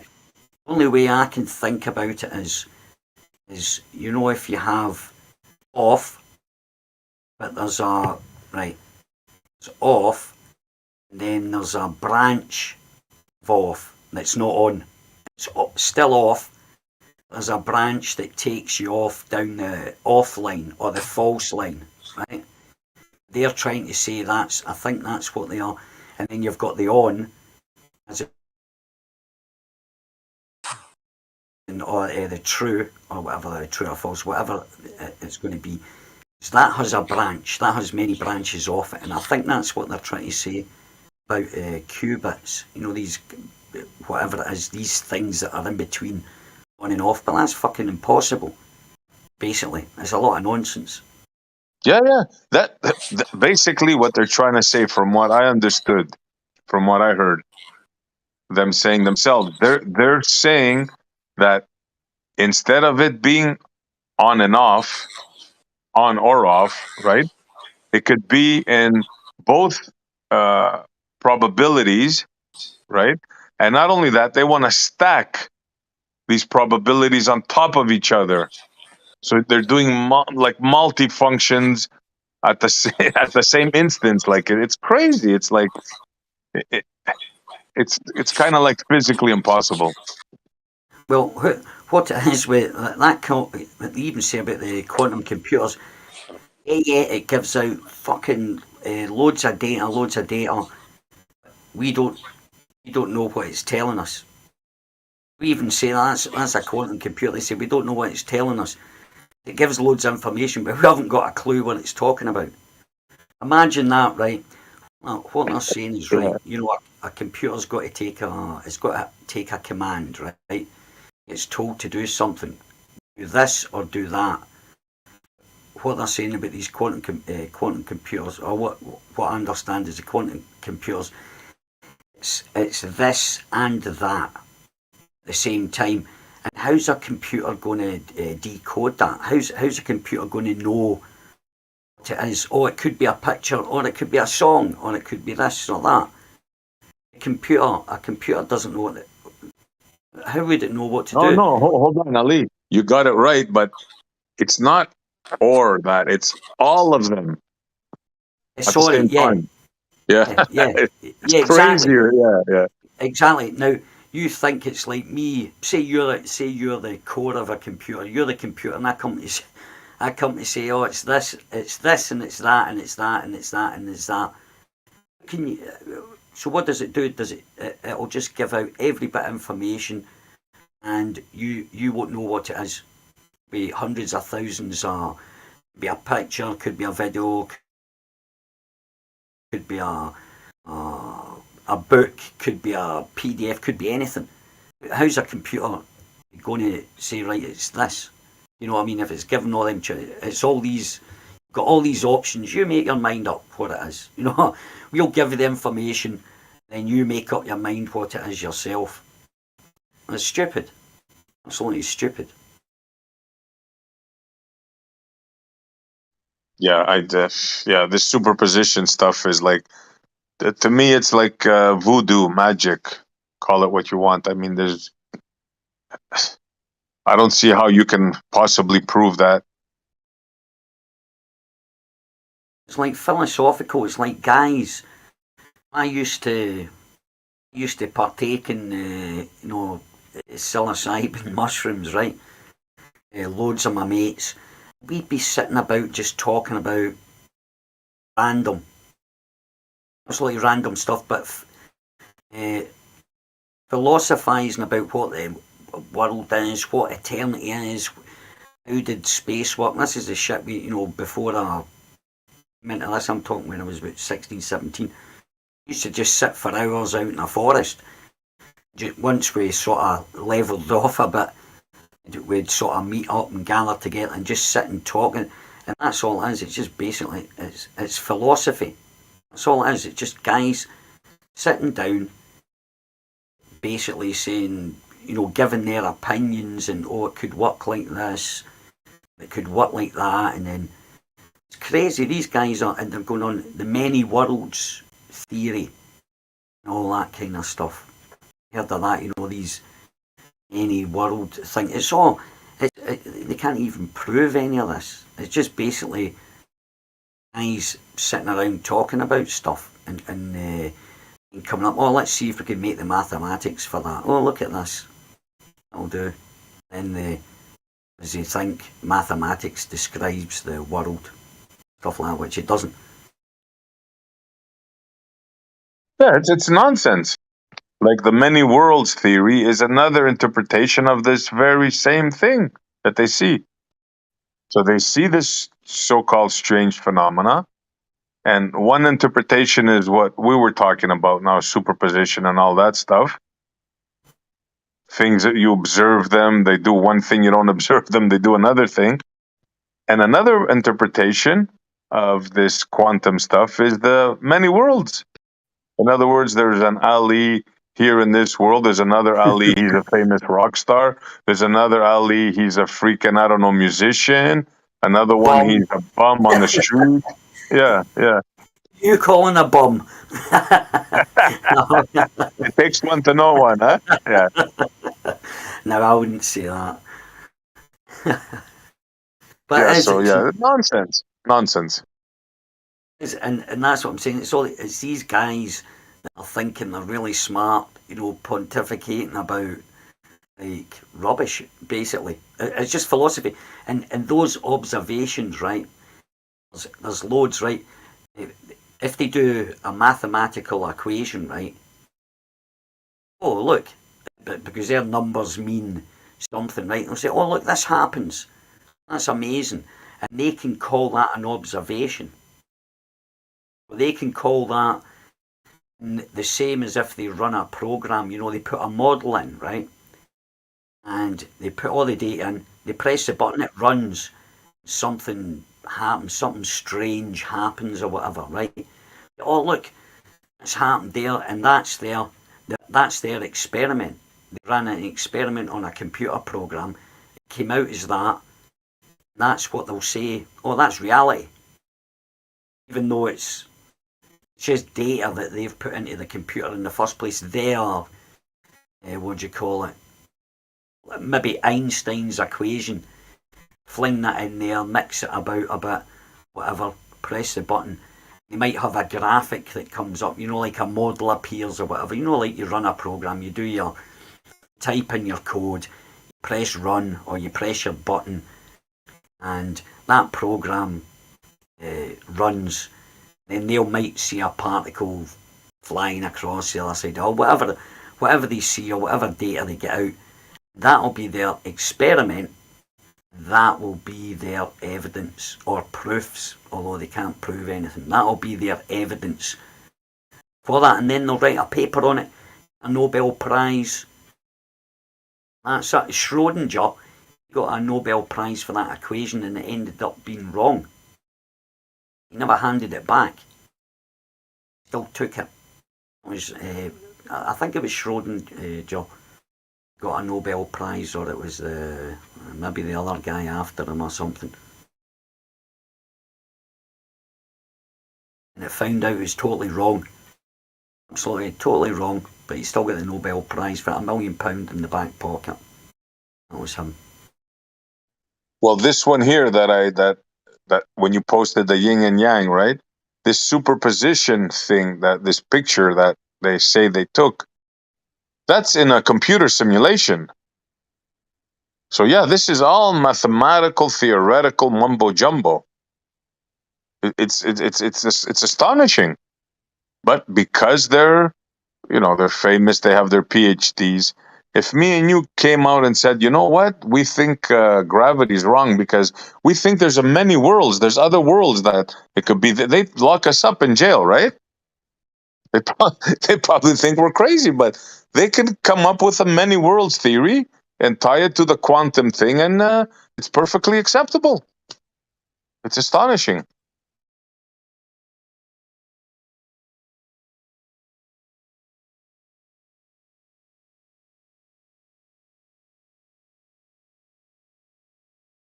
Like, how does that work? I don't know.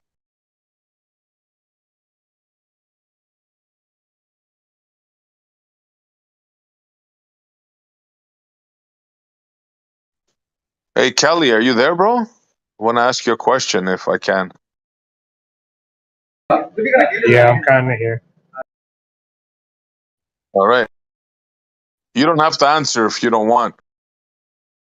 But I heard that you were a flat earther and you switched and you became a baller.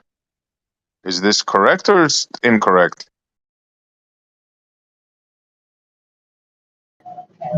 Yeah. All right, cool. Respect. What made you turn? Not turn, but what made you decide the other way then, Callie, if you don't mind me asking? What was the thing that made it for you, or made you decide? celestial navigation. What way? What do you mean with celestial navigation? How? Or what specific part of celestial navigation sort of convinced you?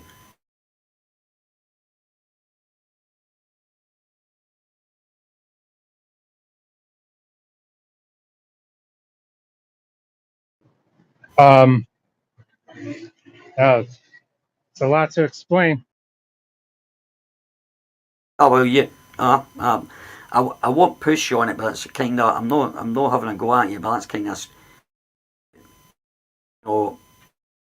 it's kind of a strange answer that if it's hard to I'm going to post explain. a picture.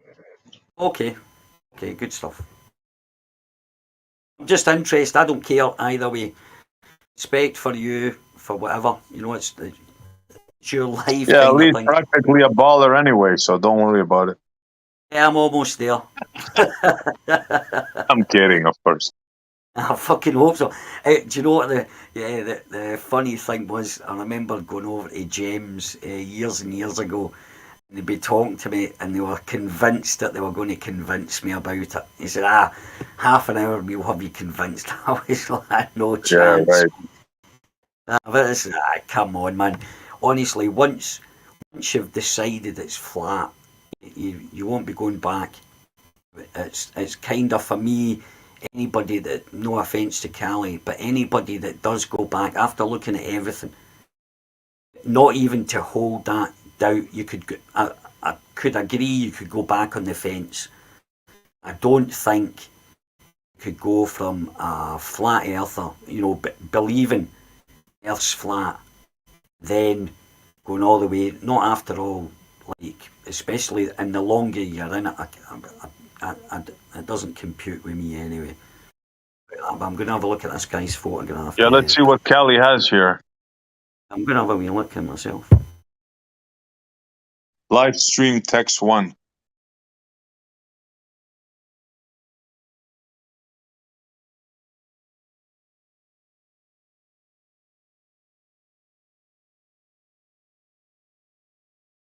Right, I've just got to say that's a drawing, right? It's just like an image. Someone's drawn out an image and they've explained it. These guys, these ballers don't actually have a clue about what celestial navigation is anyway, so absolutely don't. Not heard one of them explain it properly. Yeah, I'm curious which part. Is it that, Callie, you think like, and I don't want to put words in your mouth, is it the navigation part or? Well, correct me if I'm wrong. I'm trying to steel man the model. And in the model, the stars decline 1 degree every 69 miles because of perspective, right? As you go back, yeah, I guess, yeah. Go on, yeah. All right. How do you draw that? How do you represent that mathematically? Are you saying it's linear, or what are you trying to say? What about perspective and the position of a star and the distance from it? What causes that rate of declination? Distance?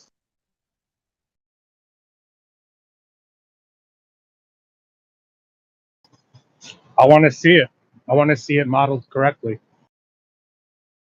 No, I'm with you. Like, I'm trying to understand, like, what you're. I'm just going by what I know, right? I would say it's distance, but like I never done it, so I can't speak on it. I don't know anybody that has done it. You would have to travel much farther on a flat plane to change the elevation angle to a star that much. The distance you would have to travel on a globe, because it's curving, the angle changes as you travel. So the globe matches real life. The flat earth doesn't have a model for this. Okay, I see what you're saying. Okay, have you thought about it on water? How it would work on water? Yeah, Or are you thinking about it on land? Any altitude. Any altitude? Oh, like you're saying on a plane as well. Is that what you're saying? You mentioned sea level. I'm saying there's an altitude. Eventually, it'll affect the elevation angle of the star.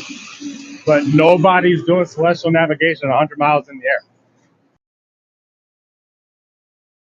Yeah, I never. Yeah, nobody said 100 miles in the air. So altitude doesn't affect the elevation angle of the star. Okay, yeah. Well, you know that they claim they navigate from space, right? The Apollo missions claim that they navigated using stars, and they actually had a built-in, I think, a built-in sextant in one of the in a couple of the missions. Did you know that? A sextant in space, really? Yeah, bro. I want to look at I that. was shocked. Yeah. I need to read that. Yeah. Okay, I'll try to find it. It was built in on one of the capsules. Now, I'm not saying I believe this, right? Because you know my fans. Yeah. I can confirm when I worked for a space agency. We are told that some module use navigation stars in order to be able to get to the target. There you go. Somebody that has worked in this. Which is quite strange because, isn't the moon quite big? We can see it from here, and I suppose, I don't know why you would have to navigate with the stars. If you would have to just go round a bit and say, oh, there's the moon there. And off you go and head towards the moon. I never understood that, why they would use. They did, I agree, they did use it. They've actually, can see on one of the windows, they've actually got a, what do you call it? That sextant thing, but it was on one of the windows. I don't think they used it because that module or whatever was controlled from Earth. They didn't fly it at all. They only landed it at the end.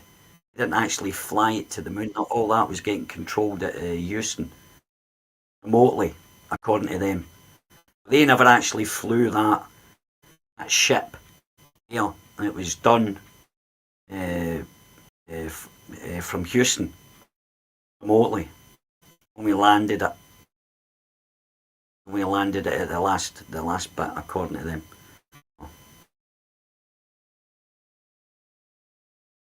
I thought you could have just looked out the window and said, well, look at that, there's the moon there, let's head for there. I don't see why they would even navigate with the stars, really, right?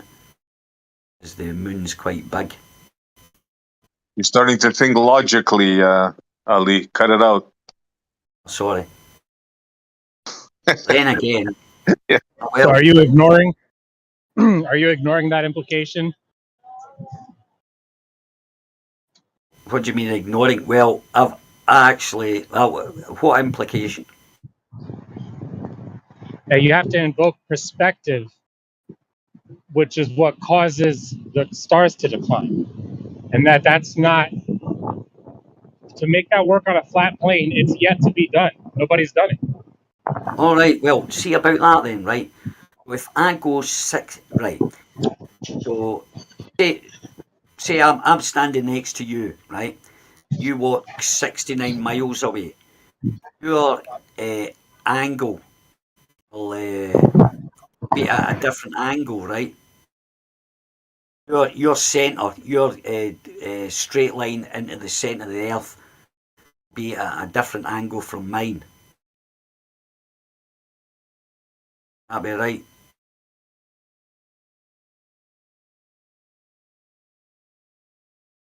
I don't think when you do celestial navigation, I don't actually think they account the different angle they're at, because they're vertical. That's it. They're vertical. Their vertical will be more than mine. But they don't do it like that. That drawing that you did with a flat surface, that I would be interested to see. See, it's funny how, did you not notice that drawing? It was like a dome, right, but on a flat surface. the Earth's not flat according to you guys. So you would, I don't know why they would put it enough because that Yeah, couldn't like I represent it. said, the elevation of the ground doesn't affect the altitude angle of the star. You'd have to go really high.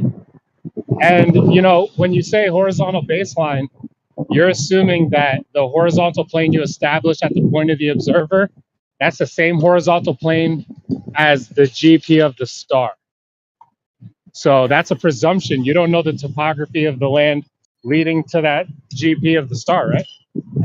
Exactly. You're presuming it's on the same horizontal plane. Yeah, so how would you even measure for that?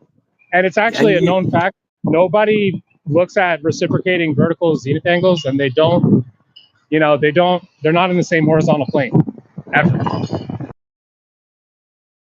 But yet they do it like that. They use a flat baseline to determine that.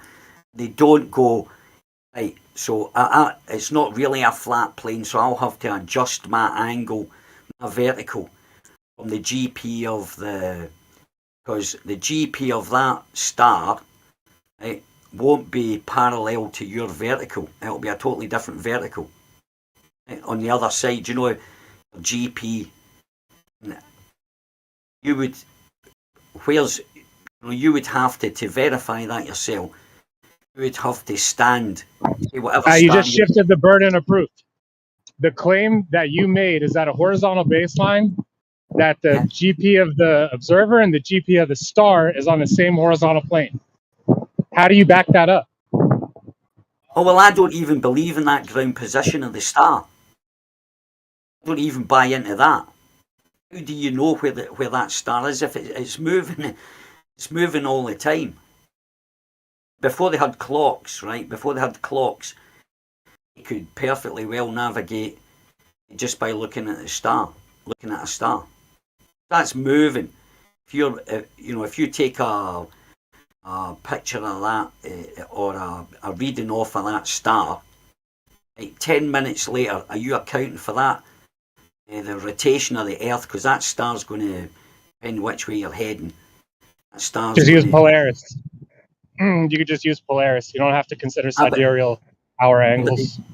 But they don't always use Polaris. If you can't see Polaris, they don't specifically use Polaris in celestial navigation. You can use all different stars.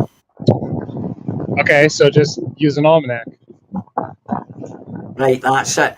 Now that almanac. Now, so you have to verify where that ground position is. That star's exact vertical is someone that's standing there, which is he's leaning away from you. So that's a different angle. It's not like a straight direct line that's parallel to your vertical in the observer, right? It's not parallel to that. It's at a different angle. It's because verticals are not parallel according to the ball Earth, right? No vertical is parallel. Minute you go 2 meters away from me, it's changed. You could go a meter away from me on the supposed ball bit, right? And your vertical's not the same as mine. You know what I'm saying? So if you go 69 miles away. Yeah, you got that right. Exactly, dude. Right. So the assumption that it is on the same horizontal plane, it's measurably not. Okay, surveyors do this all day. They don't ever consider, I got a total station here. I got an auto level 2 miles away. They don't say, ground is at same elevation. Both of my verticals are perpendicular to the same horizontal plane. Nobody does that. That's just not true. Yes, you do. Because the fact is, right, so what you do is what a surveyor does, or a geodetic surveyor does, if you want, determine his horizontal, find out the distance. He's got to measure the distance. If he's looking at through his theodolite and he's doing geodetics, or he's doing geodetic surveying, right? If he's looking at an object, right, he has to know the distance to that.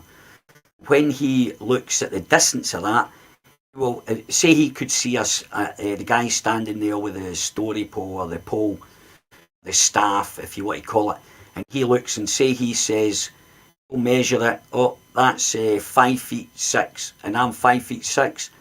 That's perfectly level. If he looks at that staff, and I know that my theodolite's 5 foot 6 above the ground, I look across 2 miles away, and guy's put his staff just sitting sitting on top of the ground, and I see it's 5 foot 6 there, right? So I write my book 5 foot 6. Do I have to add a curvature correction on that? Right? So even though I can measure it horizontal, I say, oh no, I need to adjust for that, which is 2 times the distance squared divided by 3. You'll get your answer in feet. So if he's 2 miles away, that's 416 divided by 3 is 5.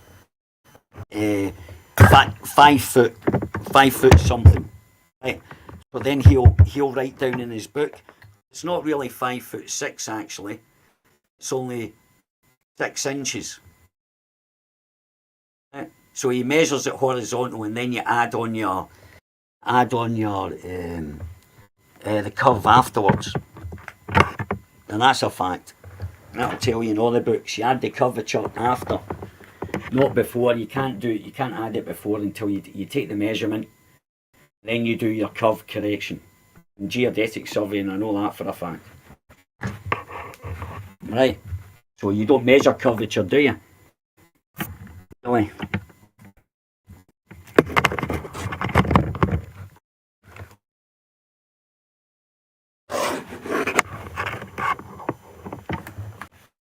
Comment, or is that not right? You don't actually measure cover, you add the curvature on after. So, you know, to the baseline, you're doing a horizontal, you're looking at horizontal. That measures 5 foot 6, and it's, what did I say, 2 miles away?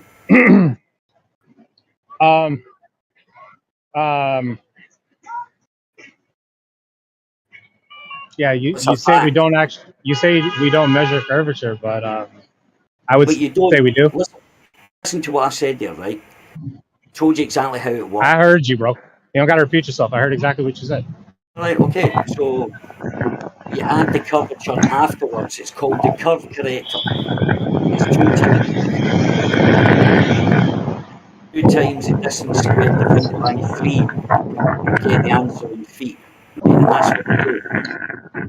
Are you outside, Ali? Are you outside? Oh no, that's the other guy that's doing it. Oh, okay. Somebody, yeah. Oh, it was Callie, sorry. Callie, yeah. Ali and Ali. Oh, sorry, go on. Yeah, because I heard like a disturbance, a wind. No worries. I think he's up in the mountain with his theodolite trying to move the ball earth or something like that. Well, Callie, what'd you say to that then? I say that's the way you do it. You add the curve afterwards, which is the assumption, right? So I'm not assuming anything.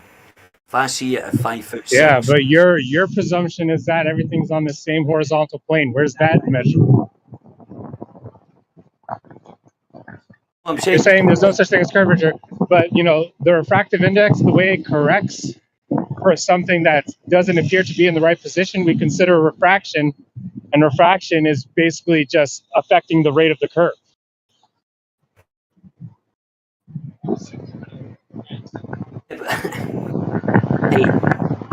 It's not going to. That's what the correction is. It changes the radius value. No, you have to. Well, exactly. You have to. That's 2 things you have to do. You have to add the curve correction, and you have to for refraction as well. So I agree with you. Yes, you do. Measure it. If I see it at 5 foot 6, if I'm looking, my theodolite's at 5 foot 6, right, and I know it's at 5 foot 6. I get a guy to walk 2 miles away, and he sticks the pole at the top of the ground, right? And I look through my theodolite and I see 5 foot 6 there. Right? Then what I do in my field book, it's called, in my field book, correct for curvature, and I'll correct for refraction.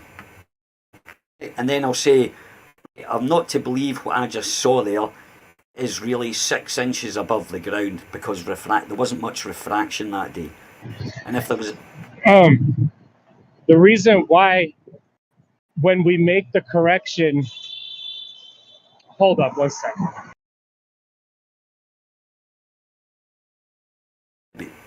you're admitting you make the correction, right?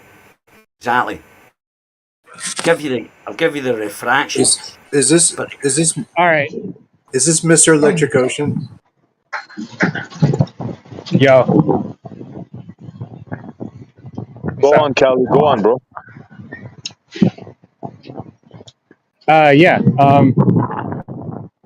Spherical excess correction is literally showing how oh my gosh. Hold on.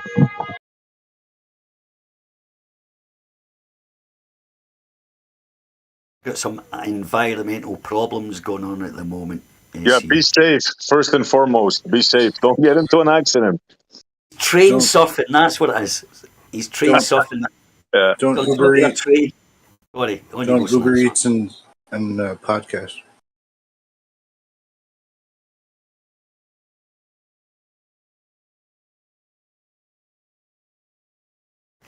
You can see what I'm saying, SC. It's ridiculous.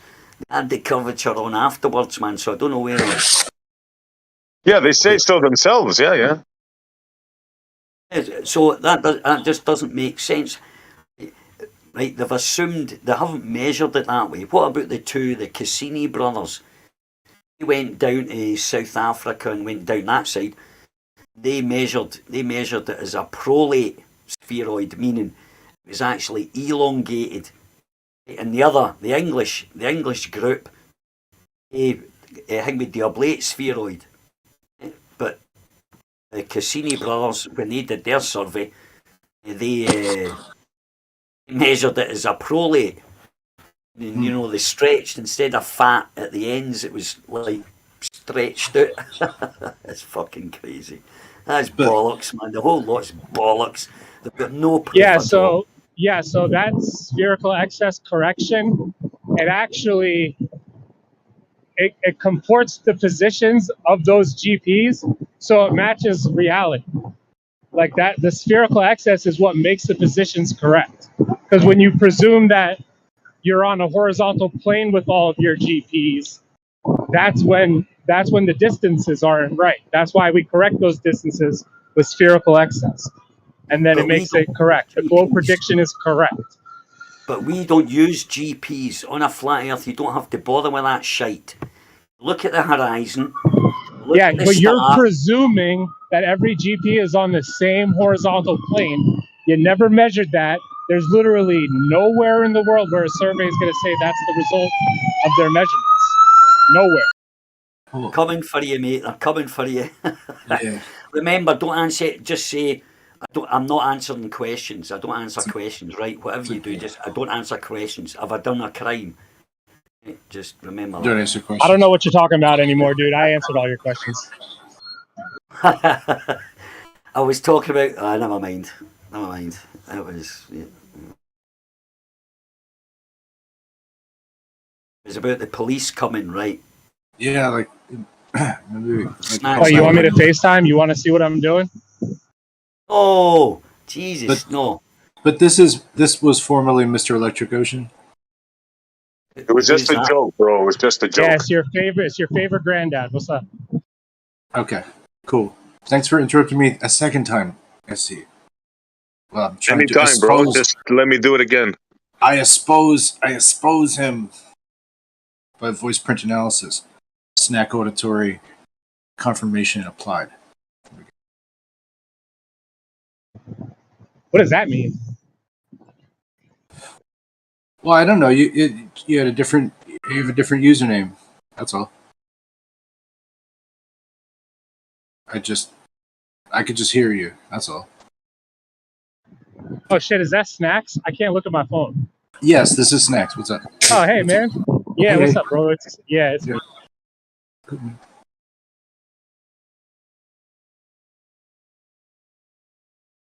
Would you get like stuck on some Mick West videos or something like that? Fight the Flat Earth? What do you?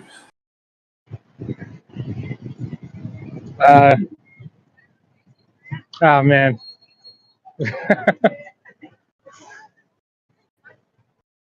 I don't know. Hey, Kelly, this is the way I see it, right? And I'm not judging, right? You're never gonna hear me make fun of you or anything like that. It's not gonna happen. The way I see it like this, I don't make any shape claims because I haven't seen whatever we're stood upon as a whole. I haven't seen it as a whole, right? So I can never make a shape claim. That's the way I see it. Yeah, I have a lot of respect for that position. I don't respect when people jump out the window and just, I don't know. I don't know. It's good Then to wouldn't you a flat earther though? reevaluate. It's good to But wouldn't you a flat earther? reevaluate and not just run with your presumptions. Well, you were a flat earther, so you must have ran with some presumption, surely. Yeah, man, I was a flat earther since like 2018. You're a noob then, yeah? Well, Yeah, right, bro. Why don't you tell me how the stars decline then? You say I'm a noob. Why don't you tell me this model? When you walk away, when the further you get away, if you look up at a star, right, and the further you get away, it declines. What's so hard about that? You're saying the causes of perspective. Yeah, perspective. Okay, so how do you prove that? You can't prove anything. You have did I forget to tell you? I forgot to. Yeah, you have to invoke some math that perspective changes the positions of things in the distance, and that whatever's happening to a star, like, show me how that happens. Well, I have to tell you, I'll inform you, you maybe get it now. I believe Earth is flat. It's a belief. Well aware it's a belief. If tomorrow it turns out to be a ball, it's a ball. So what? I'm not going to get upset. I'm not going to commit suicide. No, say it's the end of the world. But I'll tell you something that I won't be doing. If I do find out it's a ball, I won't be coming on channels like this and slagging off people that I was on the same side. No, I'm saying it's you that you're doing that. Yeah, that's why you're saying it though, because you're saying that I do that. That's why you just said that. Oh, Could I ask you what was? Wasn't going to put you in the same. Wasn't going to put you in the same because you're quite a pleasant dude.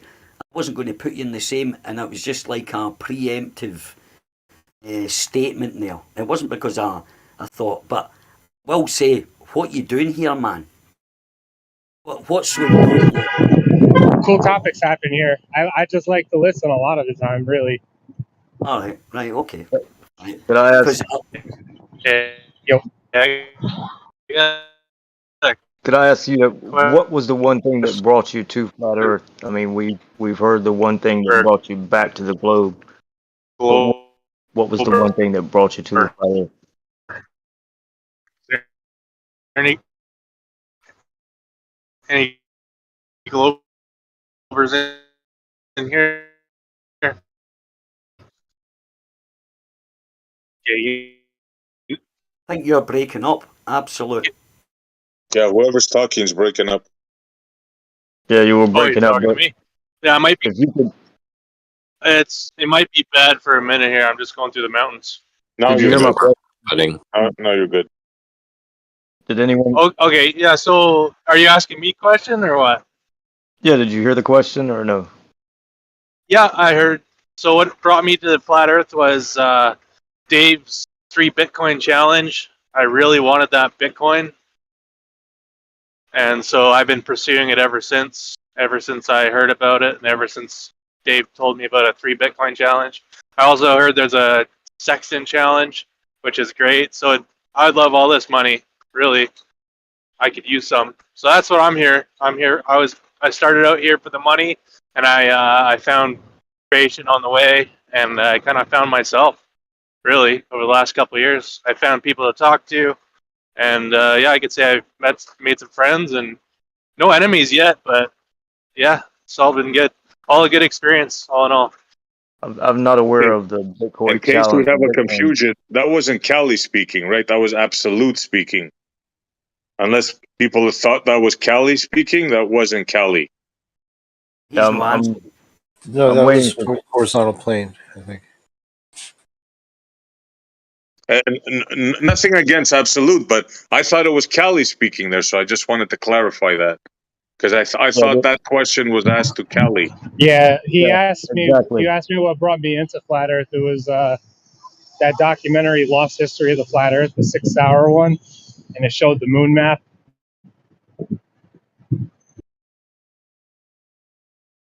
So nothing about water, nothing. Just what was the documentary you cited? The EWAR, "Lost History of Flat Earth."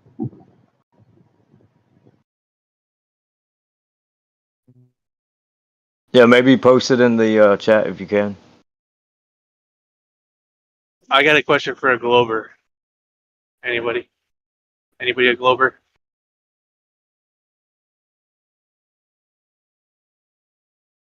Or maybe a flat earther could probably answer it anyways. Ask the question. Okay, so if you go to the poles where they say Neil deGrasse Tyson says slightly flattened at the poles, if you go to the flattest part and you walk 60 nautical miles, that North Star is going to move a degree from where you are standing. So if you extend that plane out to the size of the eclipse or the ellipse of the Earth, so like, so this, you know, where this Earth would be in 6 months, that distance, why doesn't the North Pole move? The North Star move?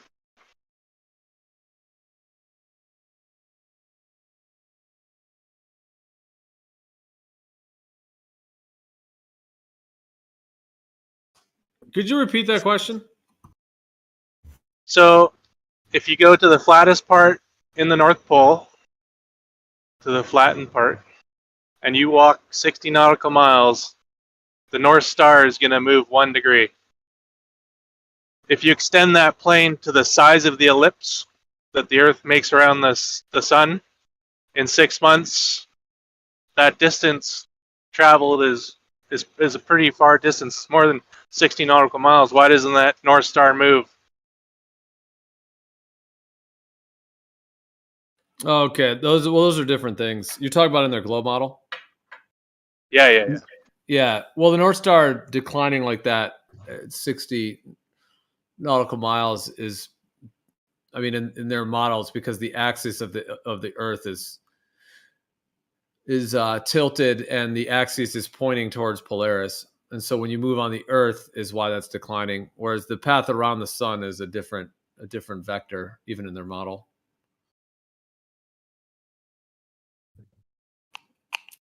Maybe you don't understand what I'm saying. So if you just imagine your left eye is wintertime and your right eye is summer and your nose is the sun, and you stick your finger out in front of you and you look at it from your left eye and then you look at it from your right eye, the perspective changes, right? But our perspective doesn't change here on Earth over the course of a year with the North Star. You can use a mountain as the thumb, and rule of thumb that North Star should move over that period of time. You mean parallax? Whatever you want to call it. Well, that's what it's called. Position. Your perspective. It has to, but it doesn't. It stays fixed. Yeah, it's because in their model the Earth is tilted and the axis is pointed at Polaris. That's why it's staying fixed in their model. It's not going to change. Why wouldn't it change? It's a distance. You move a distance. No, because it's still pointing at Polaris in their model, like all the time. It's still pointed there. I mean, they claim that over thousands of years it shifts, but it's fixed on Polaris, the top part of the globe.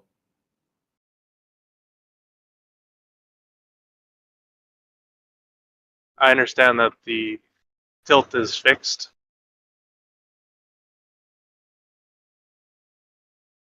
But even if you keep that tilt fixed and you move it around, you're going to move away from that position. You're going to move that pointer stick. If you put a pointer stick at the top of the Earth, you're going to move that, the direction it's pointing.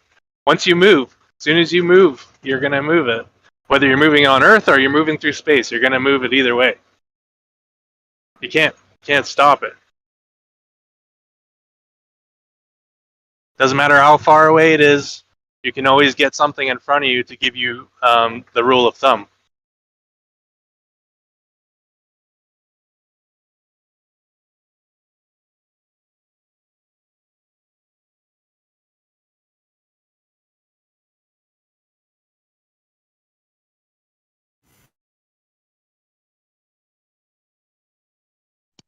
How are you so certain that it can't happen like Well, 1 degree?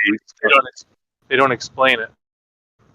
So everything I've looked at, it's all just, oh, that's just because it's tilted. Oh, it's just because it's fixed. Well, that doesn't quite explain it fully. I could see if it was wobbling, maybe on a perfect wobble, maybe, if it, but that's not how they depict it in everything that I've seen in the books and everything.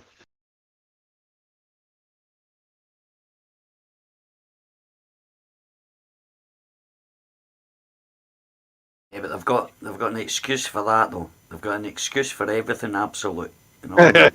As soon as you bring it up, they come out with the excuses. That's what I'm saying. That's why I'm here, man. Like, it's fucking just hilarious. I feel like I still didn't have my question addressed though. Sorry, go ahead. I'll let you go. If perspective causes the stars to decline and we're on a flat plane, how do you represent that? Like for it to be matching observed reality. How do we do that?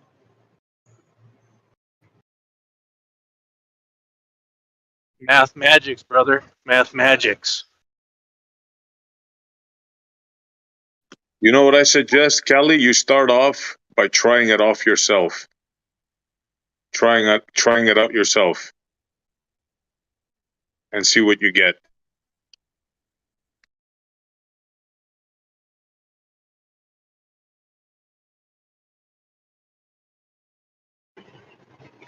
Also, if the position of the stars can change due to perspective, then why don't the distance between stars change? It's a great question. Why don't they? You answer that one. Remember, these It's because stars. they're not locally plotted on a dome. It's because they're really, really far away.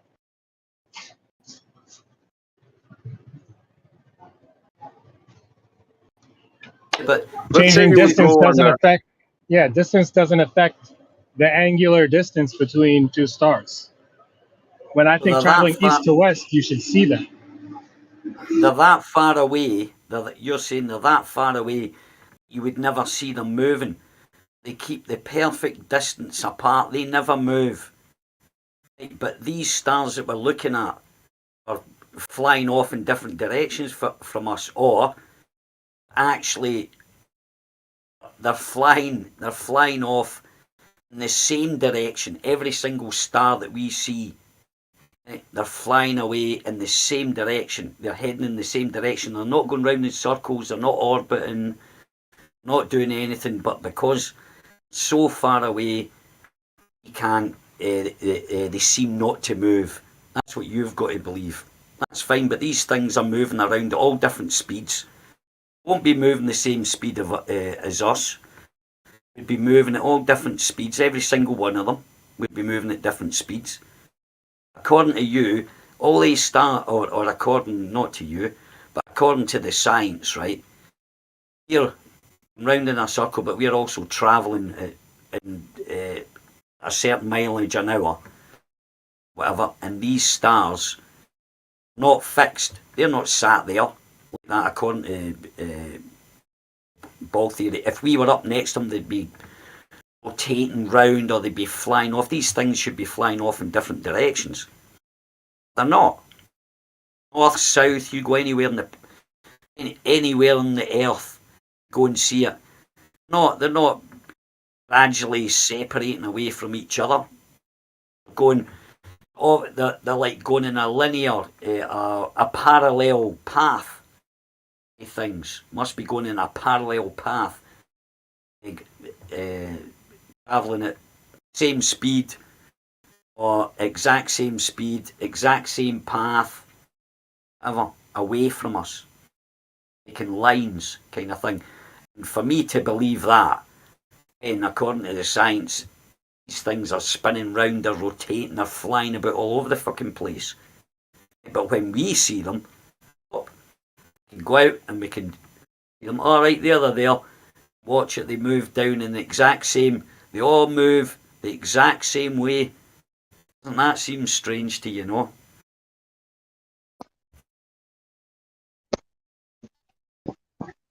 The constellations don't change ever. Every depiction of Orion, Ursa Major, Minor, every single constellation is the same as it was in drawings, thousands of years ago. Exactly, which is strange. So I'll stick with believing that the Earth's flat. And these things are just going round in circles around us, all at the same speed, all at the same pace. Nothing changes, like that guy says. I'm not allowed to say that word. I'll say wax instead of the beginning. I don't want to say that at the beginning.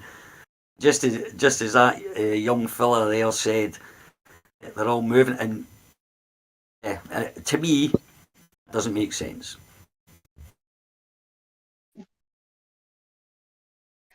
I mean, that's what the Great Pyramids and shit. They don't like Orion's. Like, not even the arguments. It's make the exact that sky and in the sky that where they modeled the pyramids after hasn't changed. Like, I don't think anyone's ever made the claim that like Orion's belt rises up directly over the pyramids. That's not the argument. The argument is those pyramids are a physical representation of what they were looking at.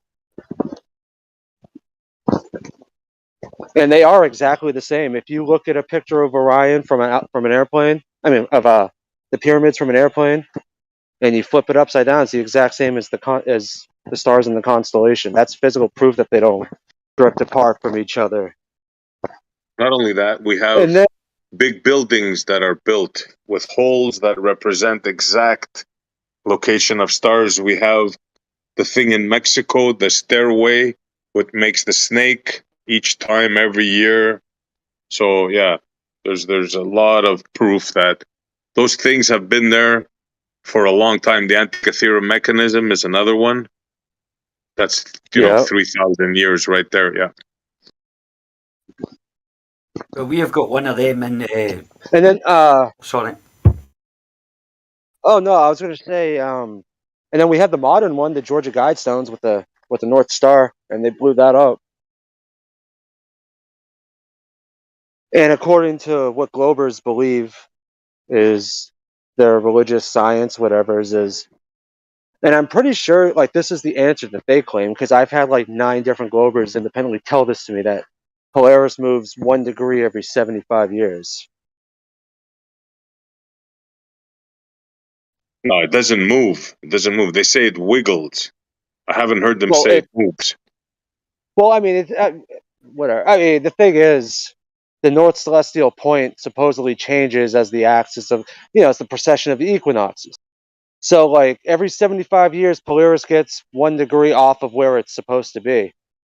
And then, like, if you do the math on that, that means Christopher Columbus did not have a North Star to navigate with. Because Polaris would have been 1400, like, 7 degrees off of where it should be, it would be making a big circle in the sky, big donut.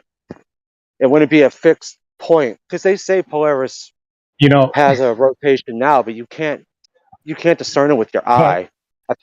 Yeah, but we take record of how much positions the stars change, as the almanac changes every several years, because we know the stars change position. Right, so Christopher Columbus didn't have a pole star. There was no star that was lined up exactly over the North Celestial Point that appeared like it never moved. It would be in drastically different locations throughout the night, every single night. How do you go from claiming that there is no pole star to saying that above the Great Pyramids that Polaris will always appear there? That's those two things I don't contradict each claim. No. Christopher Columbus, it's documented that he used Polaris as the North Star. Vikings have claimed to use it. The Eskimos talked about Polaris and Ursa Minor and Ursa Major being in the North Celestial Point 5,000 years ago. You're the ones that claim it moves 1 degree every 75 years. That's not my claim. It's your claim. Which also, if you think about it, 40 years ago, the Georgia Guidestones were built. That means it should have been 1 degree off the pinhole. And it wasn't, and those are gone now. So from everything I can gather, Polaris has never moved, and it's always been the North Star. I mean, Ptolemy named Polaris Stellar Polaris in like 400 AD or 700 AD or something. Why would he name a star Stellar Polaris if it wasn't even the pole star at the time? Why would you say the star never moves when it wasn't even where it is today, where it appears like it never moves? But you can go to, if you go to that stellarium, right? You can go back thousands and thousands of years, look at the pole star, and it doesn't move an inch. And that's supposedly modelled on the movement of the stars, man. It higgs the moon, it does the sun as well. The sun's, you can look at it, that's not bad to get that right. Then you can go way back in time, tens of thousands of years, and just focus on your the pole star and just rewind it, and that thing does not move now. But they say that's based on reality. You would have to claim that the elevation angles in the 1500s were drastically different, and where are you pulling that evidence from? Stellarium. It's a computer program that predicts the sun and shows you where the stars are, so you can look up at the stars. You can go back. Okay, we're talking about the 1500s. You can do it from the 15. Yeah, go back to the 1500s, and the pole star will still be where it is today. You can go back 10,000 years, and the pole star's still there today. It's in the same place, and that is based on the ball Earth model. But people tell you, scientists will tell you, that's the North Star wasn't the North Star, actually it was another star. But if you use their model and their computer program, you can go back and see where the sun was in the 10,000 BC. You can see where the sun was at 5 o'clock in the morning, or 10 o'clock in the morning. Go back and see it, and there it's there. And the pole star is exactly where it was 10,000 years ago as it is today. So there's so many flaws, and this is the thing. Right? This is the thing. That's why I don't believe Earth's a spinning ball going through things like this. It's you guys are giving us proof, or the evidences, or this is our model, this is how it works, blah blah. And then when you actually look at it, you're like that. Well, it doesn't. So that's why. There's big flaws in it. As I say, I don't give a fuck if it's a ball, but I'm just saying your science is all wrong then, isn't it? Or the science of today, or whatever. It's all wrong. It's totally all wrong, because it's full of contradictions. Or you look at it's not even science. It's just their stories. Yeah, true. Sorry. Yeah, stories. They call it science. Yeah. But I'm reading. I don't mean to interrupt, but I'm reading right here about the North Star. I'm not going to pronounce it correctly, but the Inuits called it Nutataquick, whatever, and that literally translates to never moves. And I didn't realize this, but the Inuits, that's their culture is like 5,000 years old. I never dawned on me they were that ancient. And and the thing is, they're so far north, they cannot use Polaris to navigate. They have to use. It's not nearly as good, but they have to use the Little Dipper because they're so far north. They would have to be looking up at like almost a 90-degree angle, and you can't really move around like that because it's just a straight, like, it's a zenith almost, I guess. But I mean, 5,000 years ago, and not only that, they thought that like the Little Dipper was like the gateway to their heaven and shit. But 5,000 years ago, they should have been looking at Thuban and not, whatever they named the Polaris, and they called it Never Moves then. Well, there's a And then cool this swastika. there's a cool wee thing. Yeah. There's a cool wee thing. That stellarium, right, can give you example all the different mythologies, right? So you can, if you look down them, it'll give you Egyptian what stars they actually named, because they didn't name all the stars. They had the swan, and I think they had the Hydra, the snake, right? Actually, Right. you can go to the Chinese. You can click on the Chinese one, and it will show you what the shape of the stars. We've got the Big Dipper, the Ursa Major. We've got the Cassiopeia. We've got all them, right? In Egyptian mythology or star watching, they didn't name them that. They made them into different shapes. But it might be a big sailboat. It might be a big Egyptian boat or something like that they made out of the stars. Mm-hmm. It's like totally different. when I'm looking at because you can make whatever picture you want because they're all moving at the same speed, and they're all always in the same position relative to each other. They're just rotating above us. So like, because there's sometimes where I'll be looking at the constellations and I'm like the way it's supposed to be and what stars are associated with it. I'll look at it, I think I always notice this group of stars is not even supposed to be in with this constellation because that's not the picture. Yeah, so they could have all kinds of different looking stuff. Instead of like the panhandle and calling it a bear and a mother bear, they had But they were, that's what I'm saying. They were using totally different. Maybe not use Ursa Major or whatever. They were using different stars, making them into different shapes. I've not looked at it for a while, but the Chinese as well. We do the Chinese. They've got the Chinese stars, what they called their stars, or the shapes that they made. The Egyptians, I think they've got, is it Mayan or something like that? I can't remember. They've got about 5 different or 6 different what do you call it, nationalities, or what do you call it? I can't even think. Groups of people, in different parts of the world called. They use. It's still all the exact same stars. They're just painted a little differently. Not painted. No. That's what I'm saying. No, some of them are not the same stars. That's what I'm saying. Ah, and this is in Stellarium. Yeah, Stellarium. If you need to go into the settings. It's a thing. It gives you a choice. I think it's about 5 different, not tribes. I can't remember the name. There's a name for that. Peoples or whatever. Like the Chinese, they had a wee version of the stars. There's about 5 or 6 different. This is ancient. I'm talking about the ancient Egyptians. Oh, okay, yeah. I mean, they looked up at the star and they seen certain stars. They called it that. They made a shape out of it. There's loads of things. There's actually one way. It's like a sextant as well. They've got draws them out on it and all this. And ships. They've got like an Egyptian ship or something like that. They've made it out of that. They called different constellations. They were like maybe not using every star in Orion's belt or something like that. I don't think they even had an Orion's belt. They had it something else. Had it different. Just a matter of going looking at it, as I say. It's quite interesting. That's what I'm saying. And then Yeah, I'm using it right now. It's still the same. It's still the same stars and stuff. They just got different names and different.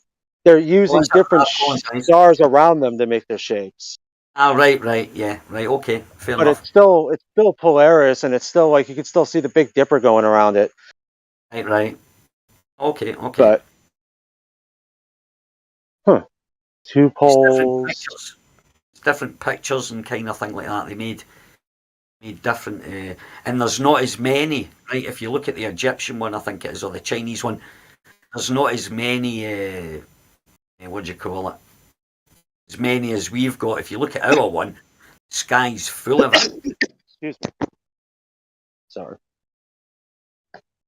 If you compare to ours, the western one, it's we've got like loads. We've got Scorpio, we've got like Cassiopeia and all that, they kind of things. But if you look at the Egyptian ones and the Chinese ones, they've not got as many constellations. I don't know about the Chinese one, but Two jaws. like what we call Hercules, they just call the giant. all right. Is that the Greeks or Egyptians? Well, I mean that's like the Hercules. Like that's what we call Western modern people would call that constellation now. Is like Hercules, and then Orion and Pisces. Like, but yeah, they just call it the giant. It's slightly different, but they're just using different stars to make their design. That's what I was meaning. I was maybe the you get the point I was making anyway. Well, they've got their astrology, nothing. Like the Big Dipper, they call it the bull's foreleg. All right, there you go. Morning Post. What other peoples have they got there as well? Then they've got the Chinese one, yeah. Yeah, they had like the Morai Chinese. Let me see. They got Egyptian, Arabic. I'm gonna butcher some of these. Oh, Hawaiian. That'd be interesting. Oh. Anutin. I wonder if they have like any kind of like old Mexican or anything. Like what would you call it? Like Mayan or Aztec or something? Mayan or Aztec or something like that. Let's see, Norse. Let's see what the Norse one is. Woman's cart, guide star. Oh, really? So the ancient Norse had a star called Guide Star, and it's the same thing as Polaris with woman's cart going around it. Funny. There you go. Man's cart is the big one. Huh. Oh, that's cool. I never knew you could even do that. Well, I just stumbled across it. I was in. I said, "Oh, let's have a look." This is years ago. I think, yeah, this is years and years ago, man. Belarusian. Let's see what the Belarusians call things. Oh, Stalin's hammer. No, just kidding. The small cart and Elra's cart. Elias. Elias. I don't know. Stupid. The plowman. Oh, that's neat, dude. I kind of like how you can go to all these different Siberian, Mongolian, Korean, I've been to Japanese. Mongolia. Was it? But I'll tell you what. Anybody goes to Indian Mongolia, Vedic. Let's see what Indian Vedic is. I bet that's neat. Oh no, it just caused my. Oh. It says I need to upgrade. Oh. I guess that one's not free. It's still quite a good little program. That is quite an interesting little program. That though, when you mess about with it. See the Chinese one. Excuse me. Excuse me. I'm sorry. I missed what program you were using. What is it called? It's called Stellarium. Oh, You okay. get it for free on your Thank you. phone. Yeah, but I always use SkyMap. I don't know. SkyMap's like a crappier ghetto version, but I feel like it's more accurate. Like when you point at stuff, it gets more centered with my phone, so I can be exact with it. Wayne Ling. Curved array.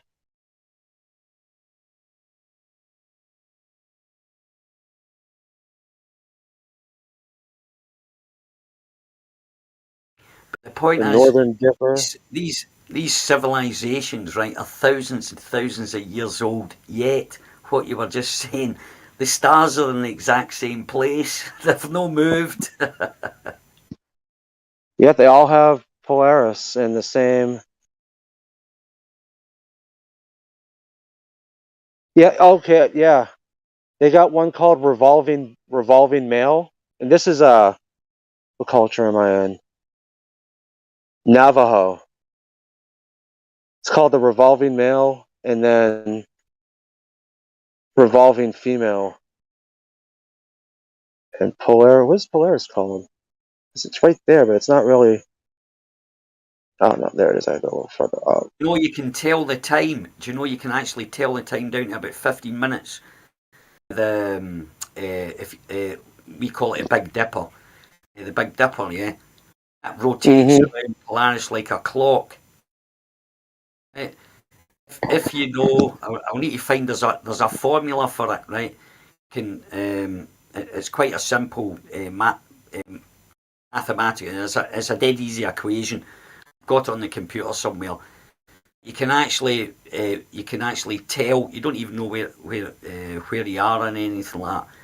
You can actually tell the time within 15 minutes. What time it is? It's like a big clock. You look at Polaris and the Big Dipper, the arm of the Big Dipper. It's the hand. It goes round like a big clock, so you can actually tell the time within 15 minutes, man. That's fascinating. You know, you can tell in 15 minutes what the time is. Just by looking at They that. have the Inuit one on here, and it's literally called Never Moves, Blubber Container for the Little Dipper, and Caribou for the Big Dipper. Oh, there you go, man. Oh shit! Oh, there's Saturn. Yeah, so that's funny. There you go. You learn something new every day, yeah? Every day is a Oh yeah, learning dude. day. Oh, they got Blackfoot, Navajo, Tucano, Tupi-Guarani, Buggies, Chinese Contemporary. We try the Indian Vedic one again. For whatever reason, that one was acting all goofy. And you think that one would be the neatest. Most of the stars are named in Arabic anyway. I think it's something like 80%. The stars are Arabic. The names of them, the names that we use. Actually Arabic, so.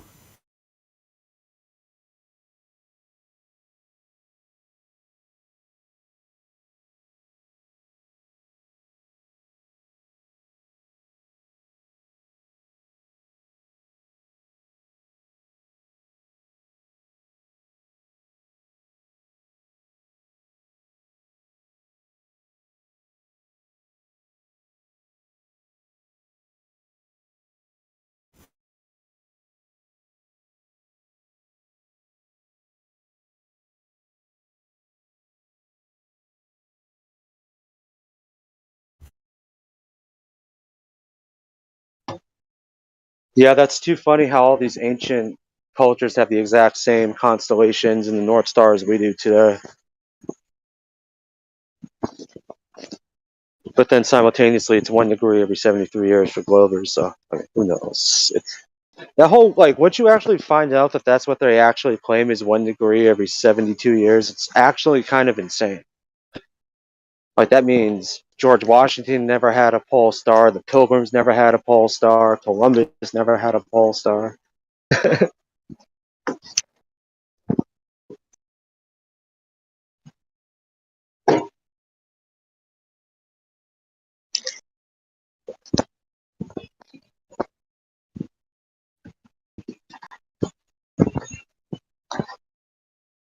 Yeah, the thing about the pole star changing in the globe model is because basically, so the precession of the equinoxes has to do with where the sun aligns in comparison to the background stars at the equinox. So because that changes very slightly, 1 degree every 72 years, the total cycle is around 26,000 years. Because of that process occurring, that precession of the equinoxes, with a planar Earth type of a model with the stationary foundation that has planar geometry where you have the sky above you, that's a process that could be occurring. The fixed stars in the sun are just on their own cycles. They're just on like almost like gears in a machine. And there's no problem. There's no further explanation other than the fact that they're just moving at those different rates. However, on the globe model, because they explain that we're on a ball that's spinning and then the stars are all the way out there, light years out there, they have to use a wobble to describe the precession of the equinoxes. Because if they didn't wobble it, why else would it be doing that? Why else would the sun and the fixed stars actually change like that? Because in their model, it's all moving consistent. These are physical balls, out in the universe. So because of that, they have to have it wobble. And therefore, because it's wobbling, that means the North Star would have to change. So that's why they have to claim that the North Star would change, is because of the wobble, because of the precession of the equinoxes. It's like an ad hoc, in my viewpoint, it's like an ad hoc into another ad hoc, to the point to where now they have to make it wobbling, and now the North Star has to actually change position. The axis of the Earth, because of the wobble, has to be pointing to a different North Star at some point.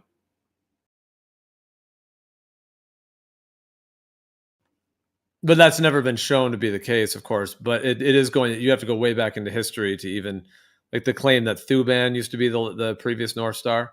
But that whole kind of problem stems out of the heliocentric kind of explanation for it in that sense. Yeah, but at the same time that they're claiming it's Thuban, the Inuits at the exact same time we're talking about Polaris and Ursa Minor and Ursa Major. Exactly. And even the name Polaris, which means pole star, was actually, like, at least the history that we're told, claims to have occurred in a time that Polaris wouldn't have even been the North Star. So why did they call it Polaris? Why did they call it the pole star? So yeah, it just totally doesn't. There's a lot of things that don't line up with the idea of there ever being a different North Star.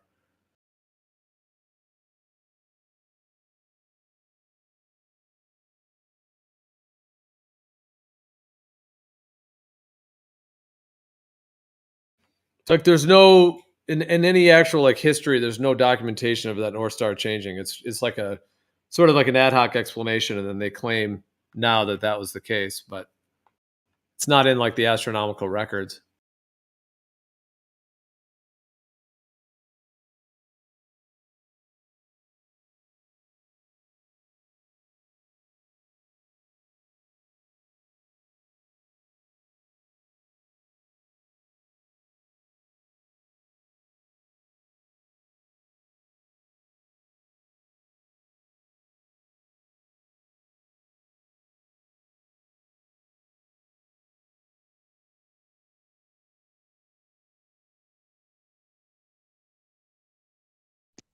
Yeah, as a matter of fact, it shows the opposite. All ancient cultures seem to talk about the North Star, and it's always been there, and it looks like it's always going to be there.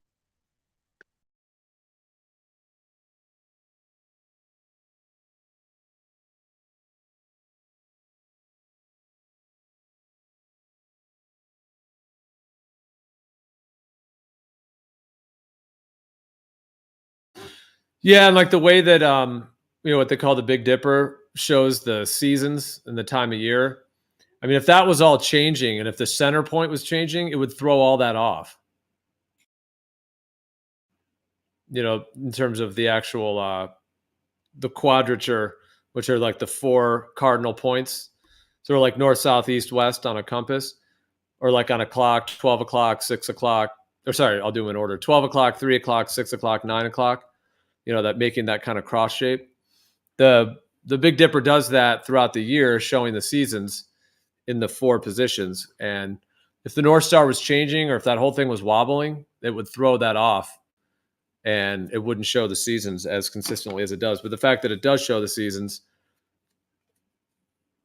it seems to link with there being like an actual inherent design to the cycles, and that cyclical clockwork having a consistency to it that actually shows the way that the seasons work on the Earth, which is thus related to the way the path of the sun as well. So the sun is on its own. So if it was like balls that were wobbling, it wouldn't have that consistency like that.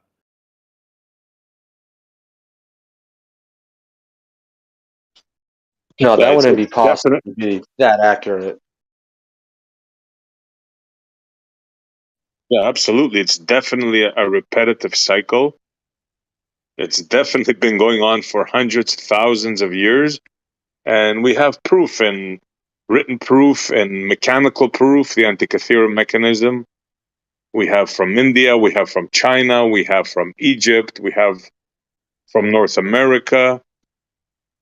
So, yeah, it's it is what it is. There's no shifting of the North Star.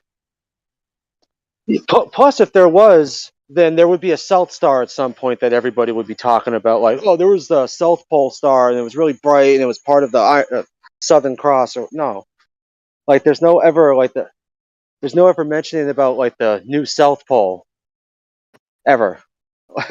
Well, the South Celestial Pole doesn't need a star to exist. Well, no, but it would have one just if the precession of equinoxes was true. Those stars are going to be moving around as well, meaning there would have been at some point a really noticeable southern pole star that all these ancients would have talked about and used and worshipped and stuff. And that's never. I just like that just occurred to me. There's never been mention of any southern pole star. Well,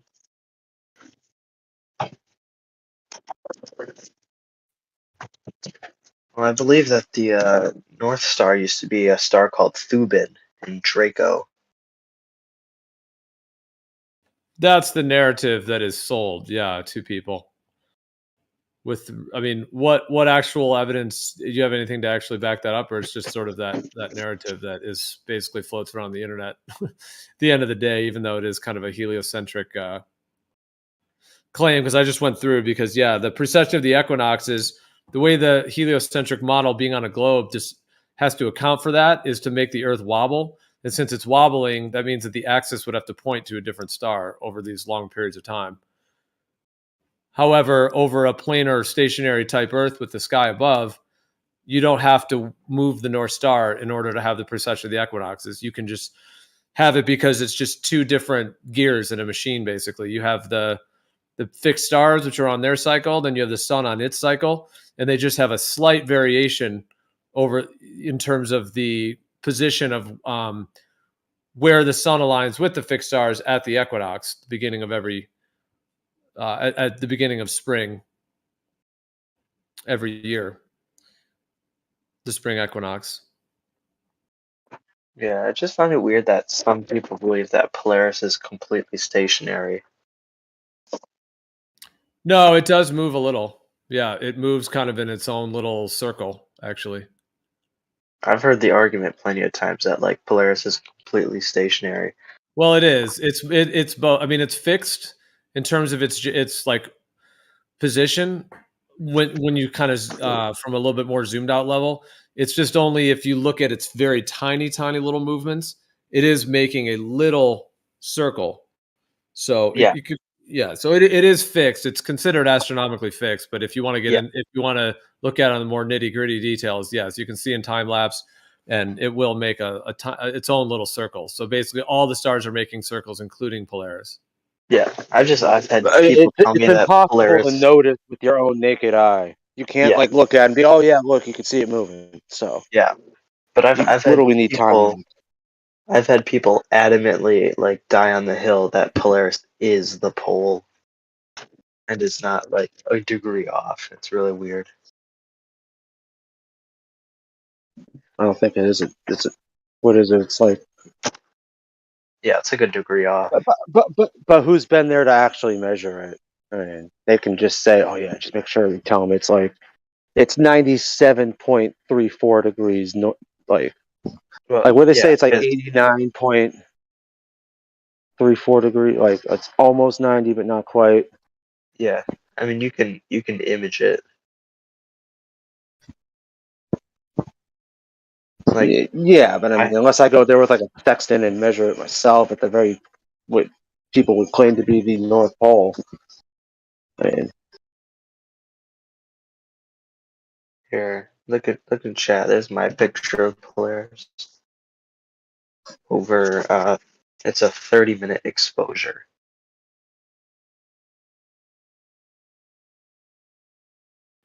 Yeah, but if you had like an entire field, like whether that's like plasma or superfluid, whatever that may be made of, if you had a field above the Earth, and then the stars are vibrating and pulsating within that field in their own way, because it seems like stars are making these like pulsating fractal twinkles, as it were.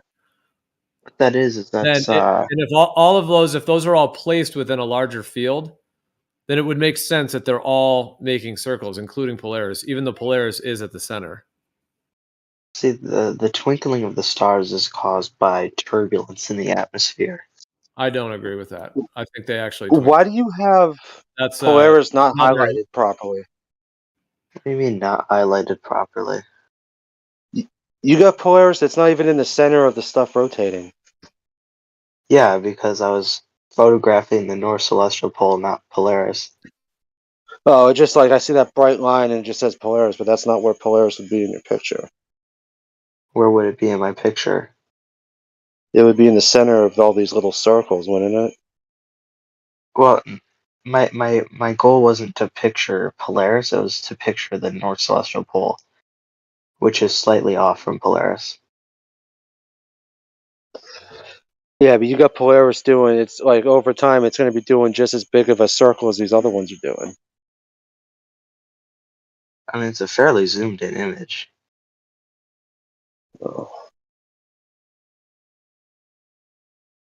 Because Polaris does make a circle throughout the night. It's supposed to be 0.6 degrees off. Yeah, my telescope has pretty good zoom on it. You use a telescope or did you use a camera for this? Well, a camera attached to a telescope. And Polaris is that big bright line with the word Polaris next to it? Yeah, it's the brightest star in there.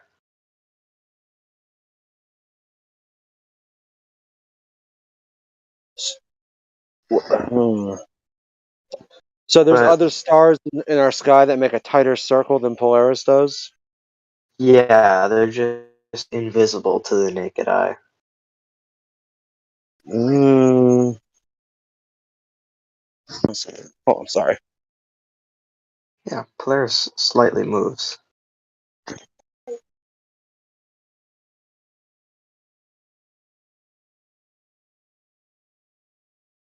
What in the world is that picture? Oh my god. Well, I'll be back in a little bit. I'll go put my kids to bed and stuff. I'll see you guys. It was a good conversation about the North Star. I'll be back on in a little while. But anyway, with the stars twinkling, we can directly correlate twinkling stars with atmospheric wobble with the moon, because on nights where the stars are twinkling very badly, if you look at the moon very close up, you can see it wobble a whole bunch. But on nights where the stars aren't twinkling, the moon is very, I don't want to say stationary, but like the features on it are stationary. They don't wobble.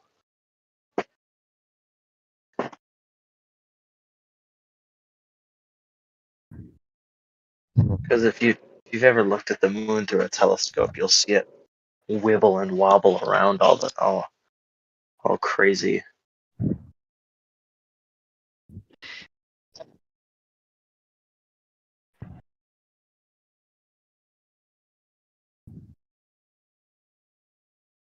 I have no clue what that picture is that Chad posted.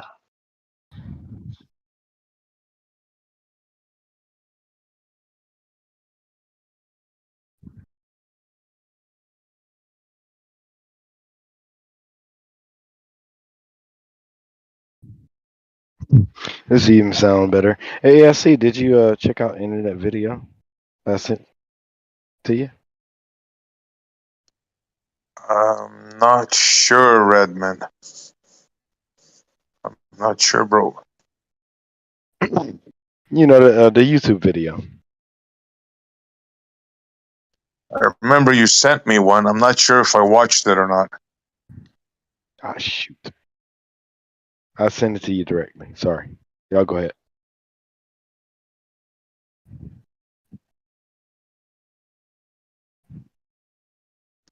Yeah, thanks, Redman.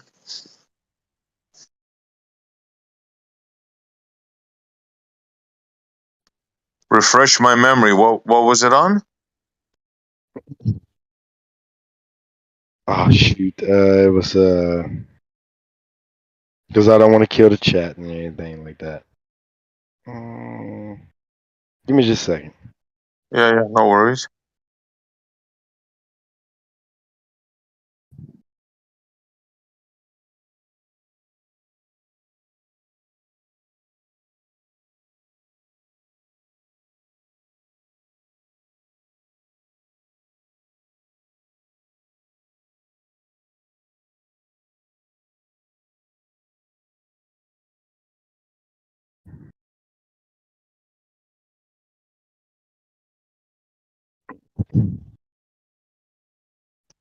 Oh, that, yeah. Now I remember the pastor thing. Yeah.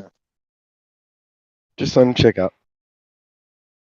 Yeah, cool. Now that I have it like that, I'll definitely check it out.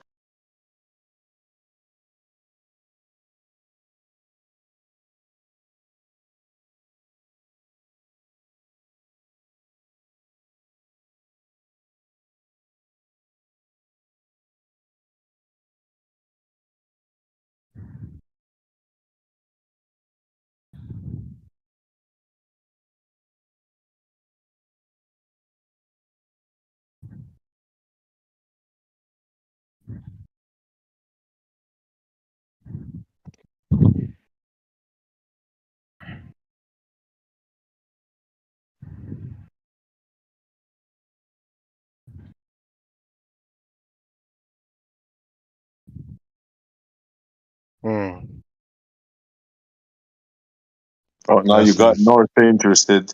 Watch out, Redman. I sent it to North. No biggie.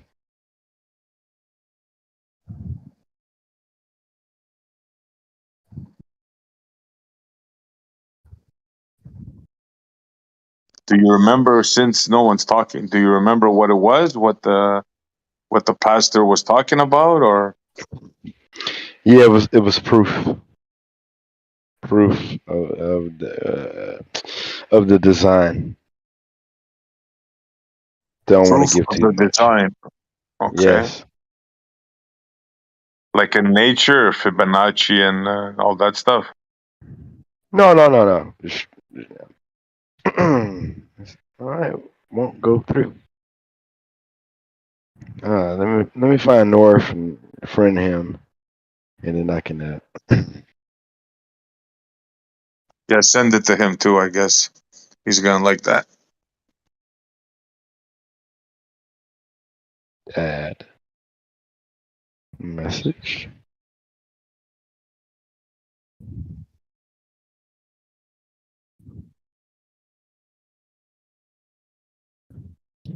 And I say just if a lot of people just come with an open mind, I think things would be a lot better. Bam.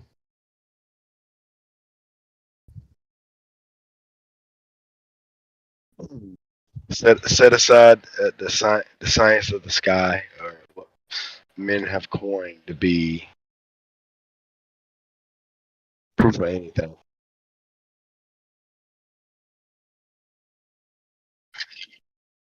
Well, a lot of people are saying there's no proof now, so. Yeah. Because then they have to prove it. If they got a proof. Prove that there's no proof, yeah. Yeah.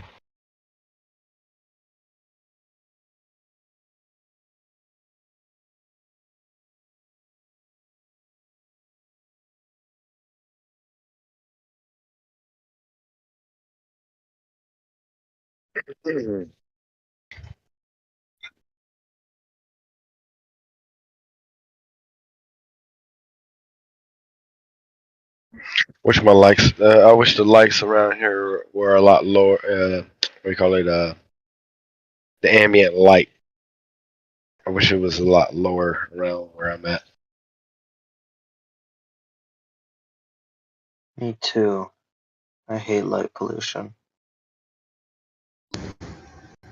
To I go out have and a question. look at the sky now. Oh, sorry. Go ahead. Thank you. Just real quick, I want your guys' opinion. Do you think that if the stars were so far away, the light pollution would affect them like the globe model says? You know how they're just so far away? I don't know. I don't think that the light pollution would affect it as much as it does. What are you guys' What opinions? what light pollution does is there's like particles and stuff in the air. There's dust in the air. It's not just, gas molecules. And what happens is over big cities, the cities expel a lot of light and it bounces off all the particles in the atmosphere. So what light pollution really is it's like eye behind it. It's not that a city is dimming the stars and the galaxies.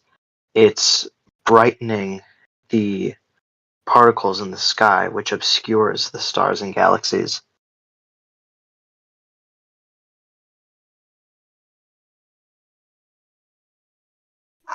That's a good way to explain it.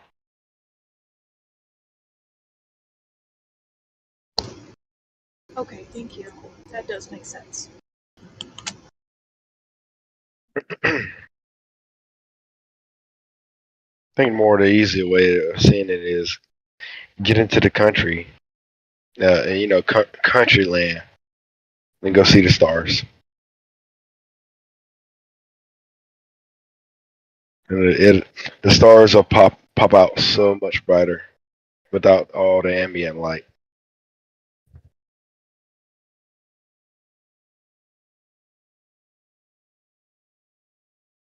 I think I got a doggone app on my phone where it shows you the best place to. Oh, there it is right there.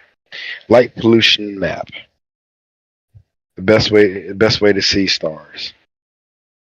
If you look at the app, and then you go to just give it a look,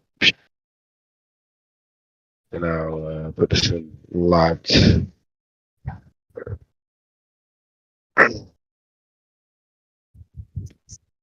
The deserts of Arizona are the best places to see the stars. Like, I've never seen stars like that ever. Like, you're just, when you get there, you're like, wow.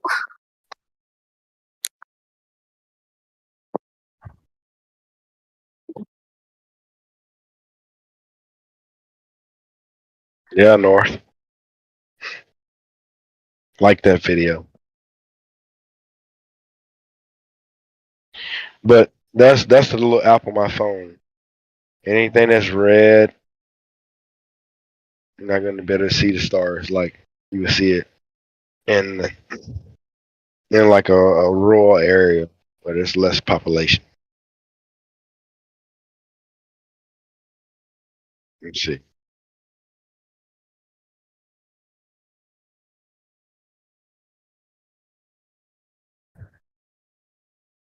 Yep. Arizona's real good.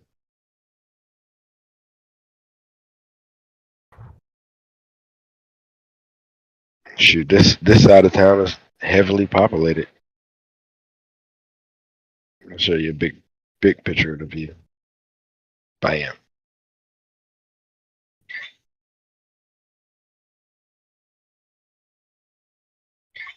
And bam.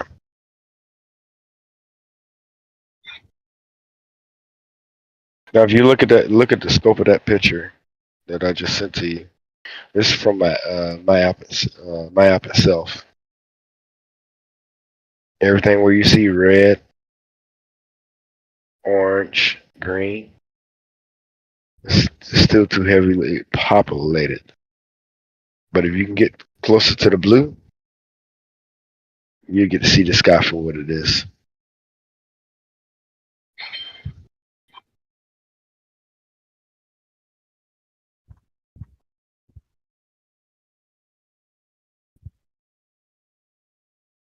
And that's without binoculars.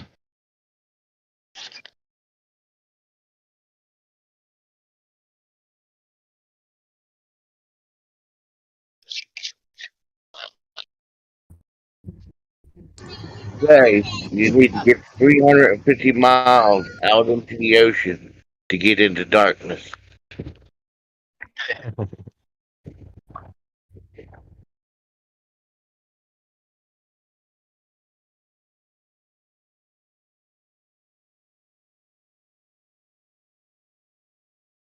You know, so a long time ago when I was my grandfather's land, nine acres, only light on this property was the light that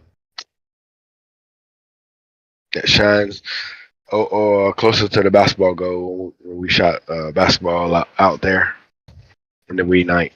Other than that, everywhere else is dark, pitch black, and the sky is just lit up.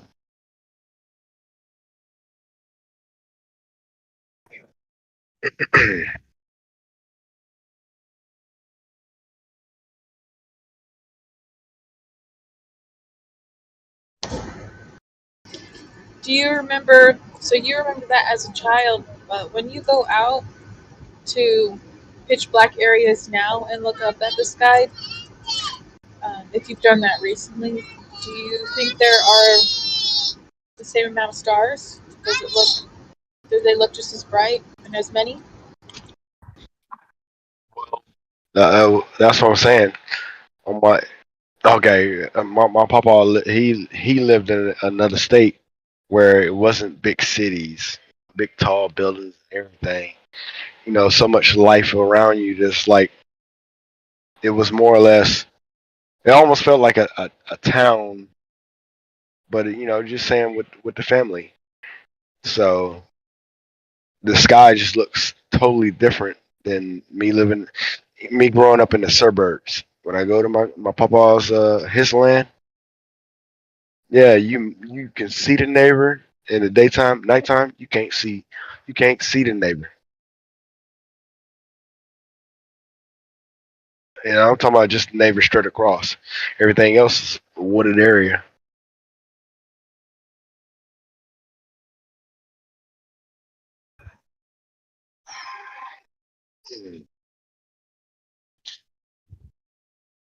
Everybody get back into nature. Go see the world.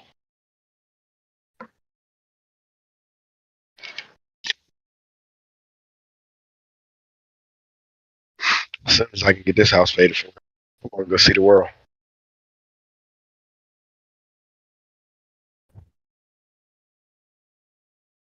Better the app. Let's see.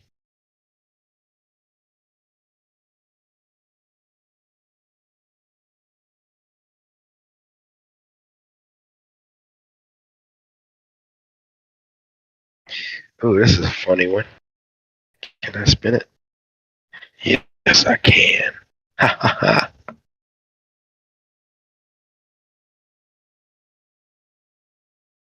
No, it won't let me do it.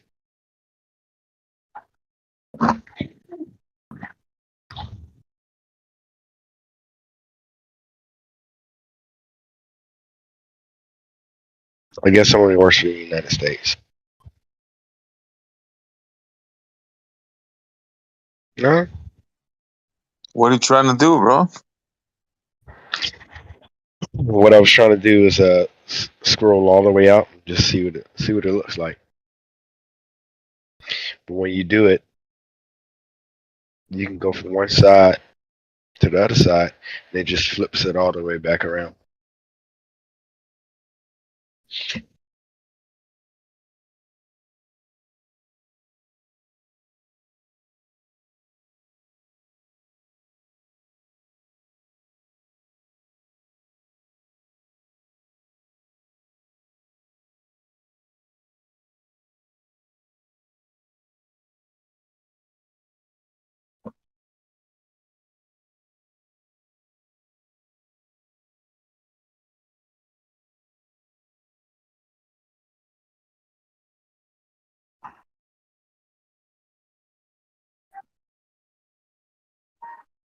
Everybody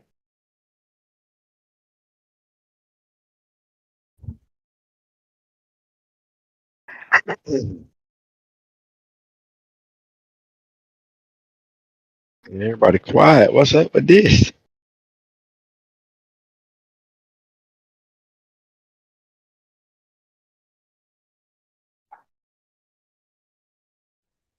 I don't I know don't about like the cold. everybody else, but I was up early and I'm nodding off here. You were up early. We're on the same timeline. What's your early point? You getting up? Today I was up around what 6 o'clock or something.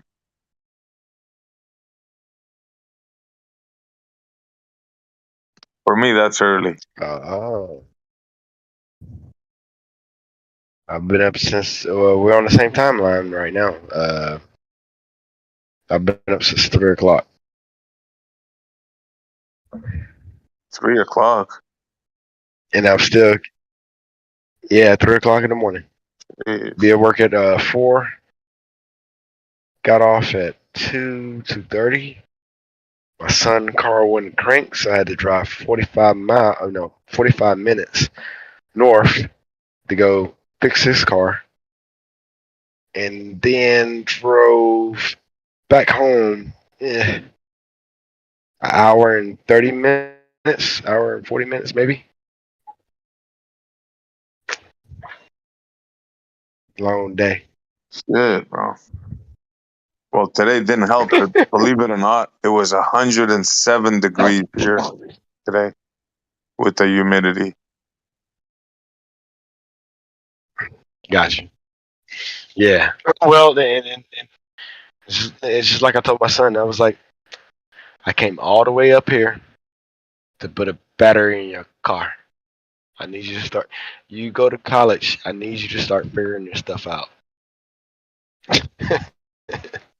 Bro, 107 degrees in Canada in September. That's not normal.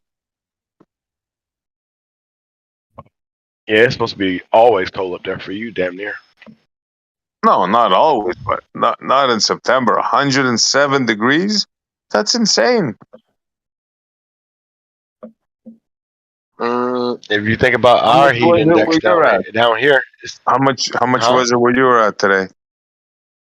It was nice today. We had a lot of overcast, so it wasn't as hot. But let's see. Normally, once the summer months hit, it's cooking for at least 4 or 5 months, and less rain. Yeah, well, for us to be hotter than where you're It's at, cooking. something's wrong with that in September. Just saying. We stole your clouds.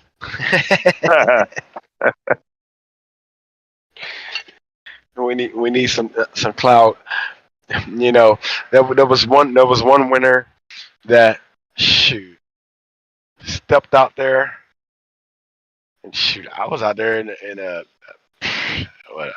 white beater t-shirt and some shorts. It was about 70 degrees in December. Just fine.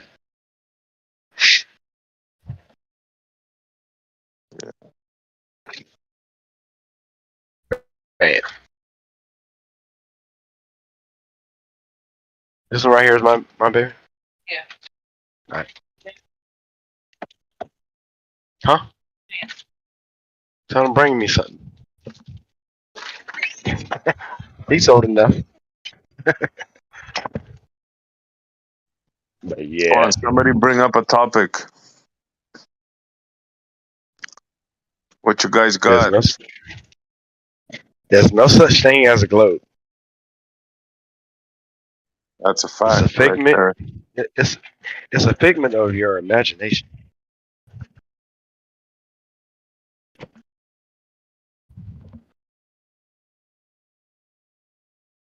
I gotta hook this up.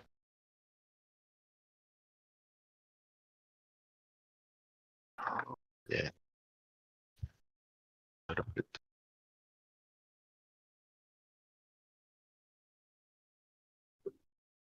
Damn, he ran.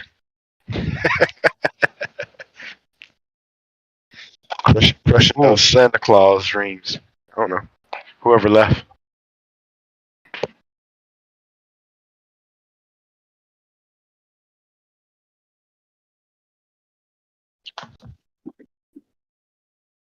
Yeah, I did. I need to start setting my time lapse camera back out again. More. I ain't did it in a minute.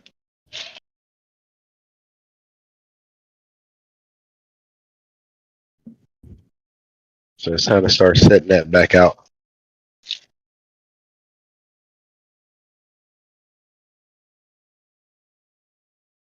The trees in my way where I wanna what I wanna film. I think I'm just going to take the chance and go ahead and knock out the back trees because I can see Polaris from my house.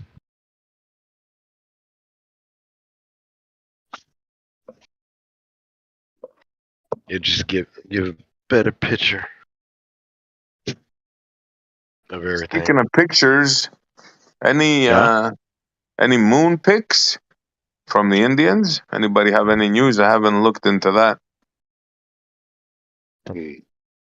From India?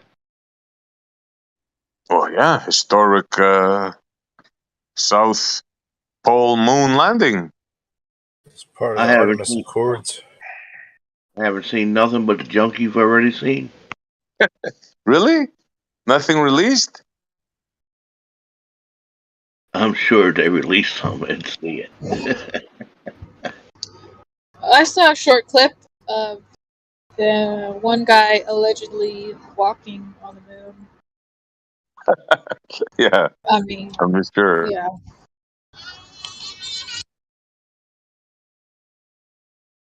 I seen one where it rolls down. Very unspectacularly like. It's like it's rolling down into some mud or dirt or whatever you want to call it. And then I seen another one where it's like so bad it shows like dust, like a sandstorm, and then abruptly it just clears up and you see like the moon. Like really bad. Like they can't be serious that they're passing that off for real stuff.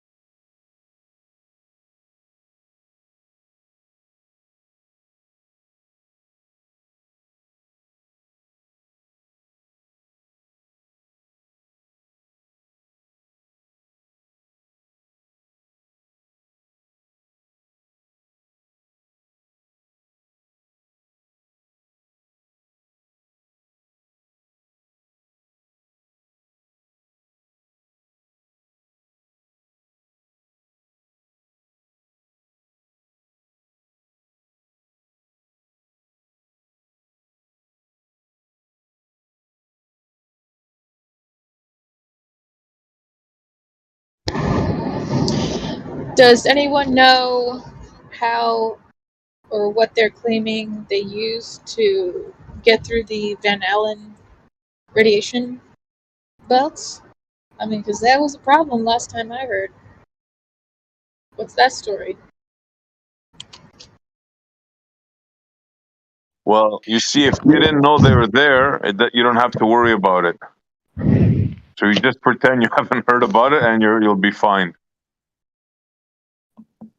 Yeah, see, you're wrong again. Isn't that what Alan Bean Right. said? No, I know what he said.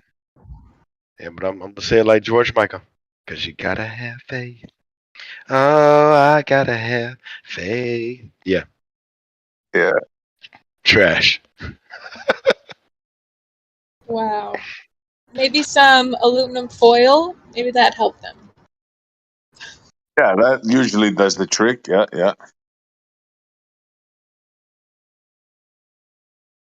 But you got to get the Reynolds one. You can't get the cheap one, right? At the dollar store, that one won't work. I mean, that stuff that's used to make better radio reception and to block radio waves. Yeah. Yeah, the grill thickness one, right? That's right. That's For right. That one. barbecuing. Not the Yeah. cheap ass one from the dollar store. Yeah, yeah.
Captain Caveman's posting some cool pictures.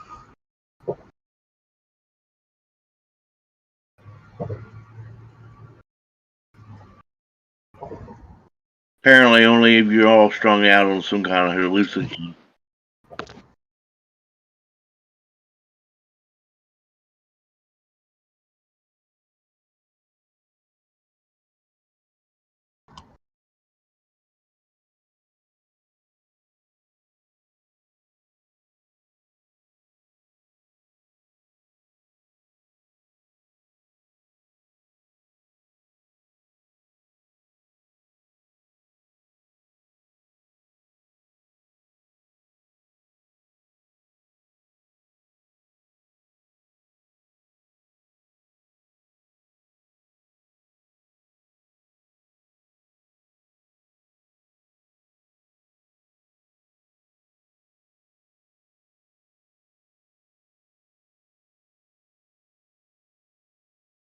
There you go, Essie. Check your DMs.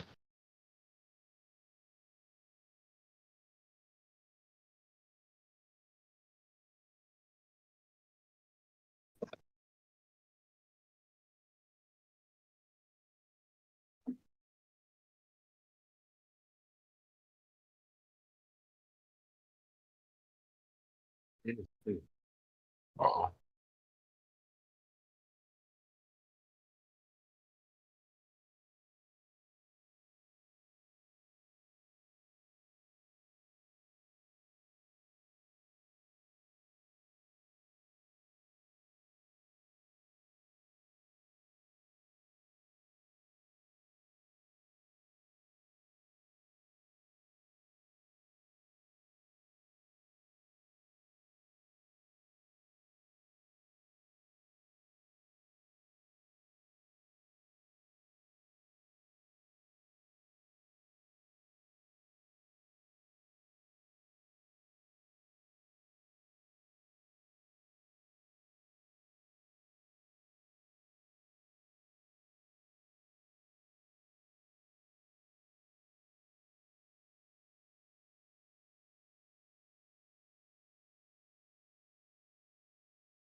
Wow, so quiet.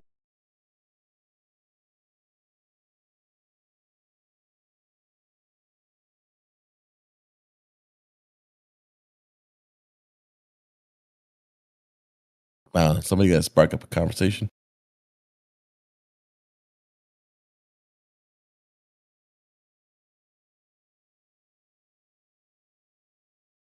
All right, Nacho, you got free reign. Come on. Bring that Nacho physics.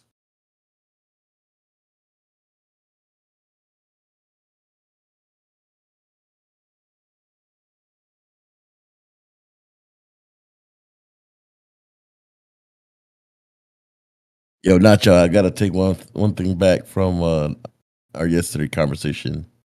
You were actually absolutely correct. The alternator definitely alternates the current for the rest of the appliances. I mean, the rest of the things electric in the car, and also charges the battery.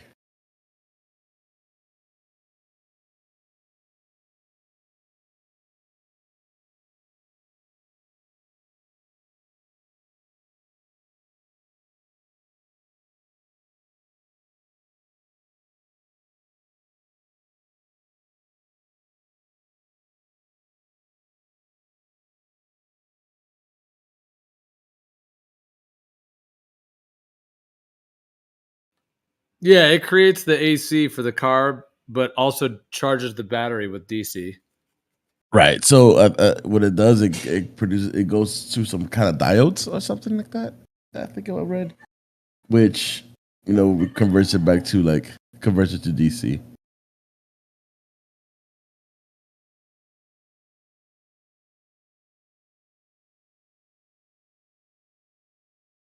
What's the difference between a stator and a alternator?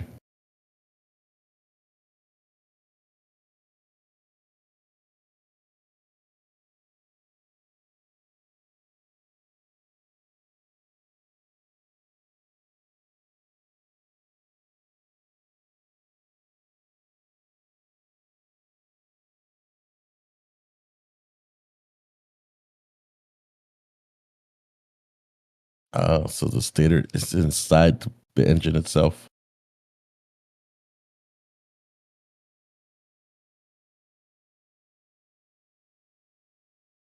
It's interesting how it's called a stator, and it has because it's stationary. It's like the stationary part of like a rotary motor. It's essentially like stationary, and it's called a stator. So yeah, that must come from that, from stationary.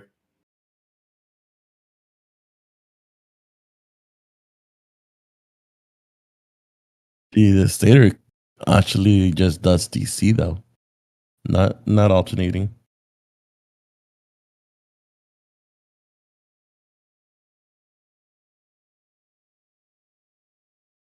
Says that another differences between stator and automotive style alternators is the type of magnet uses.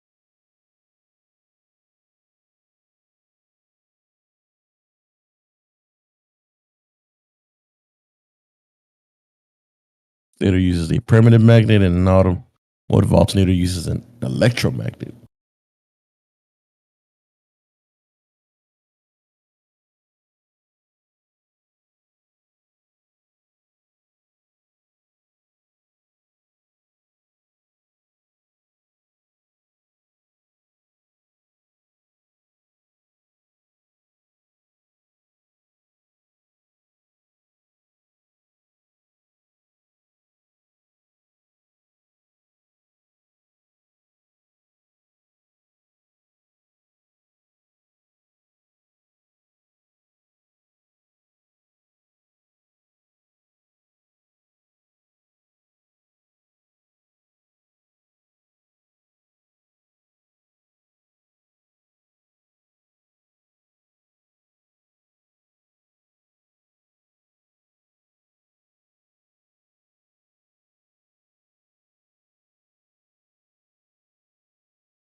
With observations,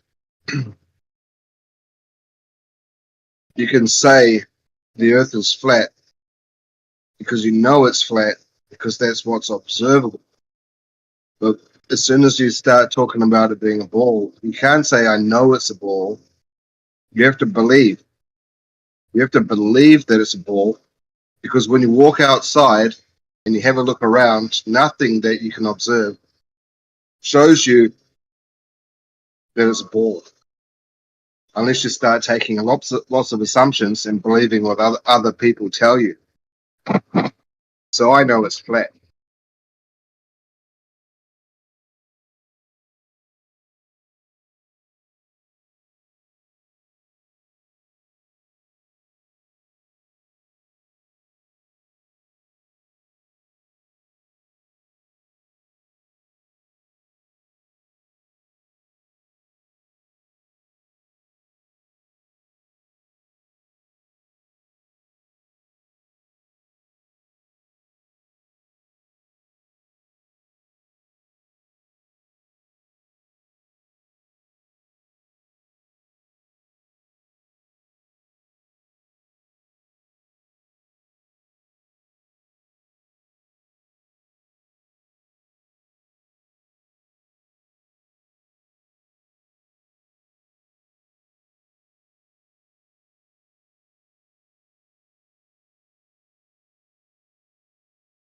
People are gullible, you know? The entire world is full of gullible people. They go to these churches and they swipe their credit cards. Every seat has a card machine, a card reader that can take money from you, and it all goes to the pastor or the preacher and his family. You know, there's thousands of these churches around preaching garbage and just ripping people off. And that's exactly the same as the powers that be. They've done the same thing. They've stolen your mind. And they've made you believe, and you're giving them all of your money so that they can keep this lie going as long as they can. And NASA's one of the great beneficiaries. $88 million a day, I heard. It's gone up a lot since 2015. It was only like in the late 40 millions back in the day. Now it's gone up to 88 million. You see, they're pushing it. Give them an inch and they'll take a mile.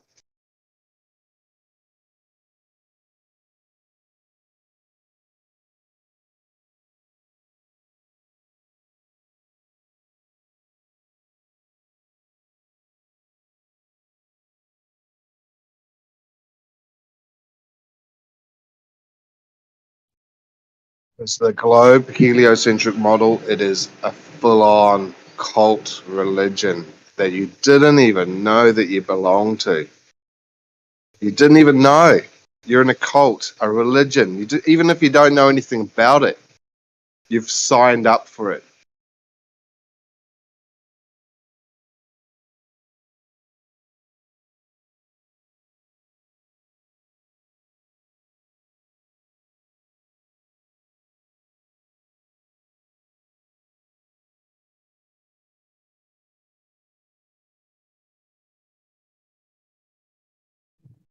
You can say, oh, what does it matter to me? It doesn't affect my life. I still have to go to work in the morning.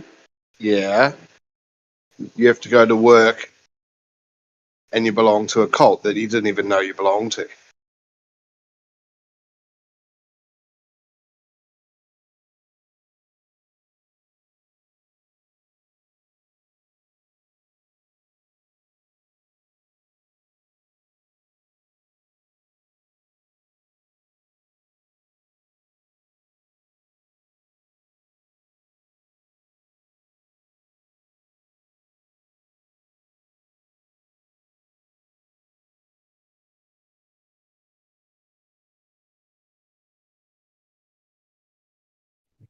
You know, Flat Earth has no authority. It doesn't need an authority. It doesn't need a figurehead. It's a think tank. It's an observation. It's something you could do organically by yourself. You come to this realization. You don't need anyone to tell you. You can work it out yourself. Unfortunately, most people have been mind fucked. Most people are under the influence of heavy indoctrination and propaganda, and they don't even realize it.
And all these hardcore Christians, they think the Bible is the end-all, be-all, written by man, inspired by God. Where's all the blueprints? Where's all the diagrams? Where's all the measurements? Yeah? Where's all the descriptions of this place in some type of a illustration? It's all just words, right? You look at the Bible, it's all just words. You look at the Quran, you look at all of these. Where's all the descriptions and the blueprints? They don't even talk about the pyramids. They don't even talk about anything. What about dinosaurs? Yeah? What has it even done for your life? Yeah? Oh, it makes me feel better because I've got all the good morals and I believe in the, you know, there's nothing wrong to believe in a higher force than yourself because, you know, otherwise, how can you explain this place? You know, it's definitely created. Does it mean that the Bible has to be the pinnacle of explanation for everything that exists? I doubt it. I doubt it very strongly.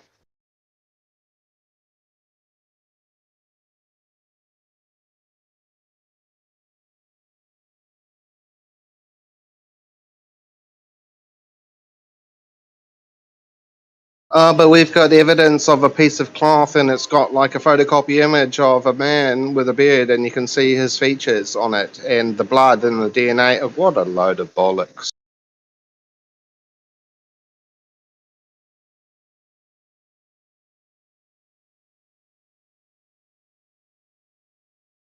There's absolutely a correlation between the Bible and astrotheology. There's absolutely a correlation between astrology and the Bible. There's absolutely code written into the Bible. Does it mean that you should take it all literally? I don't think so.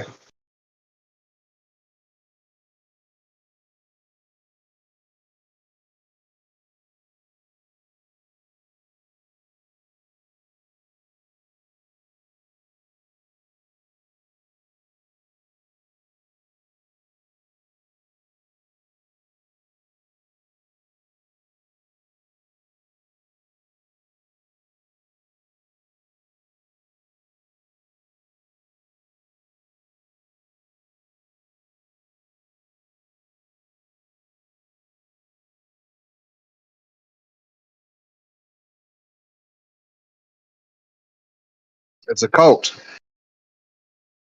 You go to this building every Sunday and you put your hands in the air and you walla walla walla and you listen to some dude telling you how it is and how it was made. But yet this book that they're talking about, where's all the blueprints? Yeah? If I was going to build a place like Earth and the heavens and the stars and the oceans and all the creatures, I'd leave some blueprints. I'd leave some descriptions that we can all observe. All you have to do is go into nature and you can see it. You don't need to read any of these books.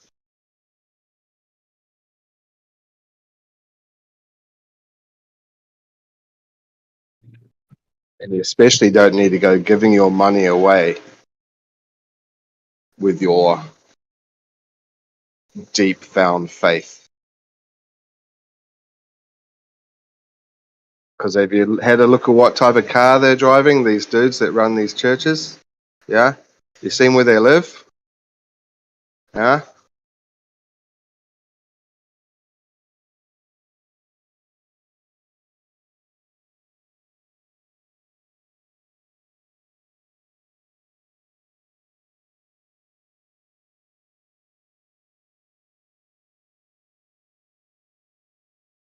Miles Zedong is 100% right. Religion is poison.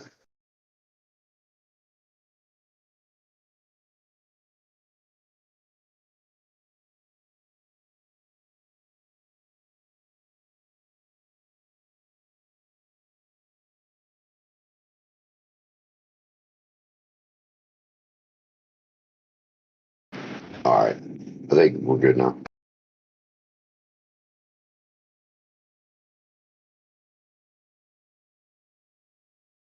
No, it's always some dude wanting you to believe some other dude or wanting you to believe some other thing because somehow they're a part of that somehow. And if they're not a part of that and they're like, hey man, you need to do this, like, what the fuck? That seems kind of weird.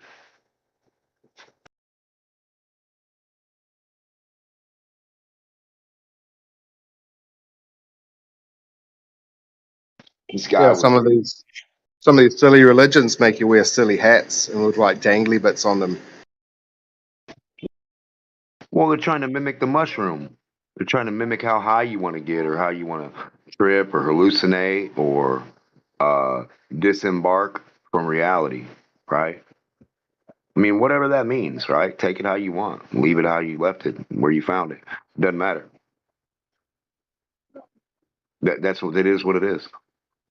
They're all trying to be a shaman or a priest or a high preacher of fucking nowhere fast of nothing. A great amount of nothing, nowhere fast. That's what they're selling.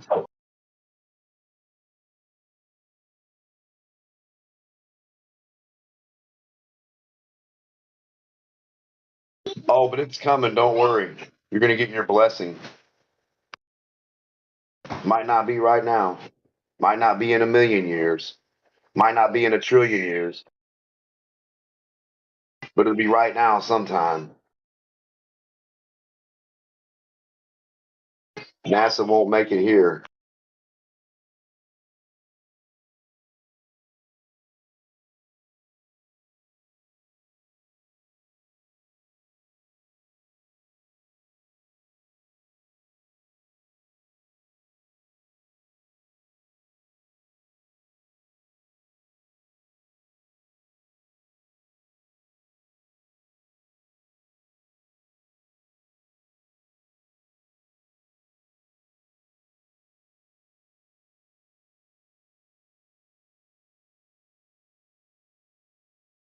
Don't get me wrong, I've got absolutely nothing against people that have a faith.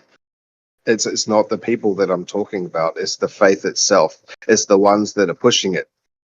Those are the ones pushing the faith, you know, blindly. And they think that because they've read a book from front to back and back to front, inside out, they think that now they're qualified. Yeah? They're qualified. They've passed the test. They've got their license. They can move on to the next stage. And they can start preaching it to the next one. And then the next one does that. And now they're in a little group of No, conformity and confirmation of their belief and of their faith. That's all it's about.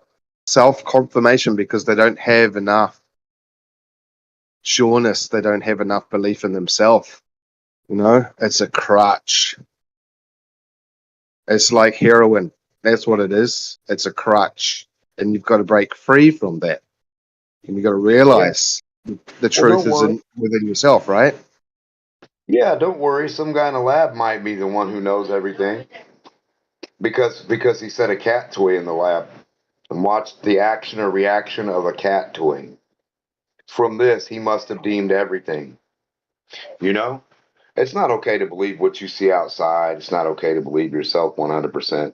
Don't worry that you know what a horizontal means versus a curve. Don't worry about that. I mean, this is the shit we're dealing with here. And then groups of people are like, and why would you even say models of anything? You can either demonstrate what you're fucking talking about or not. It's that simple. The whole method of fucking demonstrating or proving or making a claim, the second part of making that claim, the method, is to show your claim.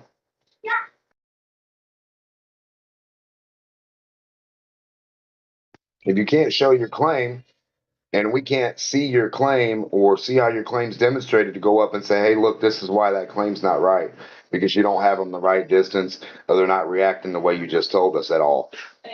None. Not even a 0.0 nothing. Not even 17 zeros. Right? Nowhere near anything.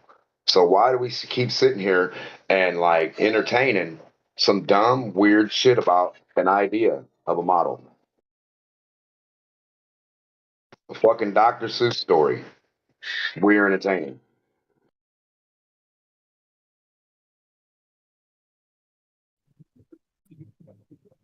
How the fuck do you think, before they even did any space travel, right? How do you think they measured the vacuum of space between Earth and the moon was 10 to the negative 11 torr, yeah? And then they figured out that past the moon was 10 to the negative 17 torr, yeah? How the fuck did they measure that, yeah?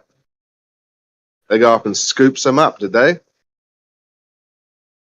And it was just luck. The first time that they ever sent anything up there, it was just luck. Like they thought they had it all figured out, right? Before they'd even done anything, before they sent a little probe or a little satellite or Sputnik or any of these things, like they had it all figured out. What a fantasy.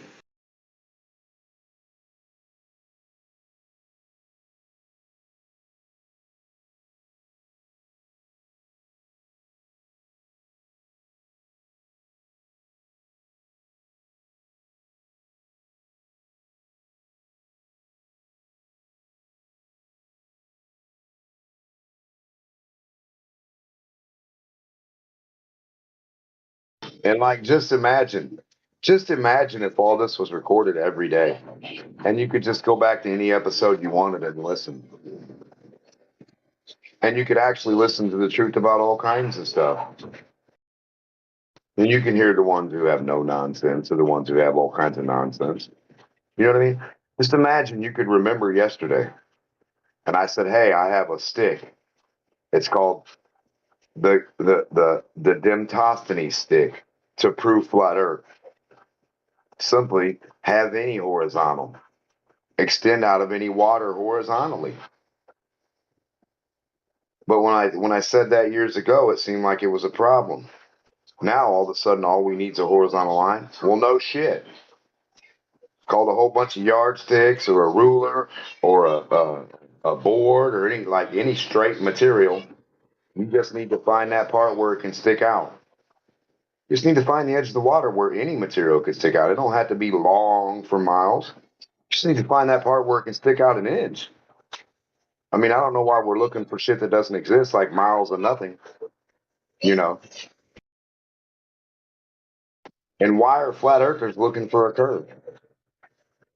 If a glober can't bring it to you, why would you be worried about looking for something that doesn't exist they can't bring to you? They can't bring you a model They can't bring you a curve. They can't bring you a flagpole or a curved stencil, right? Or a template. None of these things have ever been produced. But they have a hardware store and a Hobby Lobby where you can make unicorns and giraffes out of corn seeds if you want. Let's get real, dudes. Could we really? Could we all grow up a little bit? Stop acting like there is a such thing called a globe model? Because that shit's getting old. That's like the biggest headache ever. Well, their model says, well, models don't talk last time I checked. That'd make you insane. Keep saying some fucking model say some shit. That's weird.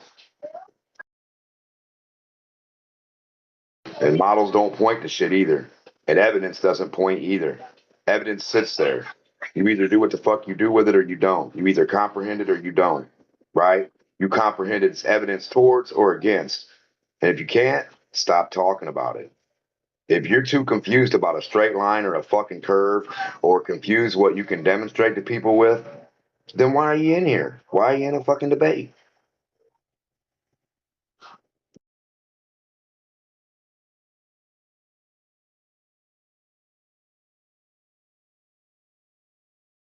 There should be a set thing like, okay, once this procedure is met, exceeded, whatever, right? A, B, or C, that's the outcome. And we haven't seen it yet for 5,000 years, 20 billion years. Every dinosaur in here talking on this melted sand and melted metal that we connected to make an alternating direct current, right? I'm so amazed with the melted glass we have these days. It's so awesome. Now, can we find a curve or make what a curve would look like somehow? I'm tired of looking for fucking shit that don't exist or nothing to compare it to, but a cartoon on a computer screen that definitely isn't anything to do with outside. Not one iota.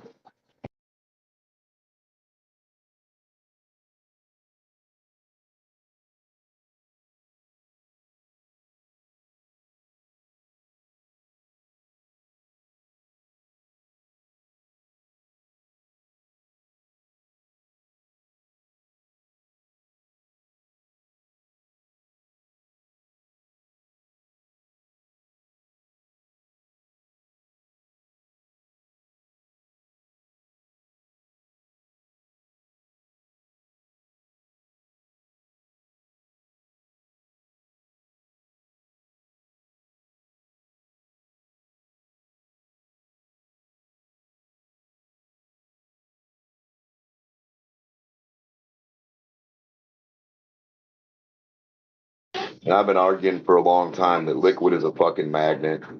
It's electricity. It's electromagnet. It's a field. Whatever. I mean, any words you want to put on that, that's what the fuck it is. That's how it reacts, right? And air is the same thing, right? But they have a differential of each other, right? One's forced out of the other, or one contains the other, right? So if you have a magnetic field called water, it's electromagnetism, like a static field of electricity, right? A thick one, more dense, whatever you want to say that is, right? More compiled upon itself, therefore being liquid, right? Then a less compiled amount, a more spread amount, would be gas or air. But they're the same shit. So of course one can contain the other. And that's why I brought up the pistol shrimp.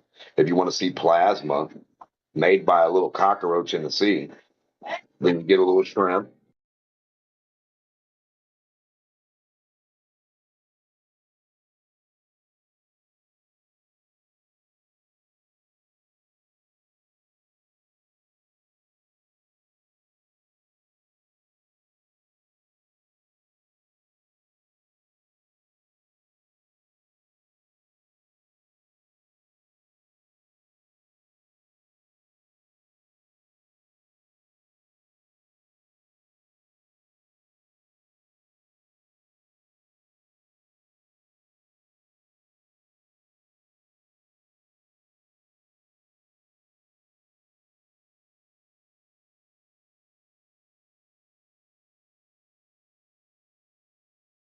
And why am I the bad guy or anybody the bad guy that says what model where?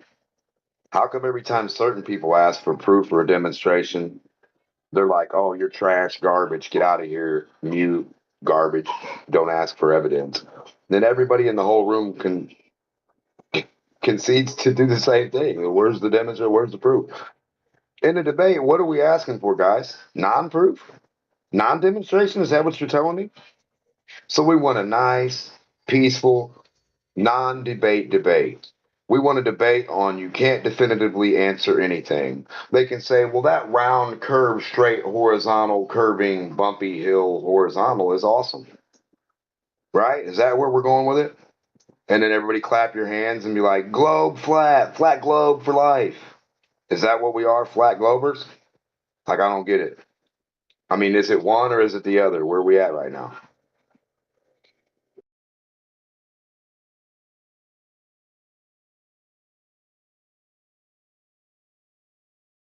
Seems like always a bunch of confusion. It's like the blind leading the blind, you know? But then the guy who points it out's the bad guy. Hey, you guys with riches, you die, you make your riches, and then you waste your life to get it, right? And then when you're older, you want to spend all your riches to get your life back. Too bad. All you liars behind the curtain of science. Too bad. So sad. All the liars of stuff that lie a lot, right? Too bad. Stop. Fuck money and fuck lying. That's gonna get you all in trouble.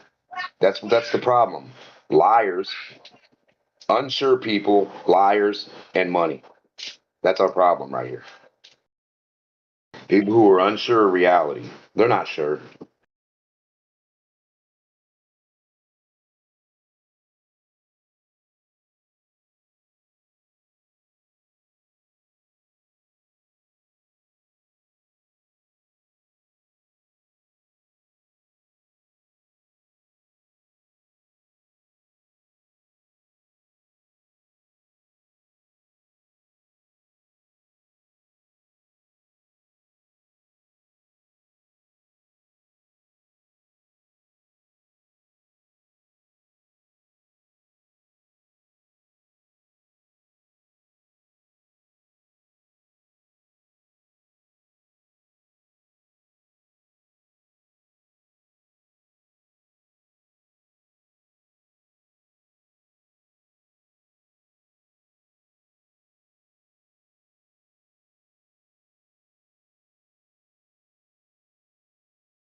And then, how come nobody even acted like they comprehended the idea of taking a magnifying glass of the same size from the same distance, control the variable, right? Like I just said, summer versus winter, and see the temperature differential. If the sun is supposed to be farther or fucking closer, it should act accordingly. I don't know why that's so complex.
Oh man, I need to cry. Fucking Nicktoons got me fucking all like blocked. He won't. You just do this. You should do that. Then I can't respond. It's fucking just so pissed at these people that think muting you is a way of communicating and talking over you. It's so pathetic. It's so sad. It's just so unbearably stupid. And then there's like a little crowd of fucking circle jerkers going, yeah, he must be right because he's saying refraction. It's like, fuck him. Can't believe it. He's just like, yeah, you're too close to the water. You're too close to the water. And it's like, there's possibilities of refraction. Possibilities. It's like, really? That's it, though. Fuck. So sick. So tired. So hurt by it. So endless. I have so much documentation. And they just fucking just keep pretending it's not there. I mean, anybody that gives a fuck just has to watch Nat Geo to understand what's going on. And then remember, Nat Geo's only there because Discovery. And we only went because both of them were fucking around. So Discovery straight up doctors the images with the helicopter. You can clearly see across that thing on a clear day. If you wait till it's hot, there's plenty of diffused light and refraction and stuff. But if you don't go when it's hot, you can see the other side of the lake. It's only 10 miles. They're pretending that the helicopter is out of view. It's just like them pretending that the balloons are out of view. There is no out of view till 34 feet. That 34 feet is a prediction that doesn't even match real world expectation because they're not using a quadratic formula. I'm so sick, so tired of the ignorance on both sides. It's endless, right? This is obtainable. This is measurable. What we have is denial. And the proof is the censorship that they busted out 2 years ago. Fucking so pained by this. It's obvious. They admit it. And people turn to us and go, what's your problem? It's like, I'm being shunned. And the reason why it hurts me is because I grew up that way. I've been shunned by my family. So I know what it's like.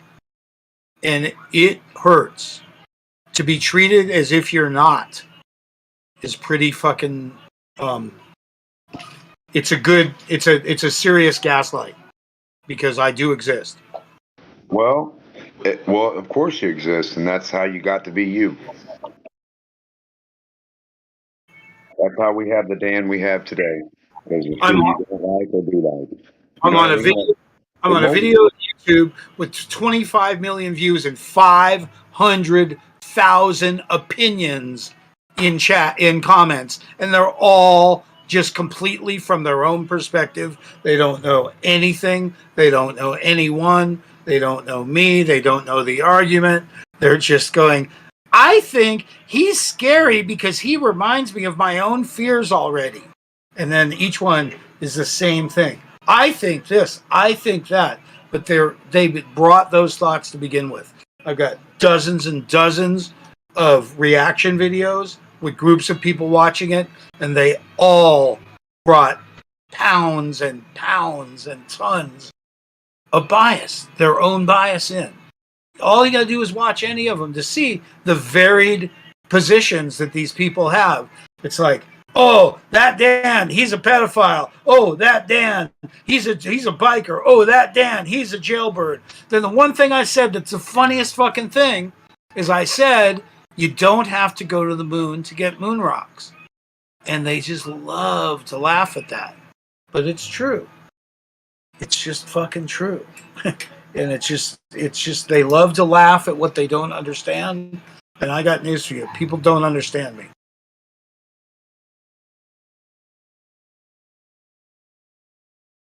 I'm going to have that from all of them.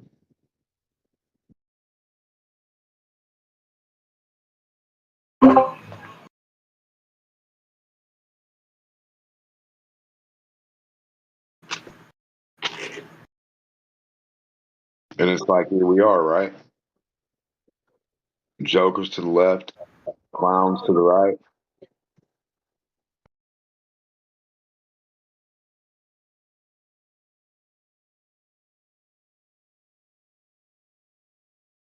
I really just think it's weird how like everything's not definitive, right? But then it is.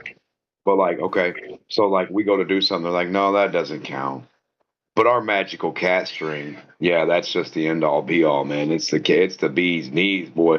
This string right here with a fucking cat toy weight on it. Man, let me tell you what this thing does. It shows the precession of the planet you're on. It does? So you mean no other object or material or instrument showing the precession that matches exactly what your cat toy says sitting next to it in another way? You would just have a cat toy that you insist does this thing? Here we are.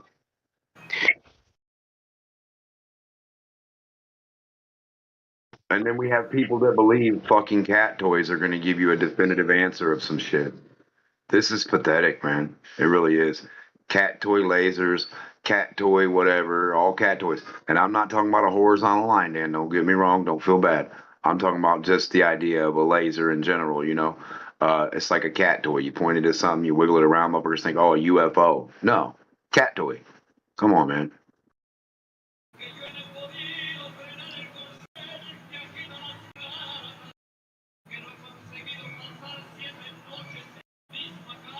You got music playing, you probably don't want to have that playing.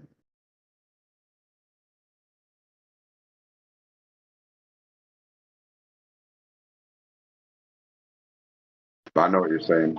No matter what you do, you're going to run into a group of flat earthers who don't know what straight or curved is or can't be sure of it. And you're definitely going to run into globers that aren't sure of anything, but then they're positive of everything. But then every time you dig into it, they're not sure what they were just 100% positive of.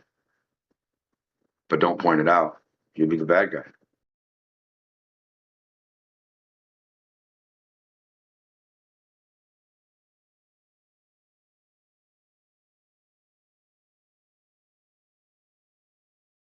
I literally thought since a guy, I mean, I'm not shitting one bit. I thought a guy back in the day, if he could stand a stick up and people believed a guy with a stick can prove the earth was whatever, right?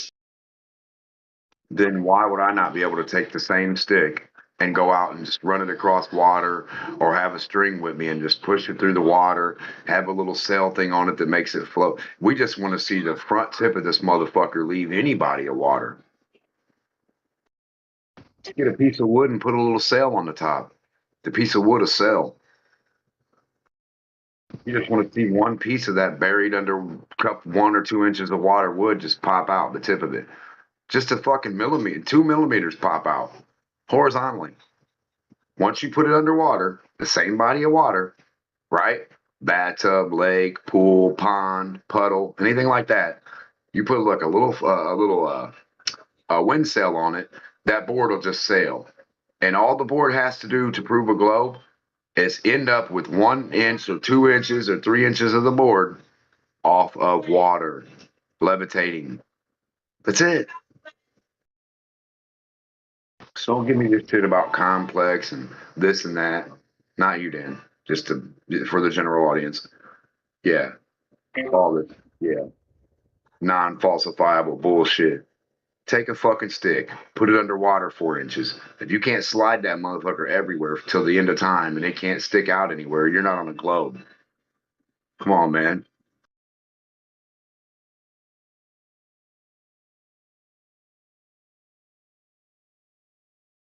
And that's not for a flat earther to do at all. The Glober has to do that. They got to go find where they can stick a fucking a log underwater 8 inches and they can push it horizontally and it sticks out somewhere. They got to find that shit. Not mine. I'm not looking for magic. They are. I know it's impossible on a flat horizontal plane where you're going to hit dirt. You're always going to hit dirt. You're never going to horizontally leave any water without hitting dirt. A puddle, a pond, a lake, a pool. I'm not talking rivers and cliffs and shit with no edge that runs down the wall to find another flat edge. I'm not talking about that.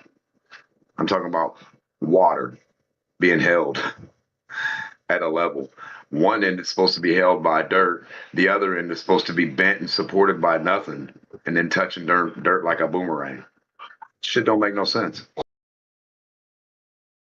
But I know if it's bending, a straight line's not going to fucking bend with it. It's going to stick out of it. So you just have to have a horizontal line anywhere sticking out of water, horizontally. But you have to put it under the water. So go under the water surface. The top of your water is going to be your mean line. Go under 4 to 8 inches, and then stick that motherfucker out horizontally somewhere of still water, non-flowing water. I couldn't do it with a toothpick in my sink.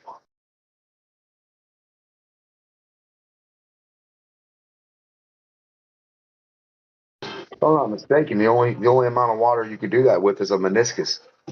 You could sit your toothpick across the top of a cup that's not as big as your toothpick to where you know each point of your toothpick sticking out. Fill your cup up. The meniscus will go over the toothpick. That would be a globe of water. Guess what the toothpick does? Points its fucking head out. That's how that works. No ifs, ands, or buts about it. So we can go check this globe meniscus out.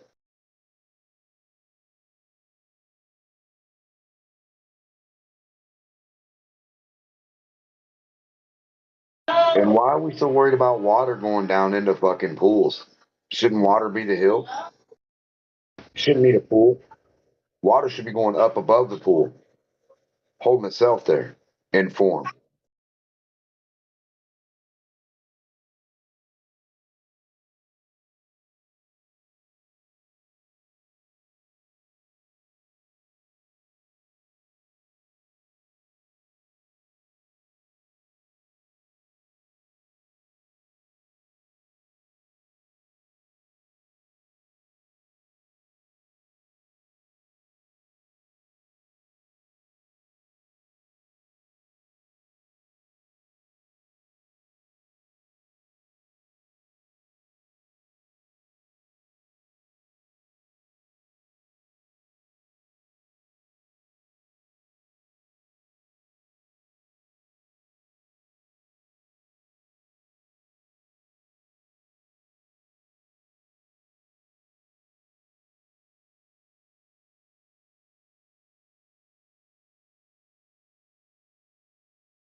Well, I mean, I think literally you could get like a little bit of information out of using them, just a magnifying glass, different diameters.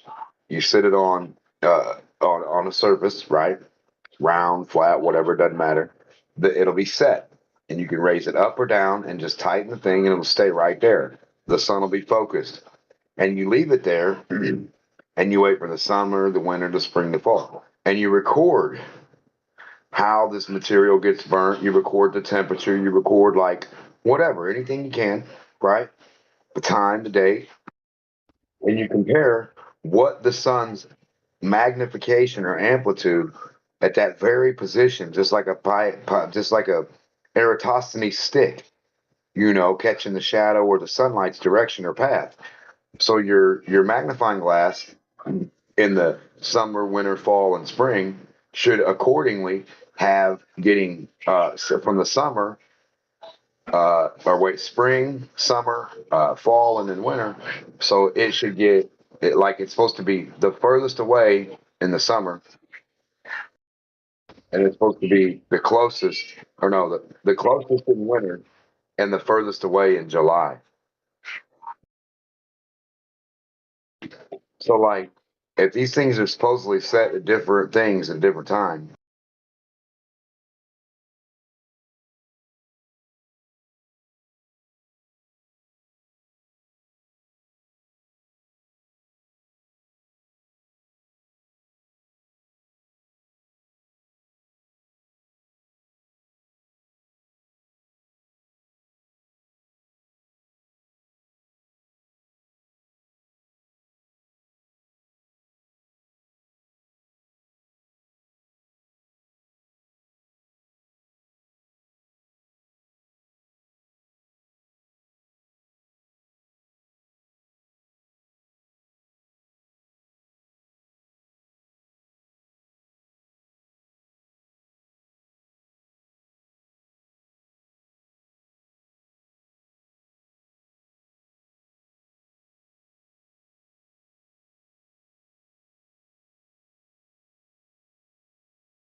I don't see how there's always an overlap of the two models. Like, no matter who you talk to about what, you try to state one thing, and it gets overlapped with the other thing. And then people tell you what things are, like, no, this isn't that, Democ. Well, you say that for yourself. Because the physics I'm talking about are clearly not your physics. Apparently, you got your own physics and your own stuff that's not even your own. It's not even anything original in the world's history of time. It's from a guy in a lab coat who put it in his school book and said, parrot this, parrots. Now you guys are such good little parrots. Watch the sine wave. You guys are good little parrots. Believe in the particle, in the alpha particles, and the protons and the photons. Oh, it's a wave, it's a particle. Democ, you're stupid. Yeah, I know. I know all about being stupid. It appears the stupid people have a leg up on all the non-stupid people.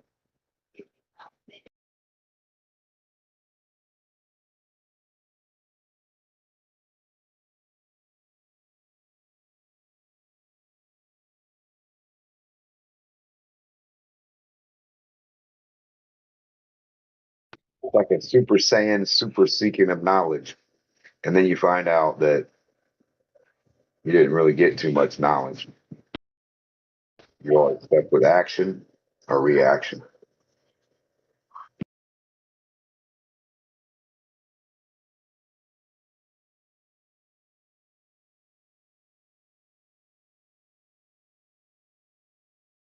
Dan, I wouldn't even worry about anything. Look, dude, If you believe that you're setting up a horizontal, or you're setting up your thing, or you're shooting your laser, or you're doing your measurements and you're doing your shit, and you sit there, you go through the steps and you do all your stuff, and you demonstrate or show the people the stuff, they either get what you're doing or they don't. And then on top of whether they get it or not, it either demonstrates this or it doesn't. And I mean, that's really all you can say about it. Like, so I wouldn't even worry about it. I just, like, I put my ball thing out there. Yeah, it's got a little, because it was actually only supposed to be Lewis at first, but then people copied it and put it out there to be dumb fucks. I told them not to do that, but they did it anyway. So hence you have the language that shouldn't have been in there because it was only supposed to be sent to one person, Lewis or Jim. But regardless, the video's out and you see what I mean. So, I mean, I'm still waiting for people to make a video where I'm wrong with the ball. But you know what I get? Nuh-uh, Democ, you're wrong, because we don't want to talk when Democ's in here talking. We don't even want to have a fucking back and forth. Because when Democ's in here, we can't act like we're super smart because we're reading a book that some guy told us to parrot or else. Because that's the right information right there. Tesla's information's right, but he was a Glober. No, don't think so. Newton, Einstein, don't think so. You take them all off the list. They're all garbage. Everything you thought you learned in school, that's garbage too. Don't care about your opinion. And you probably don't care about mine, but that's where we're at right now, right? Yep. Ain't that American?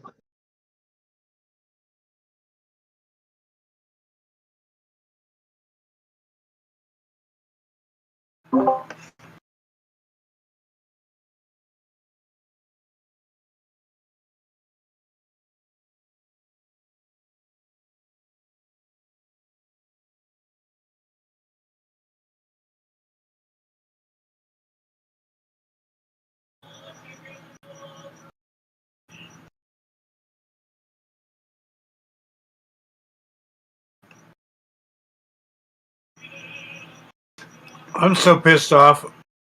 I'm going to listen to Mark Sargent's show. That's how pissed off I am.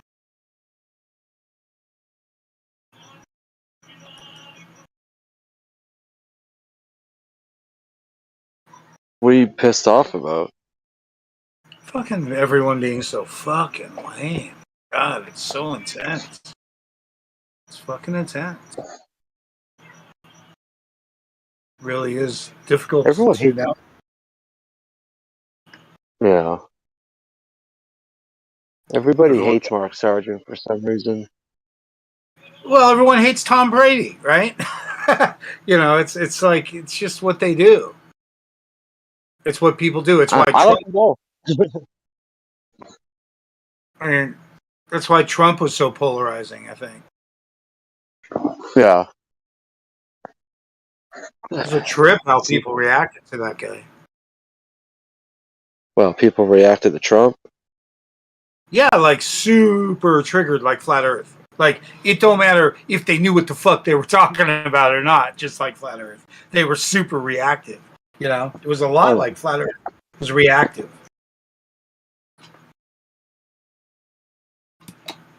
I think we need to capitalize on that. The fact that we can get people triggered that easily.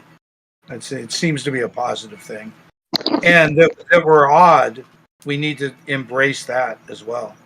Because they're like, you're fucking outcast, strange. And it's like, yeah, I describe it like this. It's like, yeah, we go against the grain, you know, but we see value in it. Like going backwards seems really negative unless you're double checking shit. Then you kind of got to go back and find where the mistakes were made to see if you branched off, if you made a wrong turn, right? So it's like, right. If you keep powering forward, I get it. But to be sure, you might want to go back and double check there wasn't more options, right? I mean, now that we powered forward, maybe I have, you know, too much time on my hands. Maybe I do have the luxury to go back and look at, you know, the let's say the inception of the United States, and was it as God driven as it seems, you know, and liberty driven as it seems, or was it just a corporate thing and an opportunity to do business outside of the King of England? It's a trip, Probably. you know. a trip. It's like things get laid down in the news and portrayed as they are, and that's the end of it. That's how it goes down. You got it, Dan. The word liberty. Say that word real quick. Lie, be, are, tie. Right? So it's not no fucking liberty. It is a lie. Right? So any lie they can give you, like I said, that you want to buy, that's your liberty to do so. And if you don't want to buy it, that's also your liberty to do so. So we don't have to buy what they put in books. We can say, scrap that garbage unless you can fucking demonstrate your invisible shit to it. It's weird how all these guys in a book can see this stuff be done, but none of them are demonstrating it to us. But we're the bad guy for wanting the demonstration they declare they have. We ask forgiveness of the flag of the United States of America and to the republic for which we scam, one nation, with no liberty, no God, no justice at all. 100%.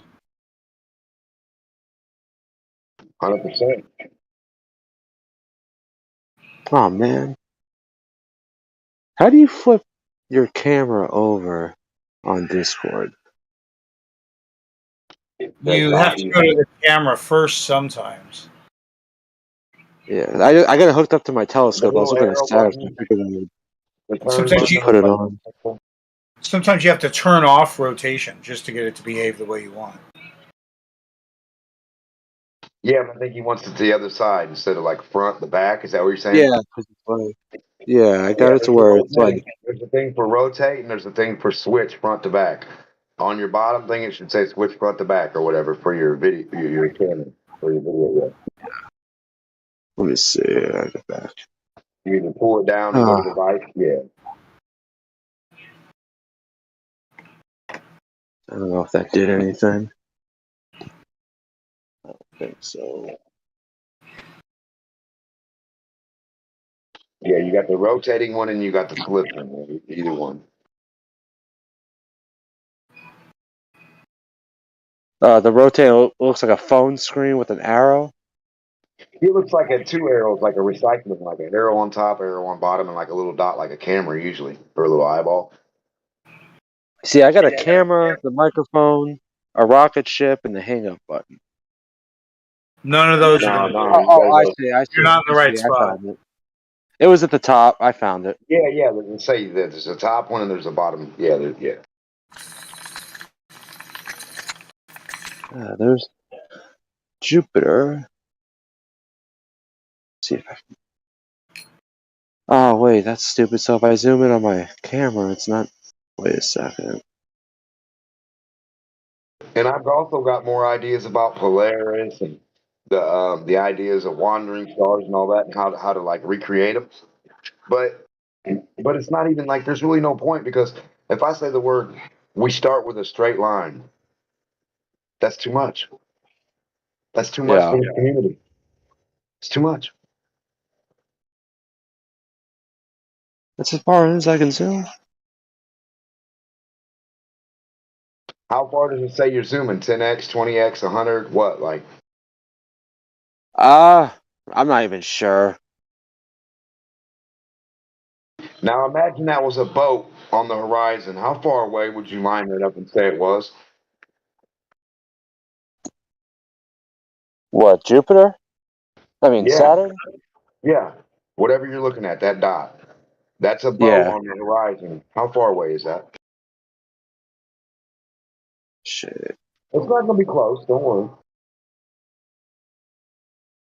I don't know. You wouldn't even have a guesstimation?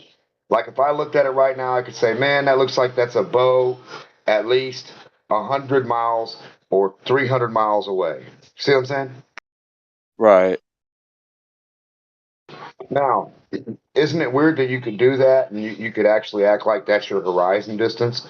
But then anything beyond the territory or the terrestrial or the Earth's dirt, you got to get astronomical when you go upward. So out on the dirt, we can measure. We know we're the city of Chicago, all these other places in front of you, right? But when you look up now, we're like lost, and now all of a sudden it's fucking super duper Pac-Man sizes, right? And distances. Right.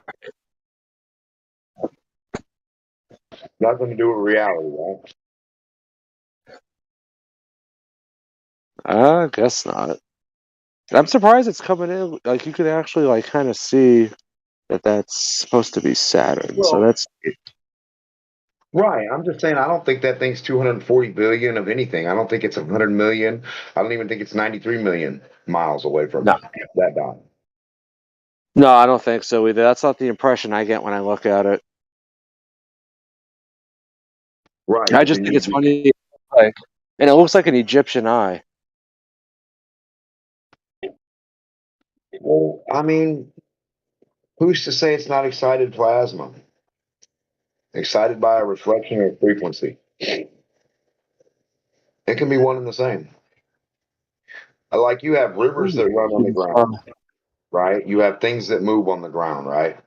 Things that like Yeah. move or sparkle or appear to flow. So if you have a big ass waterway and this waterway hits a dead end, you know what that water usually does?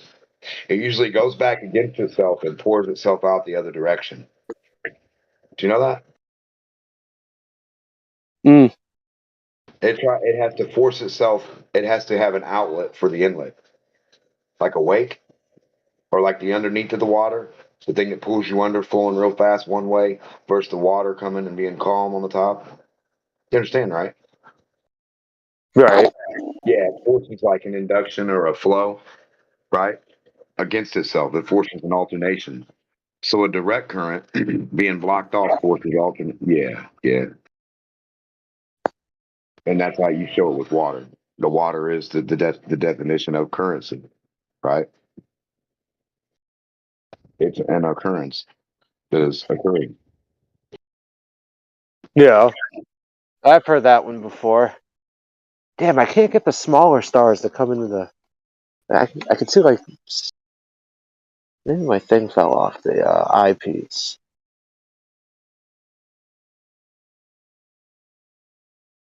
And see, maybe they're not really smaller stars. Maybe they're just smaller amplitudes or a different angle, right? From something. I don't really think there's any telling what they are.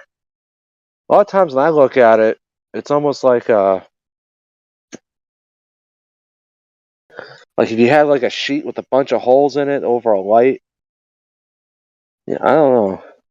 Oh yeah, like a screen, like a mosquito screen.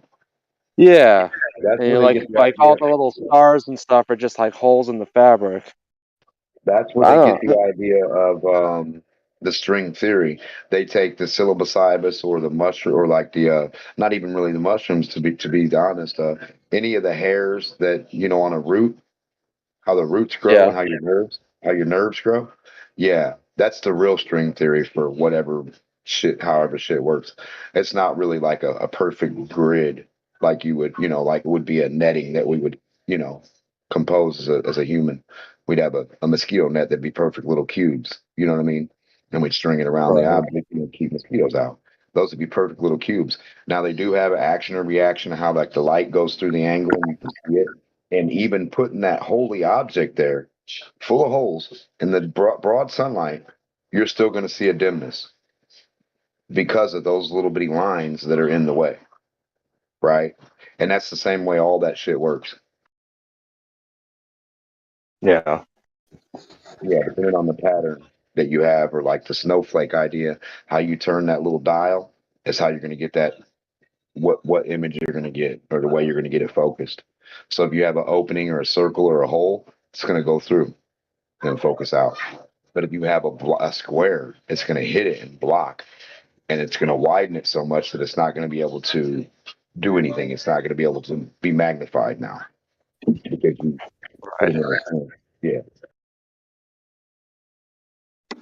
But now think about liquids, like you got a pond, a lake, a river, a mud puddle. If the sun is strong enough, I can literally imagine up in the sky a pond, a lake, a river, a mud puddle of light, each one matching the different sizes. And then it would also match the different watts or amount, because each different amount of water would hold a different amount of reflective ability. Mm. You know, the bigger body of water versus smaller body. Yeah. Like the reflective surface, yeah. So if you have a toilet or some dog and cat bowls and a little mouse bowl or a gerbil bowl, a hamster bowl, like all these different little bowls of water on your floor, and you shine the light at it, it's going to go back up on the ceiling and look just like a star for each one, each different size. And you can also have like water flowing through one to like a cul-de-sac, and that's going to look like a different idea. You can have like a stream of water running, and you shine the light down on it, and it's going to shine up and reflect that a certain way. Do you see what I'm getting at? Yeah. And also the materials that are in the water. So if there's a big chunk of gold down there, diamond, rock, coral, whatever is down there, whatever the attribute can, or the action or reaction can be set off of that reflectant or charged source back out, back away. You know what I mean? So yeah, it almost reminds me of a double diamond pattern. One coming out, widening, and then converging, widening, and then converging from the reflective source and the source that comes out. So they go back to each other, like back and forth. Blah, blah, blah, blah, blah, blah, blah. And that's the same way they try to produce matter with the idea of prisms, rainbows, and speed of light. They try to bounce the light at such a rate that they get a vibratory material out of it, or an action or a reaction from it, other than the normal reaction we see. They want to produce like whatever matter would be called, right? Yeah. But I mean, that's literally my idea for like if you have a pyramid, now you don't need water. You have a big ass pyramid, and the tip of the pyramid would do the same thing as a body of water. Reflect a signal back up to be a star.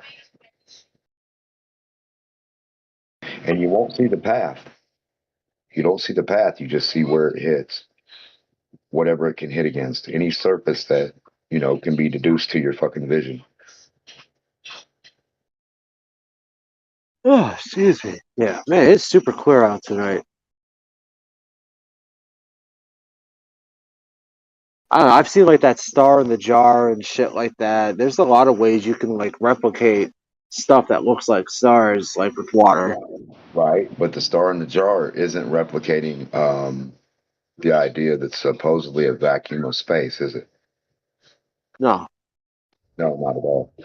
Um, what do you think about the idea of a magnetic vacuum?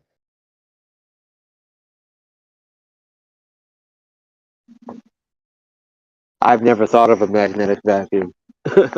What if I said ground was that? The ground is a magnetic vacuum. Yeah.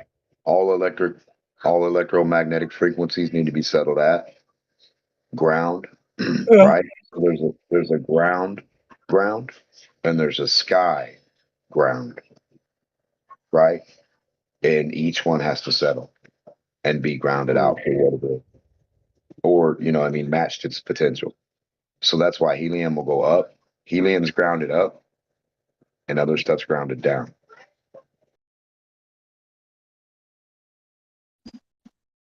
So we do have the opposite effect of ground, yeah. So it's like a vacuum. If you have a big charge of electricity and you touch your thing to the ground's going to pull that. That reminds me of an electromagnetic vacuum or a vacuum of energy. When they say the world in the song, the world is a vampire sent to drain. Well, it's not sent to drain anything, but it does. That's just what it do. It feeds. It's a symbiotic relationship between everything, the air, the dirt, the water, us, all of it, back and forth.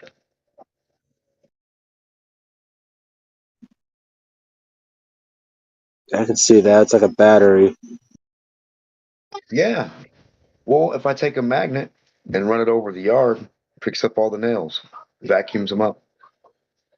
So when I say an electromagnetic or an electric vacuum or a magnetic vacuum, I mean, it has the same idea, right?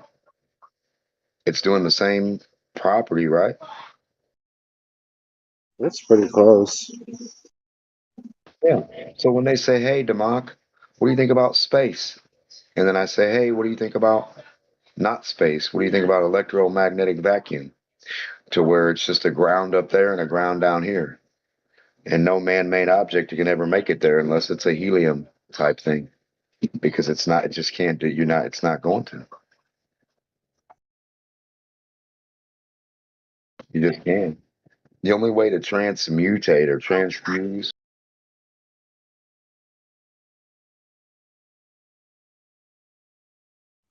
Well, shit. I don't even know. I mean, Well, vacuums just liquid's don't huge. exist, bro. Think about how big the body is to like an amount of liquid the body can do certain things. And then think about CERN 80 times bigger than that, and then it being a body, and then just getting one little reaction out of 87 million of fucking liquid, like doing this thing, and you know, whatever, like the energy gets to travel for that long through that path of nerves and veins and all this shit you have built up. It would take literally all that to mimic what the body does, scale for scale, like big scale, little scale of the body.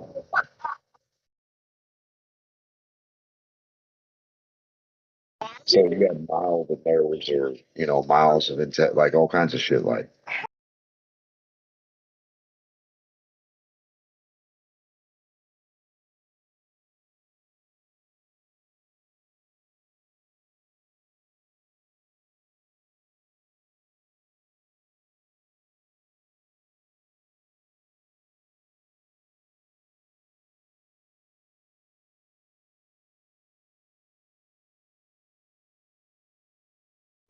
micro dosing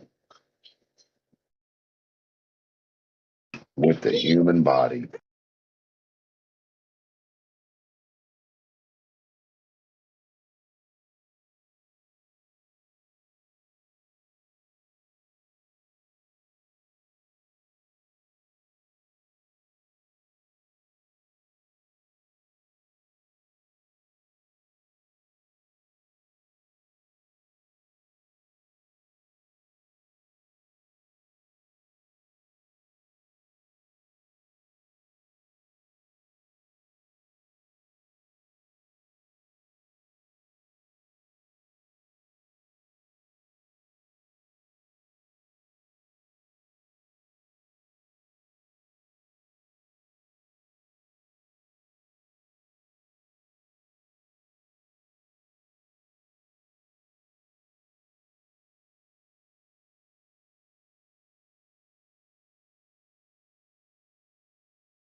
Bottom L, subsection S, paragraph S, subsection L, page 13 of the 500-page documentary on the simplicity of an alpha particle.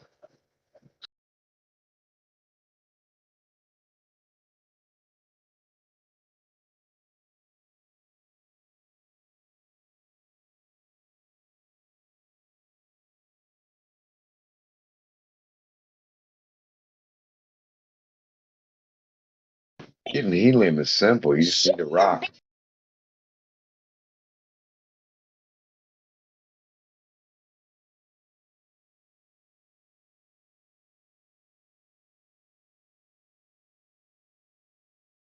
If that super rock, shit, I would just go get a rock, hollow it out, and then put like a little reactor down inside, screw the top back on, and then that would be my rocket ship. Just a big rocket ship of uranium.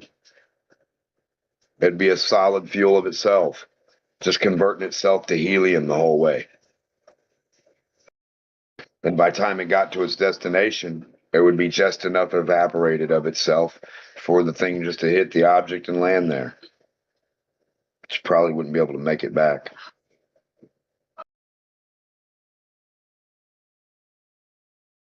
A solid helium rocket.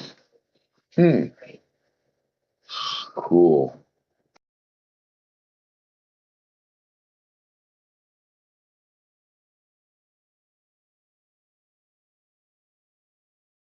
And what Dan meant by the moon stuff is Antarctica, South Pole, the coldest parts are supposed to be helium 3 or 4. What do they think the moon has on it? Helium 3 or 4. Huh. Can you get fake ass, whatever you want to call moon dust from Earth? Supposedly you can get every planet off Earth because the Earth spectroscopy is how you find out what those things are. I didn't know Earth was the only fucking chemistry that existed. That would be stupid to say that a Big Bang and every constitution of body or element or material or mineral has to follow the composition of what Earth is when none of them are the same. None of these things are the same as Earth Demok, but all the compositions are going to follow. So you're going to get Earth diamonds here, Earth gold here. Sounds like Earth to me.